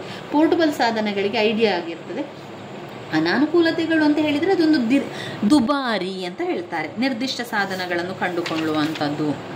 ಇನ್ನು ಬರುವಂಥದ್ದು ಟಚ್ ಸ್ಕ್ರೀನ್. ಈಗ ನಾವು ಹೇಳ್ತೇವೆ ನೋಡಿ, ತುಂಬ ಜನರತ್ತೀಗ ಮಾತನಾಡಬೇಕಾದ್ರೆ ನಮ್ಮದು ಟಚ್ ಸ್ಕ್ರೀನ್ ಮೊಬೈಲ್, ನಿನ್ನದು ಟಚ್ ಸ್ಕ್ರೀನ್ ಮೊಬೈಲಾ ಅಂತ ಕೇಳುವಂಥದ್ದು.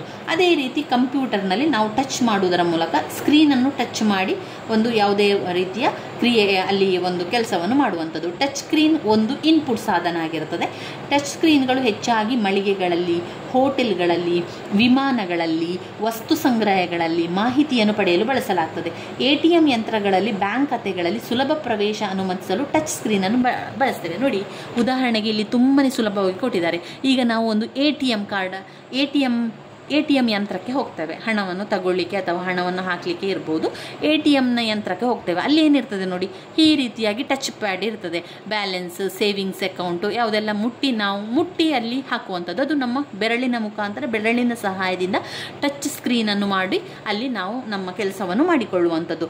ಅದು ಈಗ ಬ್ಯಾಂಕ್ಗಳಲ್ಲಿ ಕೂಡ ಅದೇ ರೀತಿ ಮಾಡುವಂಥದ್ದು. ವಿಮಾನಗಳಲ್ಲಿ, ಹೋಟೆಲ್ಗಳಲ್ಲಿ ಕೂಡ ಸ್ಟಾರ್ಟ್ ಮಾಡಿದ್ದಾರೆ. ಆಮೇಲೆ ಬೇರೆ ಬೇರೆ ದೊಡ್ಡ ದೊಡ್ಡ ಮಳಿಗೆಗಳಲ್ಲೂ ಕೂಡ ಈ ರೀತಿ ಟಚ್ ಸ್ಕ್ರೀನನ್ನು ಸ್ಟಾರ್ಟ್ ಮಾಡಿದ್ದಾರೆ. ಇದನ್ನು ಮಾಡಿ ನಾವು ಏನಾದರೂ ಒಂದು ಅಲ್ಲಿ ಏನು ಬೇಕು ಅಂತ ಹೇಳುವಾಗ ಅದನ್ನು ಒತ್ತುವಂಥದ್ದು. ಟಚ್ ಸ್ಕ್ರೀನ್ಗಳು ತುಂಬಾ ಉಪಯೋಗ, ತುಂಬ ವೇಗವಾಗಿ ಕೆಲಸ ಮಾಡ್ಬೋದು, ತುಂಬ ಸರಳವಾಗಿ ಮಾಡ್ಬೋದು. ಆಮೇಲೆ ತುಂಬ ಬೆರಳಿನ ಸಹಾಯ ಮಾಡೋದ್ರಿಂದ ಬೇಗನೆ ಆಗ್ತದೆ. ಆದರೆ ಇದು ಕೂಡ ತುಂಬ ದುಬಾರಿಯಾಗಿರುವಂಥದ್ದು, ಎಲ್ಲ ಕಡೆ ಇದನ್ನು ಮಾಡಲಿಕ್ಕೆ ಕಷ್ಟ ಅಂತ ಹೇಳುವಂಥದ್ದು ಕೂಡ. ಇನ್ನು ಜಾಯ್ಸ್ಟಿಕ್ ಅಂದರೆ ಏನು? ಜಾಯ್ಸ್ಟಿಕ್ ಅಂದರೆ ಈ ಚಿತ್ರದಲ್ಲಿ ನಿಮಗೆ ಕಾಣ್ತದೆ ನೋಡಿ, ಕಂಪ್ಯೂಟರ್ ಗೇಮ್ ಆಡಲಿಕ್ಕೆ ನಾವೇನು ಹೇಳ್ತೇವೆ, ರಿಮೋಟ್, 2 ಕೈಯಿಂದ ರಿಮೋಟನ್ನು ಬಳಸಿಕೊಂಡು ಆಟ ಆಡ್ತೇವಲ್ಲ, ಅದುವೇ ಜಾಯ್ಸ್ಟಿಕ್ ಆಗಿರುವಂಥದ್ದು. ಜಾಯ್ಸ್ಟಿಕ್ ಒಂದು ತೋರು ಕಡ್ಡಿ ಸಾಧನವಾಗಿರುವಂಥದ್ದು. ಲಂಬ ಸನ್ನೆ ಒಂದು ಚೆಸ್ನಲ್ಲಿ ಸ್ಥಾಪಿಸಲಾಗಿದೆ. ಅಂದರೆ ಒಂದು ಆಟ ಆಡಲಿಕ್ಕೆ ಇರುವಂಥದ್ದು. ಒಂದು ಕಂಪ್ಯೂಟರ್ನ ಆಟಗಳು ಆಡಲಿಕ್ಕೆ ಅಷ್ಟೇ ಅಲ್ಲದೆ ಆಸ್ಪತ್ರೆಗಳಲ್ಲಿ ಅಲ್ಟ್ರಾಸೌಂಡ್ ಸ್ಕ್ಯಾನರ್ಗಳಲ್ಲಿ ಕೂಡ ಅದನ್ನು ಬಳಸ್ತಾರಂತೆ. ಅದು ನನಗೆ ಗೊತ್ತಿಲ್ಲ, ಆದರೆ ಕಂಪ್ಯೂಟರ್ನಲ್ಲಿ ಆಟ ಆಡಲಿಕ್ಕೆ ಮಾತ್ರ ನಾನು ಯೋಚನೆ ಮಾಡಿರುವಂಥದ್ದು ಅದು ಜಾಯ್ಸ್ಟಿಕ್. ಇದನ್ನು ಅವರು ಹೇಳ್ತಾ ಇದ್ದಾರೆ, ಆಸ್ಪತ್ರೆಗಳಲ್ಲಿ ಅಲ್ಟ್ರಾಸೌಂಡ್ ಸ್ಕ್ಯಾನರ್ಗಳನ್ನು ಮಾಡ್ತೇವಲ್ಲ, ಆವಾಗ ತುಂಬಾ ಉಪಯೋಗ ಆಗ್ತದೆ ಅಂತ ಅವರು ಹೇಳ್ತಾ ಇದ್ದಾರೆ. ಪ್ರಯೋಜನ: ಆಟಗಳಲ್ಲಿ ಬೇಕಾದ ವೇಗವನ್ನು ಹೆಚ್ಚಿಸಲಿಕ್ಕೆ, ಕಡಿಮೆ ಮಾಡಲಿಕ್ಕೆ, ಪಾಸ್ ಕೊಡಲಿಕ್ಕೆ ಎಲ್ಲದಕ್ಕೂ ಕೂಡ ಈ ಜಾಯ್ಸ್ಟಿಕ್ ಬೇಕು. ಅನಾನುಕೂಲ ಅಂತ ಹೇಳಿದರೆ, ಇದನ್ನು ಬಳಸಿ ತೆರೆಯಲ್ಲಿರುವ ವಸ್ತುಗಳನ್ನು ನಿಖರವಾಗಿ ಆರಿಸುವುದು ಬಹಳ ಕಷ್ಟ. ನಿಖರವಾಗಿ ಆರಿಸಲಿಕ್ಕೆ ಕಷ್ಟ, ಆದರೆ ಆಟದಲ್ಲಿ ಬೇಕು ಅಂತ ಹೇಳುವಂಥದ್ದು. ಬಾರ್ಕೋಡ್ ರೀಡರ್ ಅಂತೆ. ಬಾರ್ಕೋಡ್ ಓದಲು ಲೇಸರ್ ಕಿರಣಗಳನ್ನು ಬಳಸುವಂಥದ್ದು. ಬಾರ್ಕೋಡ್ ರೀಡರ್ ಎನ್ನುವಂಥದ್ದು ಲೇಸರ್ ಕಿರಣಗಳನ್ನು ಬಳಸುವಂಥದ್ದು. ಬಾರ್ಕೋಡ್ ಸಾಲುಗಳ ಮೂಲಕ ಹಾದು ಹೋಗುವ ಬೆಳಕಿನ ಮಾದರಿ. ನೋಡಿ, ಇಲ್ಲಿ ಚಿತ್ರದಿರುವಂತೆ ಒಂದು ಬೆಳಕಿನ ಮಾದರಿ ಹೋಗ್ತಾ ಇರ್ತದೆ, ಅದನ್ನು ನೋಡಿ ಅಲ್ಲಿ ಹೇಳುವಂಥದ್ದು. ಇದನ್ನು ಬಳಸಿ ಓದುವಂಥದ್ದು ಕೆಲಸ. ಬಾರ್ಕೋಡ್ ರೀಡರನ್ನು ವ್ಯಾಪಕವಾಗಿ POS ಸೂಪರ್ ಮಾರ್ಕೆಟ್ಗಳಲ್ಲಿ ಬಳಸುವಂಥದ್ದು. ಇದು ನೀವು ನೋಡಿರ್ಬೋದು, ಸೂಪರ್ ಮಾರ್ಕೆಟ್ಗಳಲ್ಲಿ ಅಥವಾ ರಿಲಯನ್ಸಲ್ಲಿ, ಆಮೇಲೆ ಮೋರಲ್ಲಿ, ನೀವು ಎಲ್ಲಿ ಒಂದು ಮಾಲಿಗೆಲ್ಲ ಹೋಗ್ತೇವೆ, ಅಲ್ಲಿ ನೋಡಿ ನೀವು ನಿಮ್ಮ ಸಾಮಗ್ರಿಗಳನ್ನೆಲ್ಲ ತೆಕ್ಕೊಳ್ತೀರಿ. ಬೇರೆ ಬೇರೆ ಐಟಮ್ಸನ್ನು ನಾವು ತೆಕ್ಕೊಳ್ತೇವೆ, ಮನೆಗೆ ಬೇಕಾಗಿರುವಂಥದ್ದು, ಅದು ಇದು ಸೋಪು, ಹಾಗೆಲ್ಲ ಸಾಮಗ್ರಿಗಳನ್ನು ತೆಕ್ಕೊಳ್ತೇವಲ್ಲ. ಆ ಸಾಮಗ್ರಿಗಳನ್ನು ನಾವು ಬಿಲ್ ಮಾಡಲಿಕ್ಕೆ ಹೋಗ್ತೇವೆ. ಬಿಲ್ ಮಾಡಲಿಕ್ಕೆ ಹೋದಾಗ ಏನು, ಆ ಪ್ರತಿಯೊಂದು ಸಾಮಗ್ರಿಯ ಬೆಲೆಯನ್ನು ಈ ಬಾರ್ಕೋಡಿನ ಮೂಲಕ ನೋಡುವಂಥದ್ದು. ನೋಡಿದರೆ ನೀವು ಟೀನ್ ಟೀನ್ ಟೀನ್ ಟೀ ಅಂತ ಕೇಳ್ತದೆ. ಆ ಒಂದು ರೆಡ್ ಕಲರ್ನ ಲೈಟ್ ಕೂಡ ಅದರಲ್ಲಿ ಬರ್ತದೆ. ಆಗ ಆ ಒಂದು ವಸ್ತುವಿನ, ಈಗ ಒಂದು ಉದಾಹರಣೆಗೆ ನಾವು ಒಂದು ಪೆನ್ ಅಂತ ಹಿಡ್ಕೊಳ್ಳುವ, ಪೆನ್ನನ್ನು ಹೀಗೆ ಹಿಡ್ಕೊಂಡು ನಾವು ಅಂಗಡಿಯಲ್ಲಿ ಅವರ ಒಂದು ಮಾಲ್ಗಳಲ್ಲೆಲ್ಲ ನಾವು ಯಾವುದಾದ್ರೂ ಒಂದು ಪೆನ್ ಐಟಮ್ ತಗೊಂಡಿದ್ದೇವೆ ಅಂತ ಆದರೆ ಬಾರ್ಕೋಡನ್ನು ಹೀಗೆ ಹಿಡ್ಕೊಂಡು ಸ್ಕ್ಯಾನ್ ಮಾಡ್ತಾರೆ. ಅದು ಯಾವ ಒಂದು ರೇಟ್ ಇದೆ ಅಂತ ಅದರೊಳಗೆ ಸಣ್ಣದಾಗಿ ಒಂದು ರೇಟನ್ನು ಹಾಕಿರ್ತಾರೆ. ಅದನ್ನು ಅವರು ಬಾರ್ಕೋಡ್ ಮೂಲಕ ನೋಡುವಂಥದ್ದು. ಅದಲ್ಲಿ ಕಂಪ್ಯೂಟರಿಗೆ ಫೀಡ್ ಆಗ್ತದೆ. ಆ ಆಟೋಮೆಟಿಕ್ ಆ ಕಂಪ್ಯೂಟರಲ್ಲಿ ಏನು ಬರ್ತದೆ, ಅದರ ಬೆಲೆ ಎಷ್ಟು ಅಂತ ಹೇಳಿ ಕಂಪ್ಯೂಟರ್ನಲ್ಲಿ ಅಲ್ಲಿಗೆ ಬರ್ತದೆ ಅದರ ಬೆಲೆ. ಅದನ್ನು ಬಾರ್ಕೋಡ್ ರೀಡರ್ ಅಂತ ಹೇಳುವಂಥದ್ದು. ಬಾರ್ಕೋಡ್ ರೀಡರ್ ಅದು ಕಂಪ್ಯೂಟರ್ಗೆ ತಕ್ಷಣ ಅರ್ಥ ಆಗ್ತದೆ. 1 ಸೆಕೆಂಡುಗಳಲ್ಲಿ ಬಾರ್ಕೋಡ್ ಮಾಡಿದ ತಕ್ಷಣ ಏನಾಗ್ತದೆ, ಅಲ್ಲಿ ಕೆಲವೊಂದು ನಂಬರ್ಸ್ಗಳಿದೆ. ಆ ನಂಬರ್ ಕಂಪ್ಯೂಟರ್ಗೆ ಗೊತ್ತಾಗುವಂಥದ್ದು. ಆ ನಂಬರ್ ಮುಖಾಂತರ ಆ ಒಂದು ಐಟಮಿಗೆ ಎಷ್ಟು ದುಡ್ಡು ಅಂತ ಹೇಳಿ ಕಂಪ್ಯೂಟರ್ನ ಸ್ಕ್ರೀನ್ನ ಮೇಲೆ ಬರ್ತದೆ. ಅದು ತುಂಬಾ ಸಹಾಯಕಾರಿ. ಇದರಿಂದ ಏನು ಅಂತ ಹೇಳಿದರೆ, ಪ್ರತಿಯೊಂದು ಬೆಲೆಯನ್ನು ನಾವು ನೋಡಬೇಕಂತೆಲ್ಲ ಬಾರ್ಕೋಡ್ ಮಾಡುವ ಮೂಲಕ ವೇಗವಾಗಿ ನಮಗೆ ಅದರ ಹಣ ಎಷ್ಟು ಅಂತ ಗೊತ್ತಾಗ್ತದೆ. ಬೇಗ ಲೆಕ್ಕಗಳನ್ನು ಮಾಡಲಿಕ್ಕೂ ಕೂಡ ಸಹಾಯ ಆಗ್ತದೆ. ಆದರೆ ಕೆಲವೊಂದು ಕಡೆ ಅದು ಎಲ್ಲರ ಕಡೆಗೆ ಅದು ಸರಿ ಹೊಂದುವುದಿಲ್ಲ. ಕೇವಲ ಸಂಖ್ಯೆಗಳನ್ನು ಮಾತ್ರ ಅದು ಕೋಡ್ ಮಾಡ್ತದೆ. ಈಗ ಬಾರ್ಕೋಡ್ ಉಪಯೋಗ ಮಾಡುವಂಥದ್ದು ಪ್ರತಿಯೊಂದು ಐಟಮ್ನ ರೇಟ್ ಎಷ್ಟು, ಬೆಲೆ ಎಷ್ಟು ಎನ್ನುವಂಥ ನೋಡಲಿಕ್ಕೆ. ಅದು ಸಂಖ್ಯೆಯನ್ನು ಮಾತ್ರ ಕೌಂಟ್ ಮಾಡ್ತದೆ. ಅದು ಕಂಪ್ಯೂಟರ್ ತಗೊಳ್ಳುವಂಥದ್ದು ಅದು ಸಂಖ್ಯೆಯನ್ನು ಮಾತ್ರ. ಆದ್ದರಿಂದ ಅದಕ್ಕೆ ಮಾತ್ರ ಉಪಯೋಗ ಮಾಡಬೇಕು, ಬೇರೆ ಯಾವುದಕ್ಕೂ ಕೂಡ ಉಪಯೋಗ ಆಗುವುದಿಲ್ಲ. ಅದು ಬಾರ್ಕೋಡ್ ರೀಡರ್ ಅಂತ ಹೇಳುವಂಥದ್ದು. Barcode reader. ಈಗ ನಾವು ಎಷ್ಟು ಕಲ್ತೇವೆ? 1 ಕೀಬೋರ್ಡ್ ಕಲ್ತೆವು, ಕೀಬೋರ್ಡ್. ಅದಾದ ನಂತರ ಮೌಸ್ನ ಬಗ್ಗೆ ಕಲ್ತೆವು, ಟ್ರ್ಯಾಕ್ ಬಾಲ್ಸ್.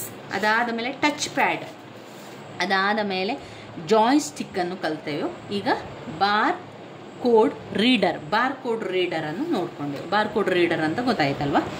ಇನ್ನು ನಾವು ಬಾರ್ ಕೋಡ್ ರೀಡರನ್ನು ನೋಡಿದ ನಂತರ ಸ್ಕ್ಯಾನರ್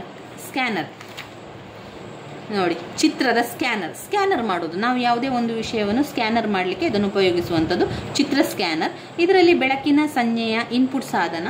ಇದು ಒಂದು ಪಠ್ಯಪುಸ್ತಕ ಇರ್ಬೋದು ಅಥವಾ ಯಾವುದೇ ಒಂದು ವಿಚಾರವನ್ನು ಸ್ಕ್ಯಾನ್ ಮಾಡೋದ್ರ ಮೂಲಕ ಪಡೆಯುವಂಥದ್ದು. ಕಾಗದಗಳ ಪ್ರತಿಯನ್ನು ಇಟ್ಟುಕೊಂಡು ಸ್ಕ್ಯಾನ್ ಮಾಡುವಂಥದ್ದು ಕೈ ಸ್ಕ್ಯಾನರ್ ಅಂದರೆ ಕೈಯಾರೆ ಸ್ಕ್ಯಾನರನ್ನು ಇಮೇಜ್ ಮೇಲೆ ರವಾನಿಸುವಂಥದ್ದು. ಅದು ಚಿತ್ರ ಮೂಲಕ ಕಂಪ್ಯೂಟರ್ನನ್ನು ಕಲಿಸಲು ಬಳಸುವಂಥದ್ದು. ಅನುಕೂಲತೆಗಳು ಅಂತ ಹೇಳಿದರೆ ಸೂಕ್ತ OCR ಸಾಫ್ಟ್ವೇರ್ ಹೊಂದಿರುವಂಥ ಸ್ಕ್ಯಾನರ್ ಒಂದು OCR ಸ್ಕ್ರೀನ್ ಅಂತೆ ಕೆಲಸ ಮಾಡ್ತದೆ. ಅನಾನುಕೂಲ ಅಂತ ಹೇಳಿದ್ರೆ ತುಂಬ ದುಬಾರಿ, ಎಲ್ಲ ಕಡೆ ಇದನ್ನು ತಗೊಂಡು ಹೋಗಲಿಕ್ಕೆ ಸಾಧ್ಯ ಇಲ್ಲ ಅನ್ನೋದು. ಗ್ರಾಫಿಕ್ ಟ್ಯಾಬ್ ಅಂತ ಹೇಳ್ತೇವಲ್ಲ ನಾವು, ಗ್ರಾಫಿಕ್ ಟ್ಯಾಬ್ಲೆಟ್ ಒಂದು ಫ್ಲ್ಯಾಟ್ ಆಯತಾಕಾರದ ವಿದ್ಯುನ್ಮಾನ ಪ್ಲಾಸ್ಟಿಕ್ ಬೋರ್ಡ್ ಆಗಿರುವಂಥದ್ದು. ಇದು ವಿನ್ಯಾಸಕರು ಕಂಪ್ಯೂಟರ್ ನೆರವಿನ ವಿನ್ಯಾಸ ಪರಿಷ್ಕರಣೆ ಮಾಡಲು ಬಳಸಲಾಗುವಂಥದ್ದು. ಒಂದು ಮೊಬೈಲ್ ಸ್ವಲ್ಪ ದೊಡ್ಡ ಗಾತ್ರದಲ್ಲಿದ್ದರೆ ಹೇಗೆ, ಅದುವೇ ಟ್ಯಾಬ್ ಆಗಿರುವಂಥದ್ದು. ಅದಾದ ಮೇಲೆ ಡಿಜಿಟಲ್ ಕ್ಯಾಮರಾ ಇದೆ ನೋಡಿ. ಡಿಜಿಟಲ್ ಕ್ಯಾಮರಾ ಆದರೂ ಕೂಡ ನೀವು ವಿವರಿಸ್ಬೋದು. ಡಿಜಿಟಲ್ ಕ್ಯಾಮರಾ ಅಂತ ಹೇಳುವಂಥದ್ದು ಕಂಪ್ಯೂಟರ್ನ ಒಂದು ಇನ್ಪುಟ್ ಸಾಧನ ಆಗಿರ್ತದೆ. ಡಿಜಿಟಲ್ ಕ್ಯಾಮರಾ ಸಾಂಪ್ರದಾಯಿಕ ಬದಲಿಗೆ ಚಿತ್ರಗಳನ್ನು ತೆಗೆದುಕೊಳ್ಳುತ್ತದೆ ಮತ್ತು ಡಿಜಿಟಲ್ ಚಿತ್ರಗಳನ್ನು ಸಂಗ್ರಹಿಸುತ್ತದೆ. ಡಿಜಿಟಲ್ ಕ್ಯಾಮರಾಗಳು ಚಿತ್ರಗಳನ್ನು ಶೇಖರಿಸಿಡಲು ವಿವಿಧ ಮಾಧ್ಯಮ ಬಳಸಿಕೊಳ್ಳುತ್ತದೆ. ಉದಾಹರಣೆಗೆ flash memory card, floppy disk ಮತ್ತು ಕಾಂಪ್ಯಾಕ್ಟ್ ಡಿಸ್ಕ್ ಎನ್ನುವಂಥದ್ದು. ಪ್ರಯೋಜನ ಅಂತ ಕೇಳಿದರೆ ಇದು ಚಿತ್ರಗಳನ್ನು ತೆಗೆದಿಡ್ತದೆ. ಯಾವುದೇ ಒಂದು ಅಗತ್ಯ ಸಮಯದಲ್ಲಿ ಅದು ಉಪಯೋಗಕ್ಕೆ ಬರ್ತದೆ. ತೆಗೆದುಕೊಂಡ ಚಿತ್ರವನ್ನು ಪರಿಶೀಲನೆ ಮಾಡ್ತದೆ. ಅನಗತ್ಯ ಚಿತ್ರಗಳನ್ನು ಅದು ಅಳಿಸಿ ಹಾಕ್ತದೆ. ಛಾಯಾಗ್ರಹಣದ ಚಿತ್ರಗಳನ್ನು ಒಂದು ಸ್ಕ್ಯಾನರ್ ಬಳಸದೆ ನೇರವಾಗಿ ಅದು ಡಿಜಿಟಲ್ ಕೂಡ ಮಾಡ್ತದೆ ಎನ್ನುವಂಥದ್ದು. ಇನ್ನು ಬೆಳಕಿನ ಪೆನ್ ಅಂತ ಇದೆ, ಲೈಟ್ ಪೆನ್. ಬೇಕಾದರೆ ಅದು ಓದ್ಕೊಳ್ಬೋದು. ಆದರೆ ನಮಗೆ ಒಂದು 3-4 ಇನ್ಪುಟ್ ಸಾಧನಗಳ ಬಗ್ಗೆ ಗೊತ್ತಿದ್ದರೆ ಸಾಕು. ಆದರೂ ಒಮ್ಮೆ ಹೇಳ್ತಾ ಹೋಗ್ತಾನೆ. ಬೆಳಕಿನ ಪೆನ್, ಲೈಟ್ ಪೆನ್ ಬಳಸಿ, ಅಂದರೆ ಅದು ನಾವು ಬೆರಳಿನ ಸಹಾಯ ಮಾಡುವುದರ ಬದಲಿಗೆ ಈ ರೀತಿಯಾಗಿ ಪೆನ್ನನ್ನು ಹಿಡ್ಕೊಂಡು, ಲೈಟ್ ಪೆನ್ನನ್ನು ಹಿಡ್ಕೊಂಡು ಒಂದು ಕಂಪ್ಯೂಟರ್ನಲ್ಲಿ ಎಲ್ಲವನ್ನು ಕೂಡ ಮಾಡುವುದು. ಟ್ಯಾಬ್ನಲ್ಲಿ ಕೂಡ ಹಾಗೆ ಆ ಪೆನ್ನನ್ನು ಉಪಯೋಗಿಸಿಕೊಂಡು ಎಲ್ಲವನ್ನು ಮಾಡುವುದು. ಬೆರಳಿನ ಸಹಾಯ ತಗೊಳ್ಳಿಕ್ಕಿಲ್ಲ. ಆ ಪೆನ್, ಲೈಟ್ ಪೆನ್ನನ್ನು ಉಪಯೋಗಿಸಿಕೊಂಡು ಮಾಡುವಂಥದ್ದು. ಅಂದರೆ ತೋರು ಕಡ್ಡಿ. ಈಗ ನಮ್ಮ ಬೆರಳು ತೋರು ಬೆರಳಾದರೆ ಅದು ಕಡ್ಡಿಯ ಸಹಾಯದಿಂದ ಟ್ಯಾಬನ್ನು ಕಂಪ್ಯೂಟರ್ನೆಲ್ಲ ಬಳಸುವಂಥದ್ದು. ಲೈಟ್ ಪೆನ್ ಬೆಳಕಿನ ಅಸ್ತಿತ್ವವನ್ನು ಪತ್ತೆ ಮಾಡುವ ಒಂದು ತೋರು ಕಡ್ಡಿ ಸಾಧನ. ಕಂಪ್ಯೂಟರ್ ಪರದೆಯ ಮೇಲೆ ಒಂದು ಲೈಟ್ ಪೆನ್ ಸೂಚಿಸುವ ಮತ್ತು ಅದರ ಇನ್ಪುಟ್ ಗುಂಡಿಯನ್ನು ಒತ್ತುವ ಮೂಲಕ ನಾವು ಒಂದು ಮೆನುವಿನಿಂದ ಆಯ್ಕೆ ಮಾಡಬಹುದು. ಚಿತ್ರವನ್ನು ಕೂಡ ಬಿಡಿಸಬಹುದು ಅಥವಾ ನಾವು ಬಳಸುತ್ತಿರುವ ಕಂಪ್ಯೂಟರ್ ಪ್ರೋಗ್ರಾಂ ಅನುಮತಿಸಿದ ಯಾವುದೇ ಕಾರ್ಯವನ್ನು ಕೂಡ ನಿರ್ವಹಿಸಬಹುದು. ಲೈಟ್ ಪೆನ್ನುಗಳನ್ನು ಉದಾಹರಣೆಗೆ ಆರೋಗ್ಯ ವೃತ್ತಿಪರರು, ಹಲ್ಲಿನ ವೈದ್ಯರು, ಇಂಜಿನಿಯರಿಂಗ್ಗಳು ವಿನ್ಯಾಸ ಕೆಲಸಕ್ಕೆ ಬಳಸ್ತಾರೆ. ಅದರ ಪ್ರಯೋಜನ ಅಂತ ಹೇಳಿದರೆ ಲೈಟ್ ಪೆನ್ನಿನಿಂದ ಹೆಚ್ಚು ನೇರ ಮತ್ತು ಹೆಚ್ಚು ನಿಖರವಾಗಿ ಬಳಸ್ತಾ ಹೋಗ್ಬೋದು. ಲೈಟ್ ಪೆನ್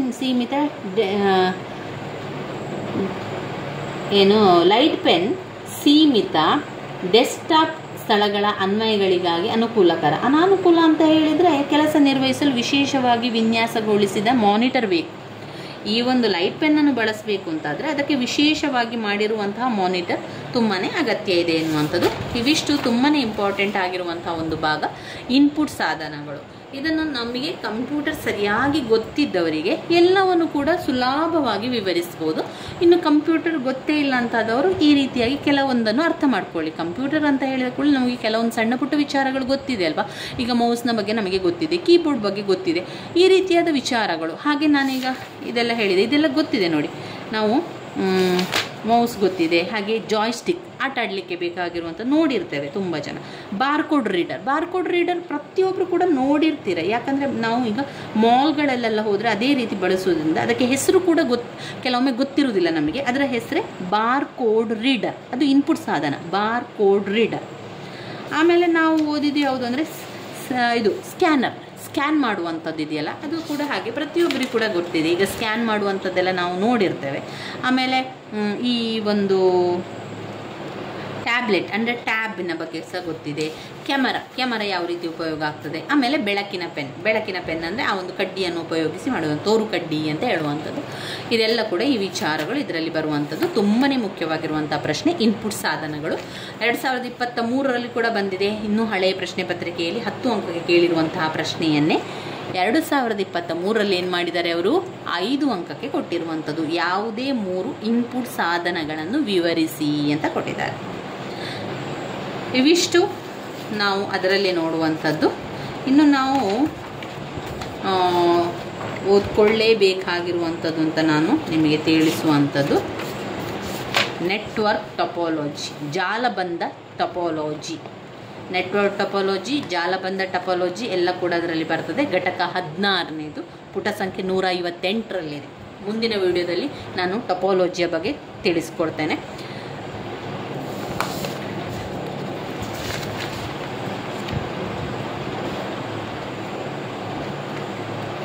ಇದರಲ್ಲಿ ಬಂದಿದೆ ನೋಡಿ, ನೆಟ್ವರ್ಕ್ ಟೊಪಾಲಜಿಯನ್ನು ವಿವರಿಸಿ 15 ಅಂಕಕ್ಕೆ ಬಂದಿದೆ. ಅದು ಓದ್ಕೊಳ್ಬೇಕು, ತುಂಬಾ ಇಂಪಾರ್ಟೆಂಟ್ ಆಗಿರುವಂಥದ್ದು. ಅದರಲ್ಲಿ ಬೇರೆ ಬೇರೆ ಟೊಪಾಲಜಿ ಇದೆ, ಅದನ್ನೆಲ್ಲ ನೋಡ್ಕೊಳ್ಬೇಕು. ನನ್ನ ವೀಡಿಯೋಸ್ ಎಲ್ಲ ನಿಮಗೆ ಇಷ್ಟ ಆಗಿದ್ದರೆ ಲೈಕ್ ಕೊಡಿ, ಶೇರ್ ಮಾಡಿ, ಸಬ್ಸ್ಕ್ರೈಬ್ ಮಾಡಲಿಕ್ಕೆ ಮರಿಬೇಡಿ ಸ್ನೇಹಿತರೆ. ಧನ್ಯವಾದಗಳು.